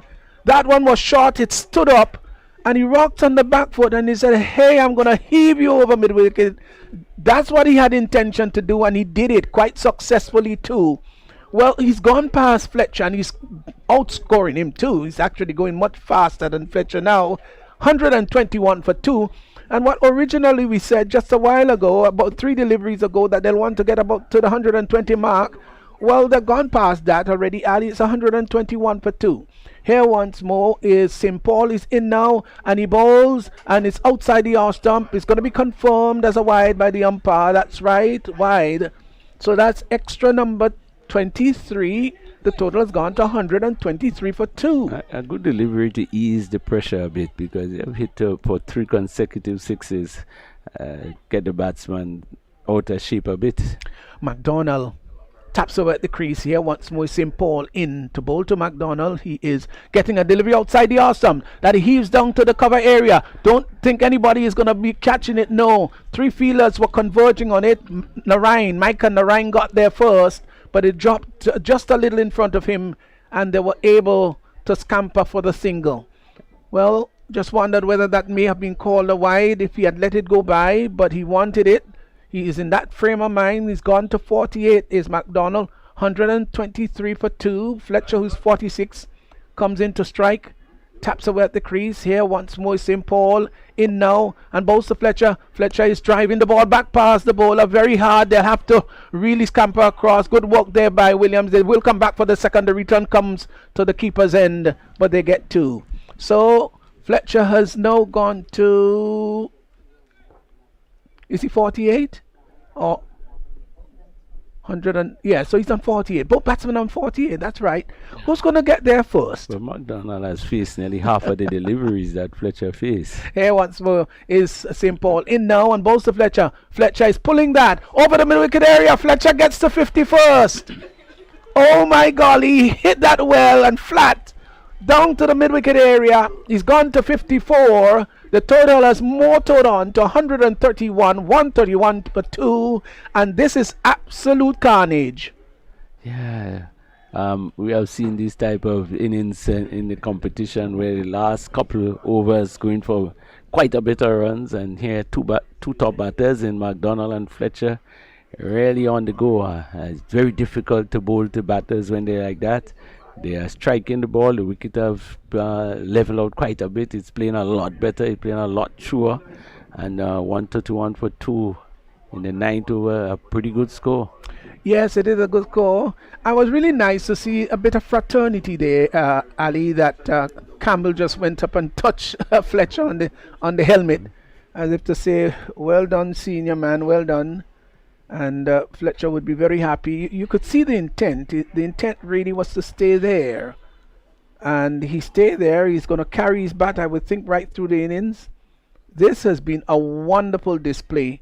And you've got to really hail McDonald. 48 of 16 tells you how well he has batted. So, Micah Narain, though he was expensive in his first over, because he's the old veteran, the general, he is going to move in now to bowl the final over. He's there to McDonald. McDonald is off the back foot. Hits it down to the deep extra cover position. They get a single. He goes to 49.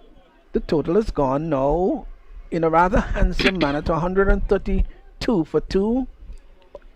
This will take quite a bit of getting to overhaul. Fletcher taps away with the sun gleaming on the back of his bat, moves in, is Narain bowls to Fletcher. Fletcher lifts that one over the mid-wicket area. That's gone once more. That's another 6. That was a bad delivery. It was a full toss. And really anybody in the world could hit that over mid-wicket because it was such a poor delivery. And Fletcher capitalized on it. I don't even think that he hit it as well as he would like though, but it yielded what he wanted, and that was 6. So Fletcher's gone to 6. He's 138 for 2. It's a full toss, and in the fight of form that Fletcher is in, that's easy going for him. Micah Narain once more leans forward, in now, bowls to Fletcher. Fletcher is tugging the ball up to long on. They move through for the single. He was a little bit disappointed with that. I think he would have liked to get under that one, but he certainly didn't. Got a single. He's now moved on to 61, and the total has gone now to 139 for 2. It's time for McDonald to get his 50. Can he? This is the 10th over in progress. Here comes once more Narain in now, and he bowls outside the off stump. He was pulling outside the off stump away from the ball. That's McDonald. He should have just stood there and opened the face of the bat and get his 50th run, but he didn't. Maybe tried to hit the ball too hard, give himself too much room. Fletcher comes down the wicket and have a chat with him. I think Fletcher is telling to stand up in the wicket and bat. Narayan is bowling around the wicket, obviously trying to slant the ball away from him. And if you pull yourself further away, it becomes much more difficult to make contact. That's correct. As Narayan comes in once more to bowl to McDonald, who's 49, and he's lifting that one. That's going to be taken. Yes, taken down, got long on. So he didn't get the 50 as he so dearly wanted. But he has nothing to really feel bad about. Down the track, and he lifted it down there. Let's see, it's Arthanez, is it?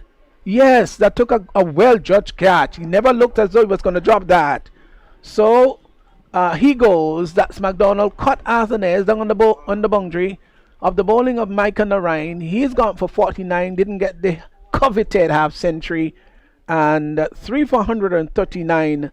The batsman did cross, so Fletcher is going to be taking strike on 61 and one delivery remaining. He gets a rousing round of applause, McDonald, as he goes back. He's played his role, and if the Warriors wins this game, a lot of credit will have to go to him, Ali de Billan. Yeah, for sure. Unless a bowler come and put on a mystery spell, getting probably 3 or 4 quick wickets. But a really excellent inning. They were one time probably just below the run rate they would have liked to be at.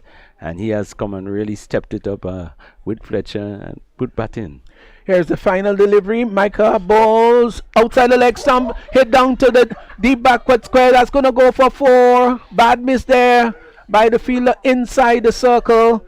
That's Campbell. Well, he has only himself to blame for that. 4 runs to Fletcher.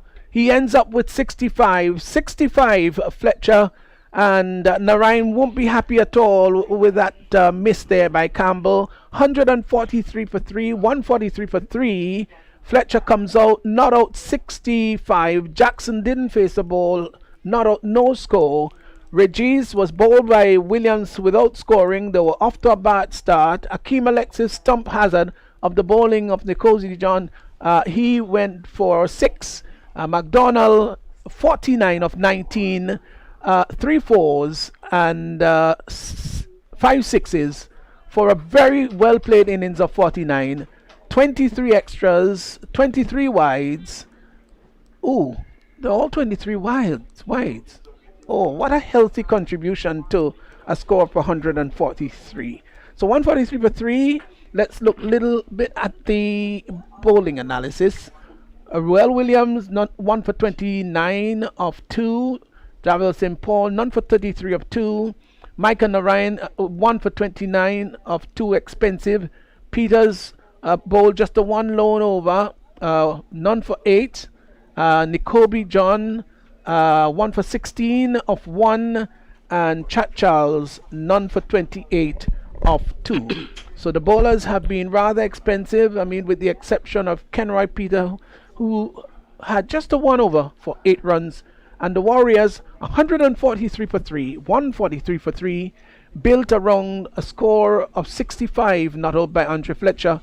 And McDonald, who was last out, caught down there on the boundary, long on boundary by Alec Arthanez of the bowling of Narayan for 49. So this is more than just a walk-in total, Ali. Oh yes, it's probably the biggest total in the series so far. I think it was 141. And they were 143.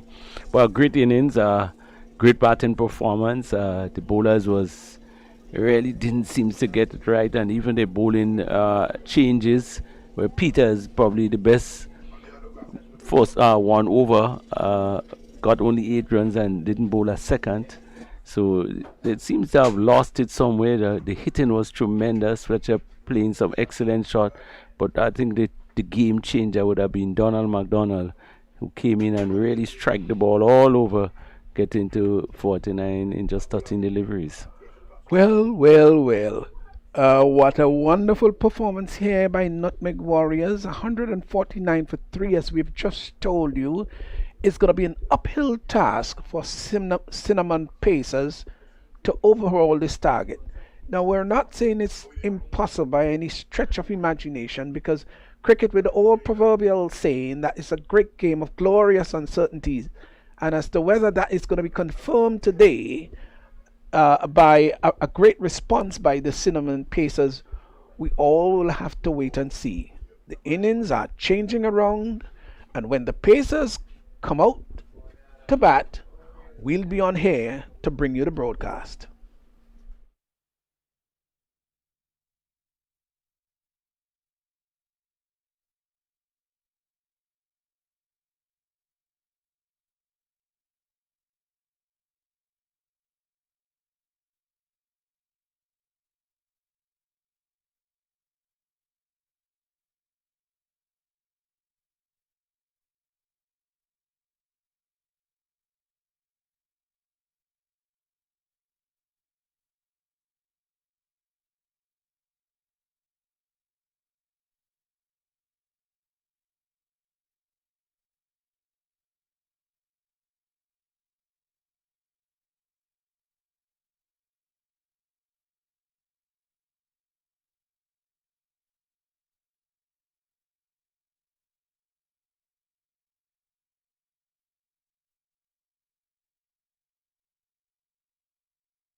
We are back at the National Stadium, Grenada.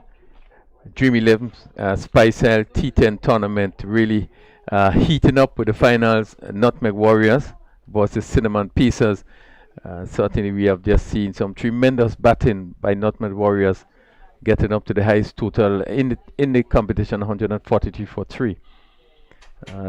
Welcome, Denroy.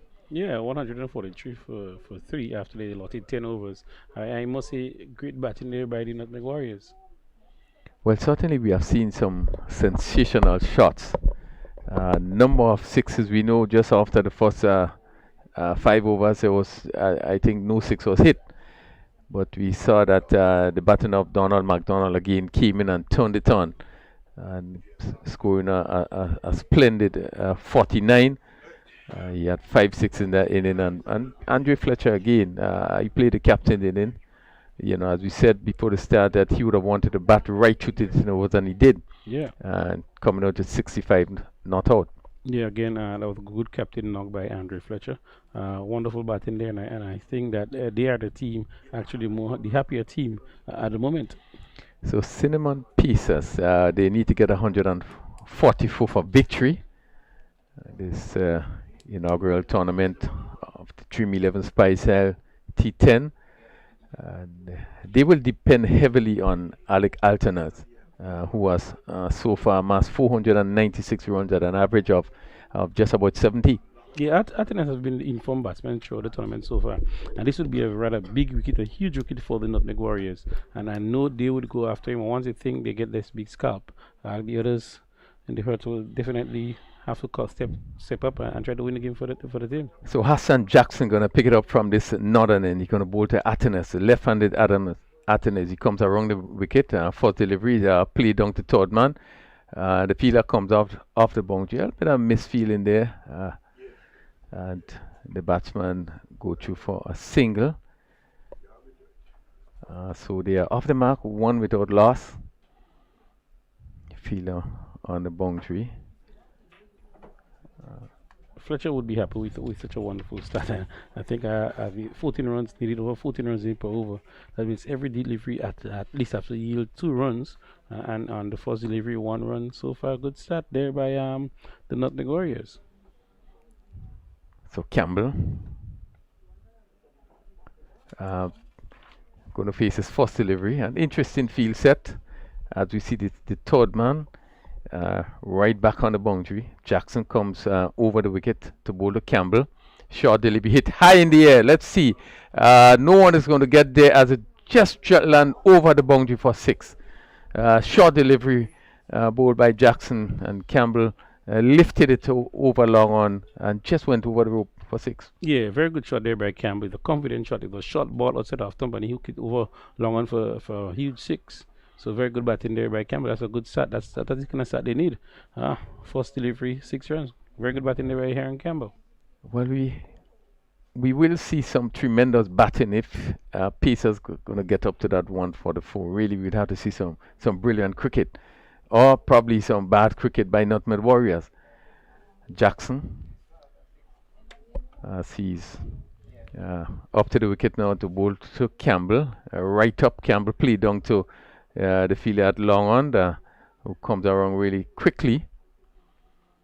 The captain, Andre Fletcher. So another single to Campbell. And he goes to 7-8 without loss in the first over. As we look at the field placement, third man right back on the boundary. Regis, there is a point in Alexis, cover on the boundary, extra cover in Isaiah. This ball again is played down to the third man region, and again Atenes just jogged through for a single. It's 9 without loss. Yeah, Atenes have played a wonderful throughout the innings. This is the final. He have done it over 7 to 8 times so far through the tournament for Cinnamon Pieces. Would he come trump card today? Well, he has been the leading player in the tournament, and I think the responsible for Cinnamon Pieces being in this position. It's on his batting. They came through in the semi-finals from a brilliant knock by Atenas. Campbell faces Jackson, and he's swinging this one down to square leg for 4. A lovely shot. Really came forward and really hit it crisply. The rush across the boundary for 4.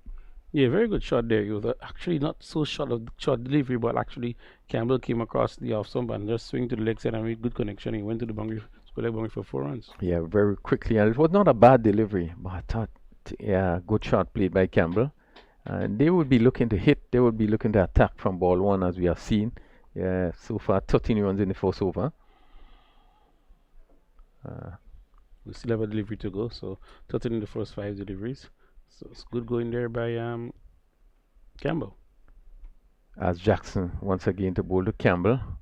Outside the off stump, no ball signaled by the umpire. Again, we are seeing Jackson overstepping.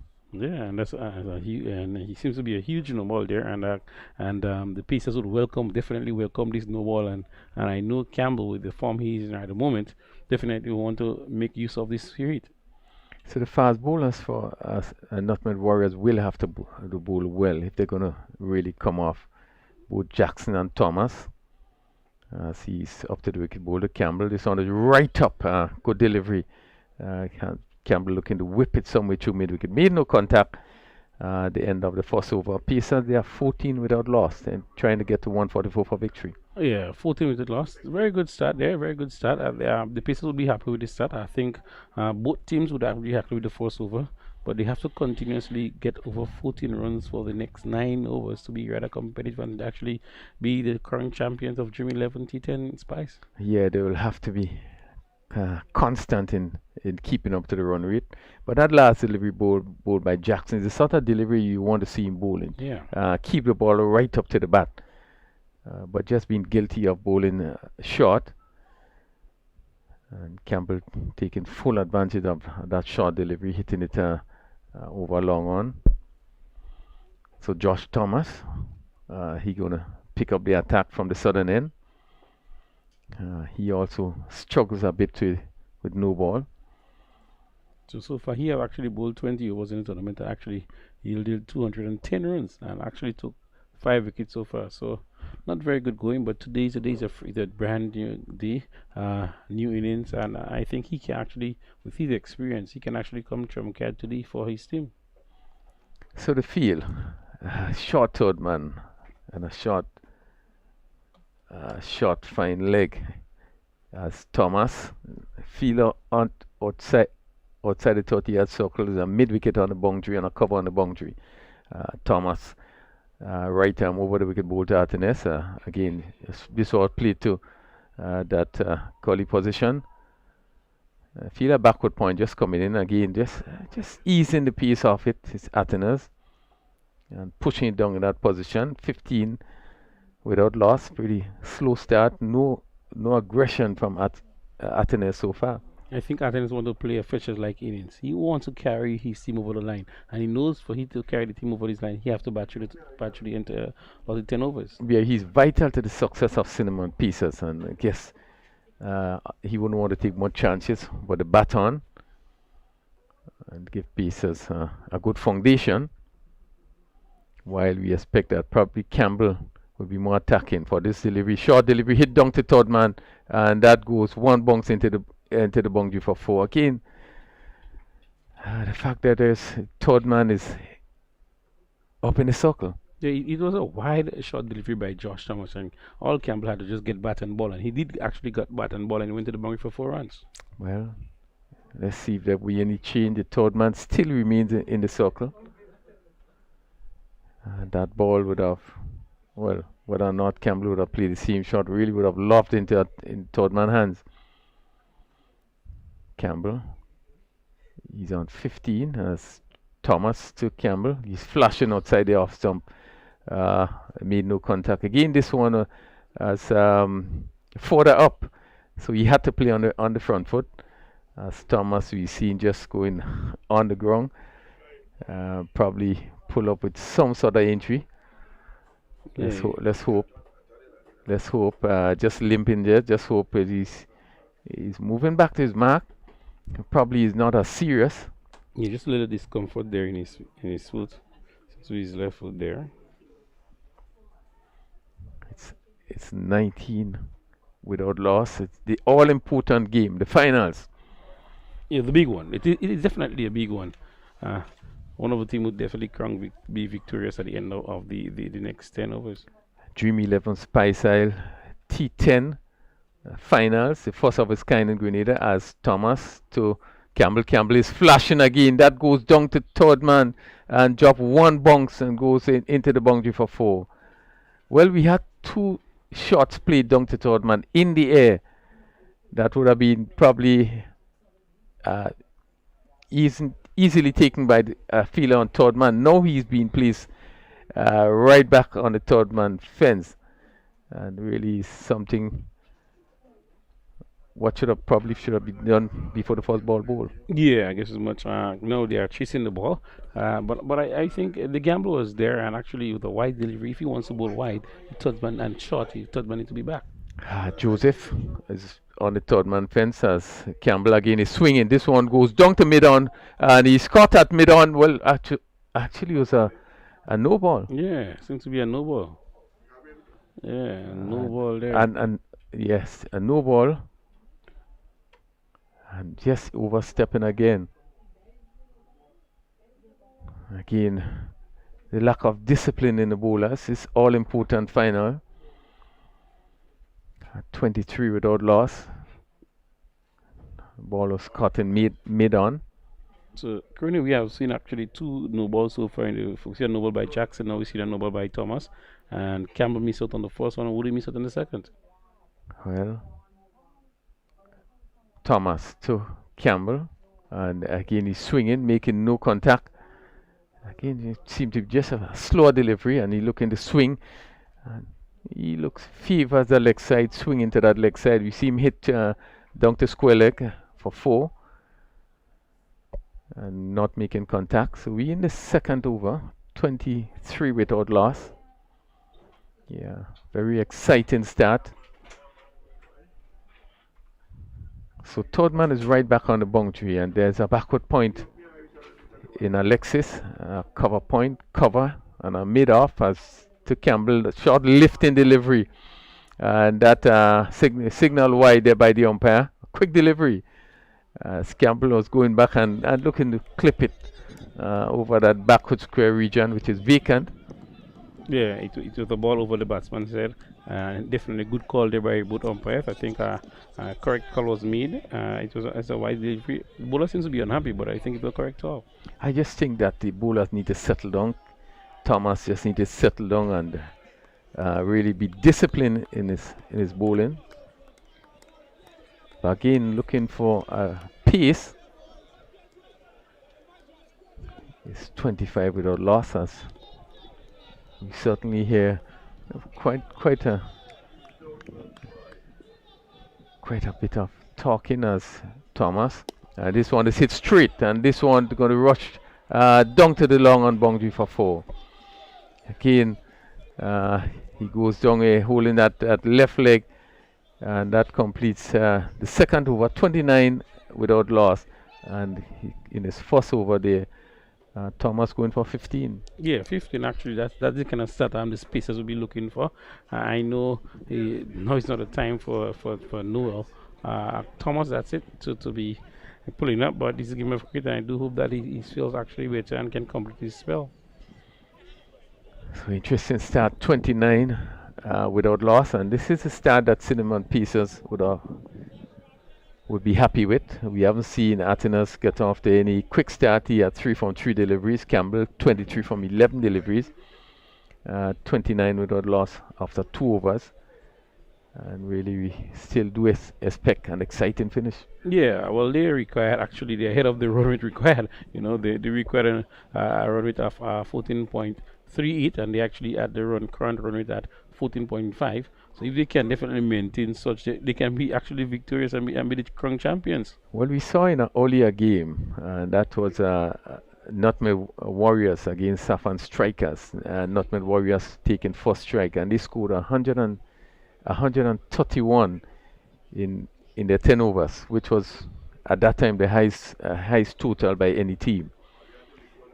And Safan Strikers came back and scored 132 with 8.1 over, which really meant that the bowling of Nutmeg Warriors really was not what it was supposed to be. And after getting off a pretty good start, picking up 3 early wickets, now they score 143, which is the highest total scored by any team in the tournament. And at this important time, the finals, and Cinnamon Pieces will need to get the highest total of 144 for victory, but certainly get off to a good start. Yeah, very good start there by the Pacers. They would be happy with such a wonderful start. I think the Warriors actually the last 2 games they have batted first and actually scored 2 good totals, and actually they came out victorious in the semifinals and actually put up an extra 5 runs or 9 runs there for this one. So definitely in for a good one. So Josh Sharma just had to be lifted off. Hope that is not too serious. Physio. As Akim Alexis going to pick up the attack. We haven't seen him bowl in the last 2 games. So he comes between the umpire and stump, comes around bowl to Atenes, down the drive-in. Fletcher is at mid-off. 29 without loss. The field is a short third man, a backward point, a cover, extra cover and a mid-off on the offside. As Alexis into Atenes, he pushes it back along the wicket. We have seen that the slow bowler did bowl pretty well today, first game, and even the first inning of Nutmeg Warriors batting. See the long on comes into mid on as Alexis to Atenes. He looking to sweep, and that seemed to come off. You could see that replay looking to sweep there. And probably just took the pad and probably didn't pass far from the leg stump. Alexis to the left-handed Atenes comes around the wicket. Again, he's looking to play outside the off stump, make no contact, looking to beat that gap, that third man area between the short third man and backward point. Again, making no contact. Very good over there so far by Akim Alexis. 4 dot deliveries. 29 without loss. We are in the 3rd over. Alexis wrong the wicket bowl to Atenes, giving some air. Again, he's looking to push on the onside again. A wide signal there by the umpire. As Paul just seemed to be just train on the leg side. But again, giving a lot of air, not trying to bowl too fast. He's into Atenes again. He's hitting this one. This is going to go over long on for 6. Ball pitched up, and he lifted it with all ease in the world, and it sailed over long on for 6. And yet again, this first positive shot by Atenes. Yeah, again, good shot there by Atenes. It was a full delivery now by Alexis, and actually all Atenes just get in line with the delivery and swing to the line. Actually went for a huge 6 over long off. Again, you see his positioning. He didn't look to drag it, but then he put the foot across and just swung, and he went over long on. So another good shot. 36 without loss. We are in the 3rd over. Atenes first scoring shot, so positive shot we've seen from him. Alexis once more comes around the wicket, and he's hitting that with his ball, goes down to long on. He's caught down on the long on boundary, and the fielder coming in there taking a real good catch. And we just pick up that player. There seemed to be Jackson. We just confirm the player taking the catch. It's Samuel Charles coming off the wide long on boundary, and what a big wicket. Yeah, very big wicket. So very big wicket for the Nutmeg. You see how excited the players are. Atenes is informed batsman, the batsmen who have actually been the strong stay for Cinnamon Pacers actually back in the hut. So it's 36 for 1. Atenes caught by Charles. Bull Alexis, he went for 9 from 9 deliveries, and what a blow. Pacers 36 for 1 at the end of 3 overs. Yeah, very good there by the Nutmeg Warriors. To see the back of the informed Alec and Atenes, definitely they think they're on top of it there. Yeah, you see the players running together, very happy to see the back of Atenes. So the captain, Micah Narain, comes in at number 3. And maybe it's an opportunity for someone to step up, as we have seen in the game, in the semi-final game for Nutmeg Warriors. They would have lost early wickets, the early wicket of Fletcher. And then McDonald came in and really played a blinder. Yeah, so I think now the captain is there. He needs to play a captain. Somebody needs to go after it. Somebody needs to play, give me a cameo like McDonald did earlier on.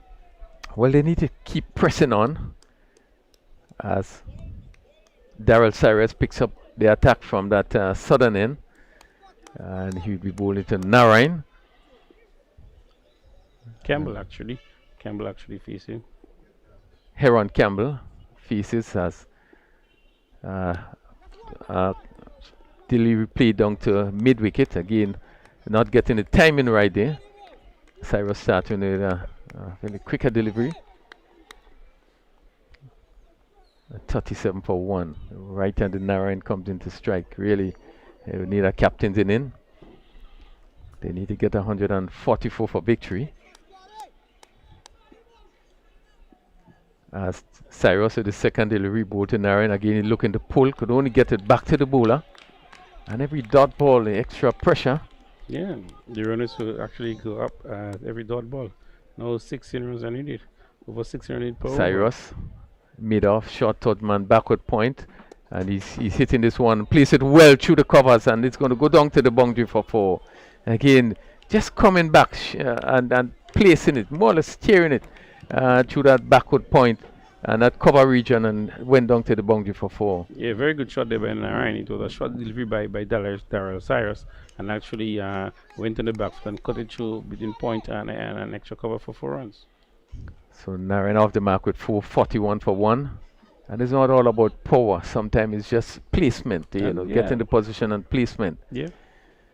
And that race across the field. So the point in Fletcher. It's 41 for 1. Pieces need to get up. Still need 103 from 39 deliveries. Cyrus again to Narain looking to drive again, not taken cleanly by the keeper. And that leg break just turning away there. And the batsman take the opportunity to pick up a bye. So 42 for 1. The right-handed Campbell comes back into strike. Campbell 24 from 12 deliveries. So far hit 4 fours and 1 6. So he have been off to an aggressive start. You've been to a very good start there by Campbell. As he faces another delivery from Cyrus. Campbell again is looking to swing again, is beaten there. Again looking to hit it somewhere over long on. And making no contact. So have been so far a good over by Cyrus. Again Campbell is looking to pull again. Really not getting hold of it, and ball go down to short fine leg. Very good over ball by Cyrus. His first over, 1 over for 5 runs, and after 4 overs, the completion of the power play. Cinnamon Pacers, they are 42 for 1. Yeah, 42 for 1. Still recording another 102 runs from 36 deliveries. And currently, yesterday we were wondering at what time, what stage, chasing a huge total. The batsmen started being worried. As you can see, 17 runs needed from the next 6 overs. Yes, certainly would be 4 over 102 to get in 36 deliveries, and really they don't have time. They would have to begin to real press on, continue to push as hard as they can to get to that score. Yeah, it's coming to an area where they definitely will be worried. 17 runs needed. You know, that's a worrying sign there. But I think the Pacers have done it before. Their experience, maybe they continue along such path, definitely they can actually be victorious. But well, they still in it. Well, we would have seen yesterday, I think it was a dramatic victory, having to get 39 in the last 2 overs, and some exploit from Athenaeus as this ball is full to the bat, and the batsman looking to swing from Joseph. First delivery, Even from this end, just seem to be going down the leg side, full to the bat. And Narayan looking to swing across. The score remains 42-1. Yeah, we saw some explosive batting yesterday. They picking up 39 in 2 overs. A full toss again, hit down to the backward square boundary for 4. Bad delivery, and really given the right treatment by Narayan. Full toss down the leg side, and very easily hit down to backward square for 4. Yeah, again another full delivery there by Joseph, and Narayan will just put down his feet and he get a nice connection to it and hit it down to the square leg boundary for 4 runs. So Narayan is second boundary, second 4. He's on 8. It's 46-1, and we are in the 5th over. Still 98 required from 34 deliveries. As Joseph over the wicket to bowl to Narayan. This is right up, hit down to long on, and Fletcher comes in. The ambles are single. So 47-1 in the 5th over. What we saw 4 overs for bowl yesterday and 91 run score. So it's not impossible. Yeah, it's not impossible. It have happened. Just good connection, and we need some carnage happening right here now. We need a 6. We need a lot of 6. We need to see 6s and 4s. So Joseph here bringing in the cover. Isaiah Simon coming off the boundary into the circle, and the deep backwards goes right back on the boundary. Short delivery again. Campbell looking to swing again. Really wasn't in any position there. Looking to really favors that mid wicket area, and we see Fletcher is on the long on boundary, wide long on. Then there's another fielder on the mid-wicket boundary, straightish mid-wicket, and a backward square on the boundary. Joseph to Campbell, whipping this one, and this one to go down to the boundary for 4. Again playing with the tide, and the backward square had to move to his right really quickly and couldn't get there. 15 33 deliveries, just 22 minutes. We had 7 4s and 2 6s. So Campbell continues on. He's on 28. Now hit his 5th 4. And the back square just going a bit finer. As Joseph, this one is right up. He's looking to swing it, just come off the bottom of the bat. And the amble a single as the over comes to an end. The 5th over completed. Pacers need to get 144 for victory. They are 52-1. Yeah, 52-1 after 5 overs, chasing 144 for victory. 92 runs in it of 30 deliveries. The run rate have just climbed up to 18.40 runs per over. That means, if my mathematics is correct, that over 3 runs every delivery. Yeah, it's really going to be tough going, as we see Josh Thomas just going back on the field. Riddick Healing, who was a substitute, just making his way off. Still with a bit of a hop, but probably not as serious. The physio who probably would have done some good work on him. He had to be lifted off the field. Now he's actually walking back on the field with just a little limp. He's stationed at mid-off, or no, short fine leg. Andrew Fletcher will take up the attack, and he's going to bowl to the right-handed Micah Narayan. Seems to be Campbell on strike there. Campbell rather, sorry, it's Campbell on strike. As Fletcher, he's up to bowl to Campbell. Campbell is hitting this one with good down to long on, and the fielder comes off the boundary. That's Regis. 53-1 in an all exciting finals.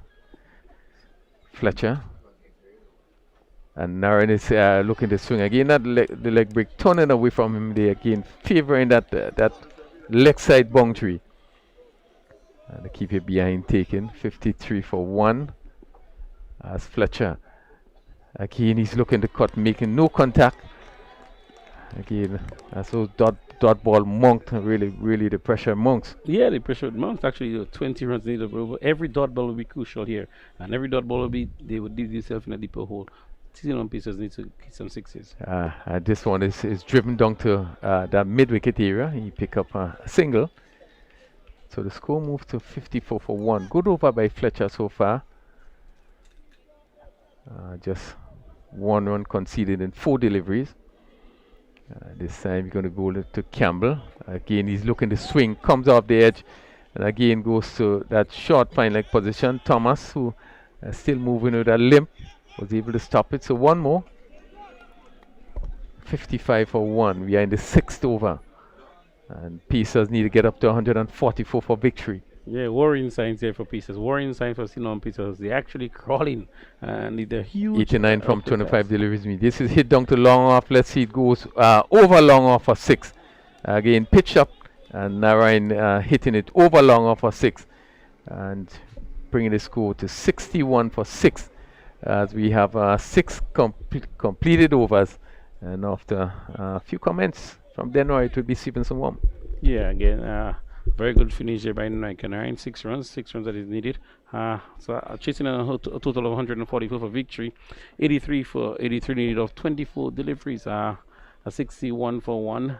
Micah Narayan 16 here in Campbell and 31. Required run rate is 20.75, and I say welcome to you, Stevenson 1. Not that it's ungettable, really, but it's gonna take quite a lot of big hitting to get there.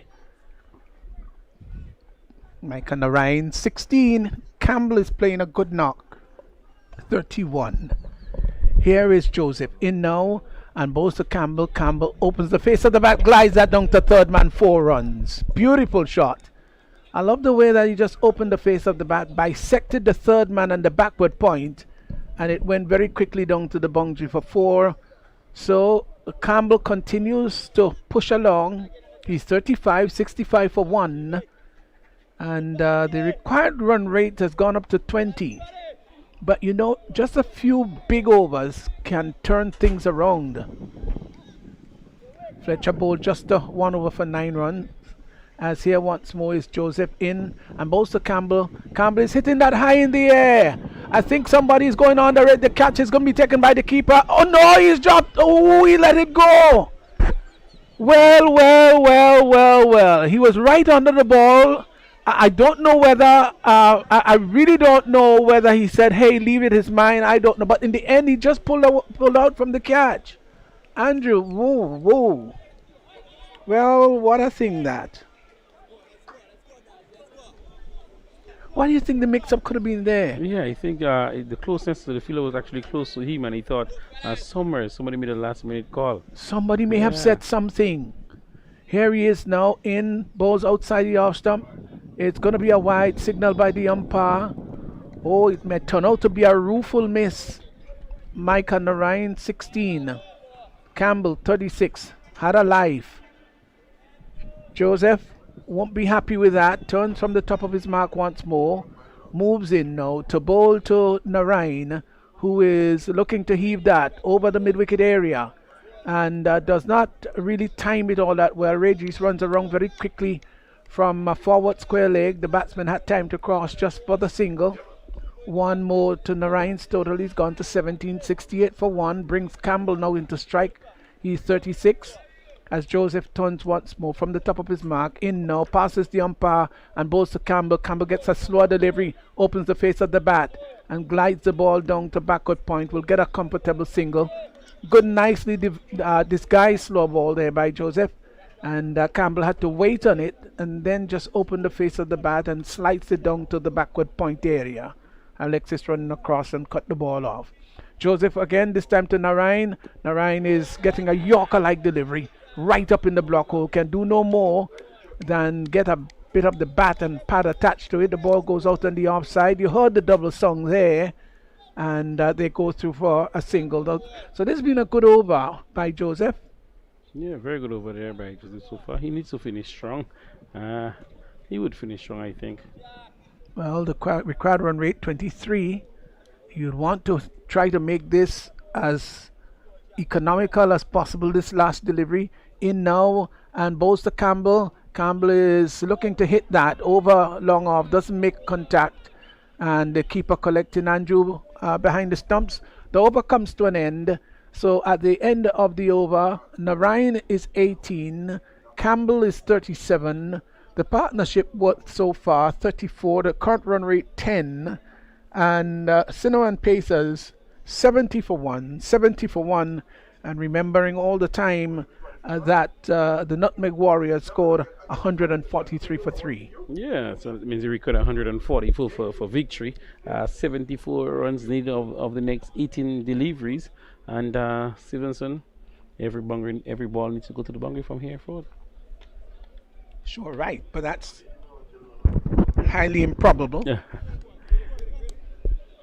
So who's going to take it up from the far end? Seems to be Haston Jackson there. Could be, just looking at the length of the run-up. Yeah, that's Haston Jackson.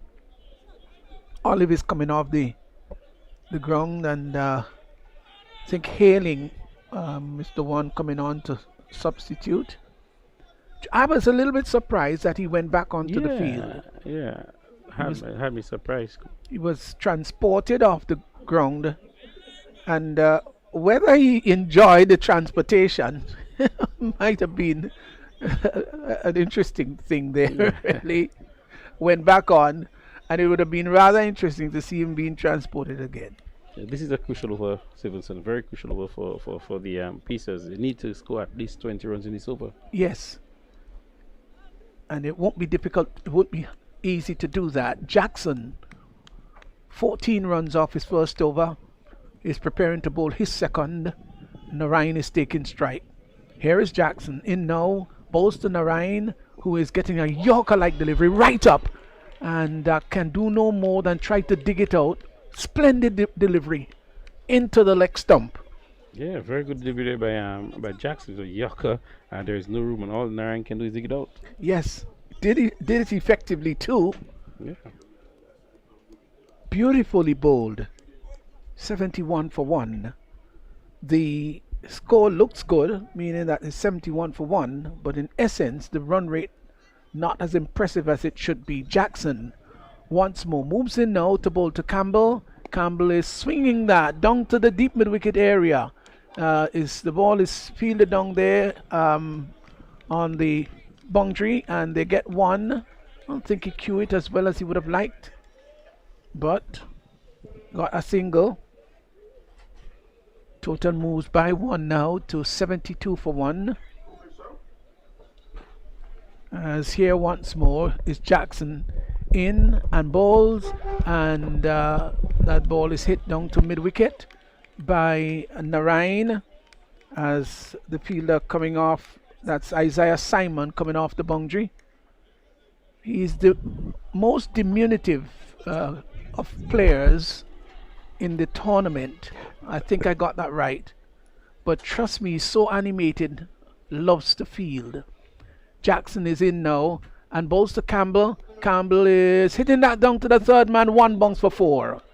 Well, he was looking to hit that straight down the ground. No ball signal by the umpire, so it's going to be a free hit. Jackson guilty of overstepping. 4 runs to Campbell. Now this time he has an opportunity to do whatever he wants with that ball, and extras have gone up to 7. Well, if it's one thing that the Warriors have done better than the Pacers so far, is the extras column. I mean, they have done better overall. But here once more is Jackson in now and bowls, and Narayan can do no more than push the ball up to long on for a single from that free hit. Well bowled by Jackson. So that no ball didn't turn out to be expensive, not costly. Goes back Jackson. None for 23 so far. He's got 2 more legitimate deliveries to bowl in bright sunshine. Moves in now, passes the umpire. He's there and bowls to Narayan. Narayan is looking to pull that down to mid-wicket. Doesn't make the kind of contact that he really anticipated. Must have gotten an edge onto that one. Cannoned into the body and then went out on the offside. Yeah, good over so far by Jackson. Having been plagued by the no balls, as we would have seen, like Josh Thomas. I think this is one of the challenges that Nutmeg Warriors had, is the fast bowlers having difficulty with the no balls. But this is a good over so far. Well, Jackson is in once more. This time to bowl to Campbell. Campbell is clipping that nicely off the toes. Fine, sweet shot of the bat. And that's gone down to backward square for 6.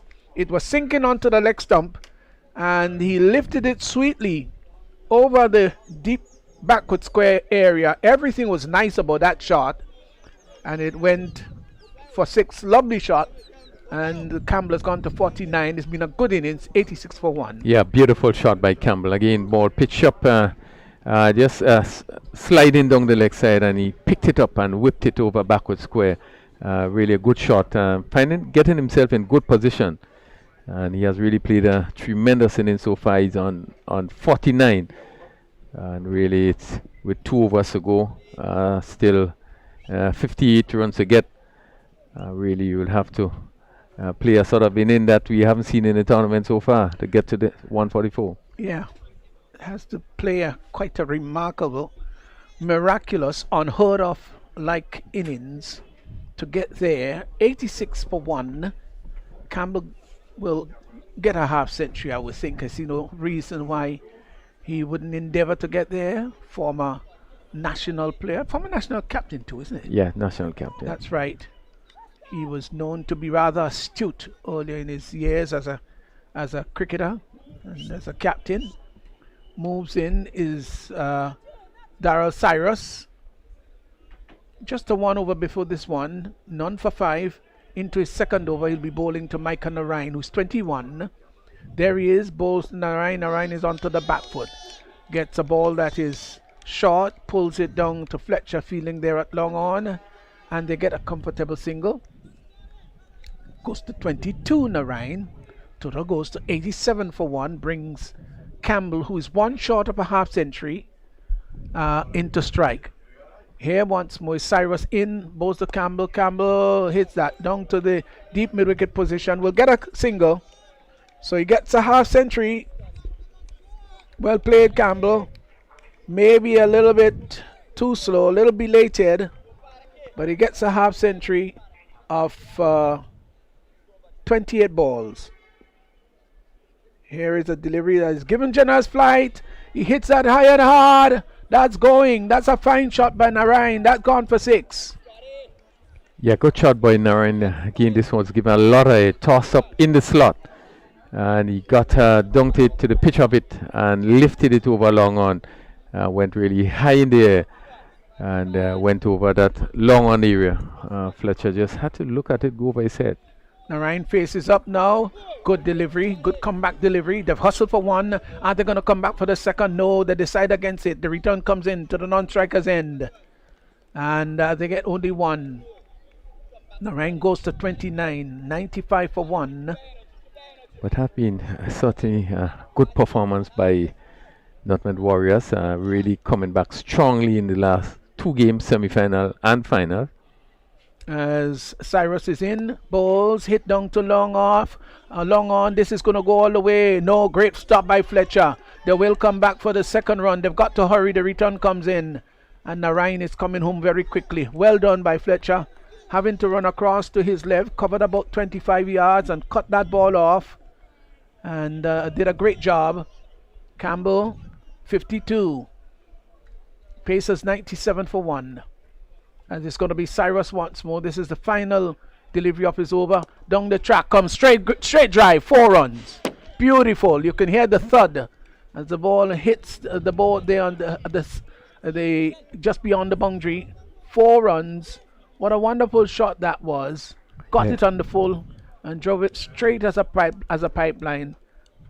Campbell, 56 is his total. The over comes to an end. 101 for 1 and 9 overs gone. Yeah, good performance by Nutmeg Warriors, coming back strongly in this last 2 games. And when probably you look at them playing the preliminary games, certainly it didn't give them a chance to reach that far. But the last 2 games, I think they had tremendous batting performances, and certainly put them in a position now to win this championship rather convincingly. So, maybe quite rightly, Fletcher is going to bowl the final over And I say quite rightly, because he's the captain, and then he scored 65, so why not conclude it? In he is now to Bolton Narayan, outside the off stump. And Narayan pulled away. Well, that's interesting. Wondered what happened. Here's Fletcher in, Bolton Narayan. Narayan is pulling that down to the sweeper position down on the leg side.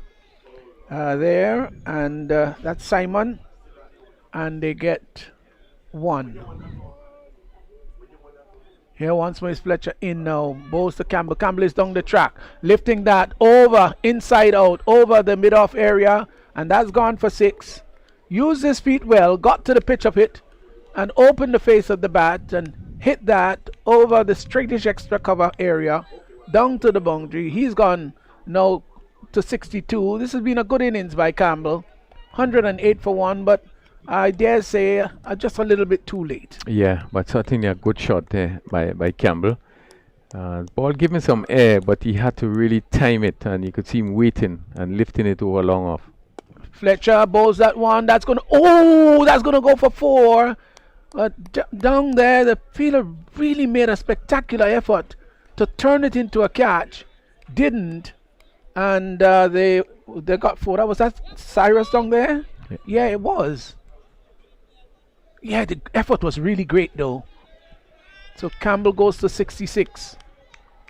112 for 1. 2 more deliveries remaining. Here's Fletcher once more. In right arm leg spin. Bowls to Campbell. Campbell is hitting that again in the air. That's going to go all the way. Another fine shot down to the extra cover area. And that's 6 more. Used his feet well and came down the track and lifted it. So 1 more delivery to go, and although this has been rather expensive, this over by Fletcher, I think they have already begun to celebrate the Nutmeg Warriors. Final delivery of this tournament, bowled by Andre Fletcher. Campbell is 72. It's a resplendent knock. But I think when this is all over, there'll be a great sense of jubilation on the part of the Warriors. Here is Fletcher bowls. He's down the track, lifting that in the air. That goes over the long on fielder, and that's gone for 6. So Campbell gets 78. What a wonderful innings it has been. And the Nutmeg Warriors, they've won this game. You can hear and see the celebration out there, congratulating one another of a splendid, really resplendent performance here by the Nutmeg Warriors. They have defeated Cinnamon Pacers. Cinnamon Pacers in the end 124 for 1, 124 for 1. And though Micah Narayan not out 30 and Campbell not out 78, a partnership that yielded 88, but the run rate was then just 12.40, and that really was the difference. So the celebration has begun, as indeed the Nutmeg Warriors, they have defeated Cinnamon Pacers, and 124 for 1. It looks a good score, but they were replying to 143 for 3. So they've won this game by 19 runs. 19 runs, the Nutmeg Warriors, and they really deserve to win it. Yeah, magnificent performance by the Nutmeg Warriors. This team would have come back really strongly in the most important game, the semi-finals. They would have defeated Saffron Strikers, and a team that would have defeated them on both occasions before. Now they have come back strongly and also defeated Cinnamon Pacers, and these were the 2 top teams in the tournament so far. You had Saffron Strikers with 15 points, Cinnamon Pacers with 13 points, and they have been the team that have been playing well through the tournament. They have came back here and really played strongly. First up against Saffron Strikers, and come back here and get the biggest score in the tournament of 143. And one must recognize the performance of McDonald. I think he would have changed things for Nutmeg Warriors, coming in and having a good score of 49 in the semi-finals, and come back in the final and also score 49. And I think that would have helped to transform the batting of Nutmeg Warriors. That really would have put them in this position we would have pulled off that tremendous victory. Yes, so they won by 19. They've won by 19 runs. A great victory indeed. Cinnamon Pacers 124 for 1 in their reply to the Warriors' total of 143 for 3. Fletcher a good score of 65 and McDonald 49, but McDonald played a principal innings. Yeah, he really played a very good innings. Coming off the inning he played yesterday in the semi-finals, 49, he added some 91 runs from 4 overs with Regis, who didn't get off today.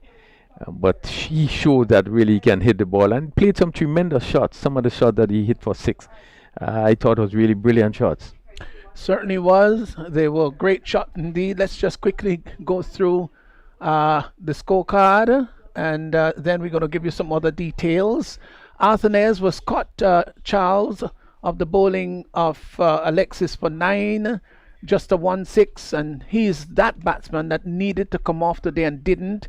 Campbell, however, was the one who came off, not out 78, 34 balls, 42 minutes at the crease, 9 fours and 5 sixes. Micah Narain, well, he played his role, 30 not out of 20 balls and had 2 fours and 2 sixes. In the end, 124 for 1, 124 for 1. A partnership, of course, of 88 couldn't really see Cinnamon Pacers home. Haston Jackson, none for 30 of 2. Josh Thomas, none for 15 of 1. He had a bit of an injury. Akeem Alexis bowled well, just 7 runs from his lone over and picked up a wicket. Darryl Cyrus, 2 overs for 20, didn't pick up a wicket. Sheldon Joseph had none for 19 of 2, and Fletcher, though he was expensive, 2 overs, no middle, none for 32, but he did play quite a remarkable innings, an innings of 65 that really turned the tide. Along with McDonald, they were the 2 mainstay. Well, we did see before the inning began, it was important for Fletcher to bat right through the inning. For them to get up to any challenging score, he would need to bat through the inning. This is the first game that he would have played and batted right through the inning. And I thought he batted really sensibly. He started off, you could see him building an inning, which we probably haven't been seen more regular enough. But he started off really slowly, building in, and then he ended, hitting a few sixes in the last over. That really caused the Nutmeg Warriors to get up to that big total of 143 for 3. So he did play a good inning. Well, let's look a little bit at some of the chief scorers, so to speak, in the tournament. Alec Athenaeus, and we can't finish talk about him. What a wonderful player he is. 496 runs, that's correct, 496 runs, had a height of 78 not out, an average of 70.86. Andre Fletcher followed that with 395, 101 runs less than that of Athenaeus. Had the highest innings in the tournament of 79, and his average was 49.38.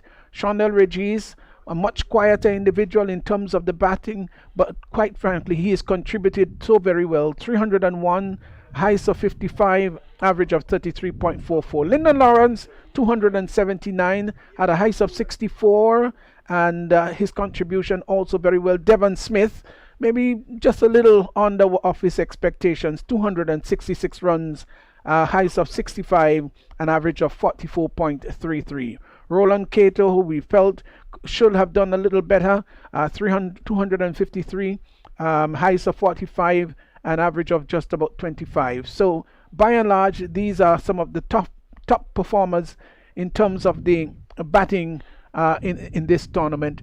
This has been a well-run tournament indeed, and I'm sure that the Grenada Cricket Association, they will be very pleased with the overall performance and all the logistics that were put into this particular competition. The Dream 11 Speyside T10 cricket. Let's look a little bit in regards to the bowling stats. Thank you so very much, Raphael Crony. Redhead, 11 wickets at an average of 16.36, an economy rate of 9.56. Well, he has bowled very well. Kenroy Peters, 11 wickets at 16.55, an economy rate of 11.38, a bit expensive, I dare say. Kem Charles picked up 10 in the tournament, 10 wickets at 9.61. Larry Edwards, the left arm orthodox, he had 10 wickets at economy rate of 6.95. Very good. The average per wicket for Larry was 15.3. Daniel McDonald had 10 also. Andre Fletcher picked up 10. The last couple of games were not so very successful, but his average was 18.1 and economy rate at 11.31. There were 9 wickets for Micah Narain, 9 for Javal St. Paul. Akeem Alexis also, he had 8, and John Olive 8. So those are the main wicket takers in the tournament. And as I said earlier on, it really was a fine tournament here. A lot of players, a lot of hard work, I must say, because quite frankly, thinking about 11 days of cricket, and every day you've got to be playing, it called for a great deal of stamina and concentration. Yeah, most definitely. The players had to be disciplined. Certainly they had to really be fit to go to the 11 days of cricket. We haven't seen much injuries in terms of players getting off the field. So certainly the players would have prepared, they would have worked hard, and we've seen that everything really worked according to plan. I thought that the pitch was well prepared for the tournament. The facility looks beautiful. As you look at the outfield and the grass, really in top condition. We really had this sort of facility and condition that is required for such a tournament. And I must say, as the tournament get deeper, as it come to the end, we would have seen some of the batsmen really coming into their own and playing some really good innings. So the news is that the Nutmeg Warriors, they won this tournament. This the first of its kind, Dream 11 Speyside 10-10 cricket, and it was an absolutely wonderful experience for all involved, whether they were match officials or administrators or the players themselves. And for us in the commentary booth here, it was an absolute pleasure to be bringing you the broadcast. So on behalf of the entire commentary team and our scorers and the technical personalities who all amalgamated, combined their efforts to make this what would be deemed a bumper success. Stevenson Worm, until next time.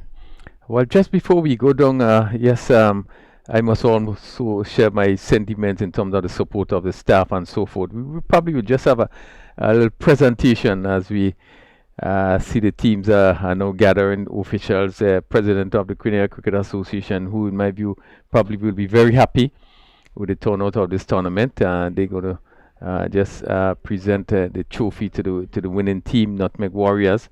But yeah, it have been a really good tournament. The support staff have been really good. The Cricket Association must feel really happy about such a tournament like this, and we certainly await, as we would now go down to join Kerry Frank as we now have the presentation for the first ever Dream 11 Speyside T10 tournament played here at the National Stadium in Grenada. Really, and the conditions are so beautiful as we come to the close.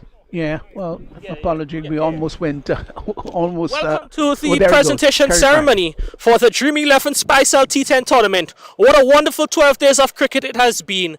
From day one to the final day, we've been thrilled by 32 exciting matches. Let's give first of all a round of applause to all our 6 competing teams in the tournament. So join me and give a round of applause to all our teams who have entertained you for the last 12 days. We'd like to recognize the members of the presentation party. We have with us the president of the Grenada Cricket Association, Dwayne Gill, and the first vice president of the GCA, Mr. Anderson Noel. We will start the presentation and we'll go straight into the business aspect of the presentation. The first award goes to the tournament's most valuable player.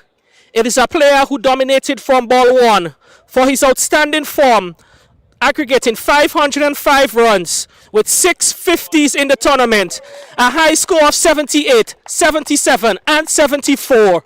3 high scores in the top 5. Let's give a hand to the MVP of the Dream 11 Spicel T10 tournament, Alec Athenes. He will receive his award from the Vice President of the GCA.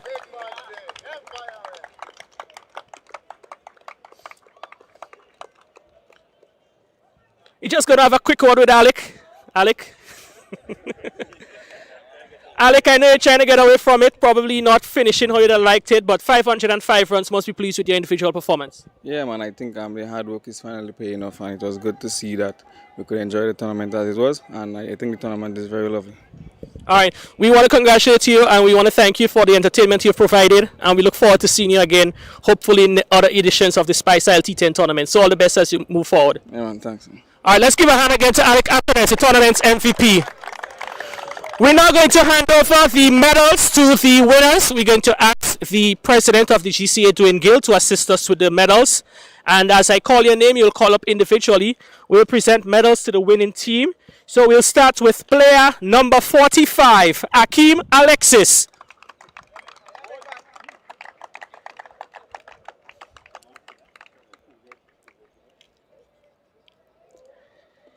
Player number 1, Javon Andrew.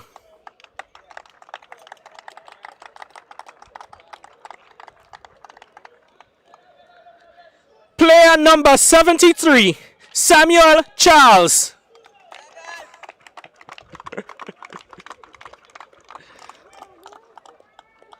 Player number 10, Daryl Cyrus.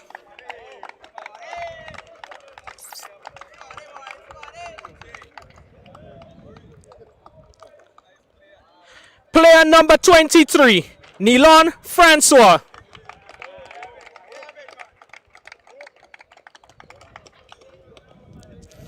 Player number 97, Riddick Halen.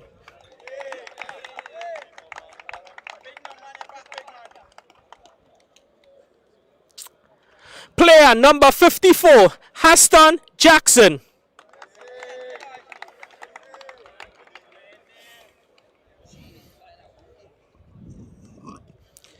Player number 18, Sheldon Joseph.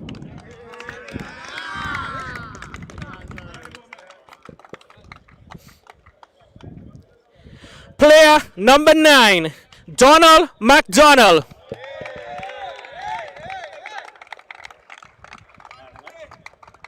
And the man of the match for the final, so let's congratulate man of the match for the final, Donald McDonald. All of the man of matches will receive their award at a later date.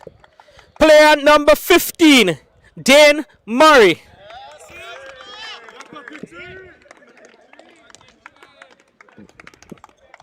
Player number 13, one of the rising stars of the tournament, Shondell Regis.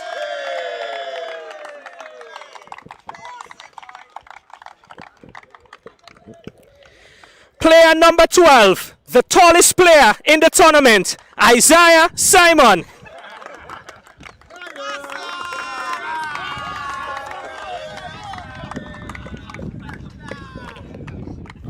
Player number 13, Josh Thomas.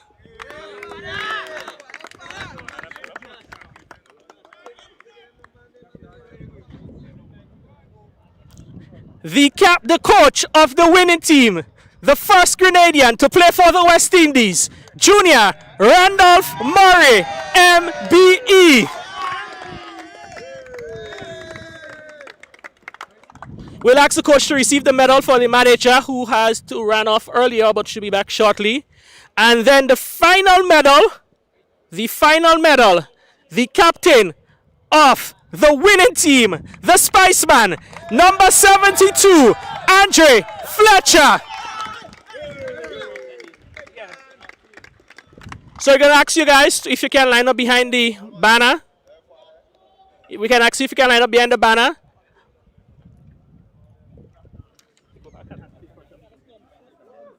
Okay, all right. So we're going to have some words with Andrea before we present the final award. Andre, congratulations. You guys are the first champions of the Dream 11 Spicel T tournament. Must be ecstatic about that achievement. Of course, I'm super happy. As I said in the start, we were counted out, but the belief that we had, as a team, it was tremendous. And the way the guys came out and played today, it was exceptional. And I'm very grateful, I'm very thankful to our Lord Jesus who, helped us to come out here and give us that performance. Without him, nothing was possible.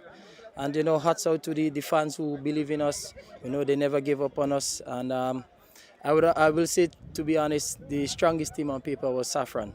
And unfortunately, they didn't, come through this tournament. But I'm very happy and grateful for this. I'm sure you can have a product here in Grenada that can be proud of, that you can brag to your friends across the Caribbean and the world, that the Spice LT tournament, T10 tournament, is certainly up there with some of the best around the world. Of course, I said from the start, I don't think there is any Dream 11 T10 tournament in the winners that would match this one. The way the guys came out and the talent that we have in Grenada, I know for a fact everyone was, pleased and was wondering where the players were. So hopefully, I'm hoping that we can have another tournament sooner than later, and the guys can come out and continue their great form, be consistent, and see how it can grow from there. Well, Andrew, I'm not going to keep you much longer from receiving the big prize. I'll invite you to go to receive your prize now from the president of the Grenada Cricket Association, Dwayne Gill, who will now make the handover of the winners of the Dream 11 Spice T10 tournament, Nutmeg Warriors!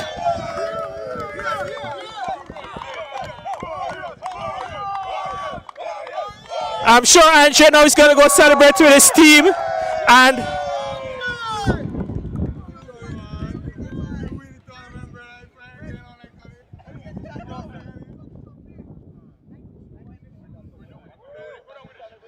all right, so that's it from the presentation ceremony. We want to thank you for joining us from wherever you joined us for our broadcast for the last 12 days.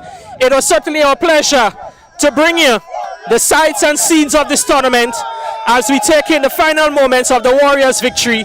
So from all of us who made this possible, we say thank you, and we look forward to seeing you to the next edition. We take you now back up to the commentary booth.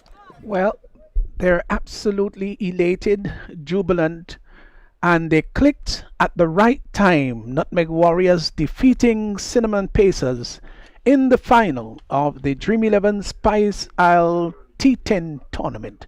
As I said a little early on, though might have been a little bit premature, but we were absolutely happy to bring you the broadcast. Everyone who, in one way or the other, made this a success story. Obviously, it's a very proud moment, not just for the Nutmeg Warriors, but a proud moment for cricket in Grenada. So until the next edition, on behalf of the rest of the commentary team, and of course all our technical personalities here, Stevenson Worm, until next time.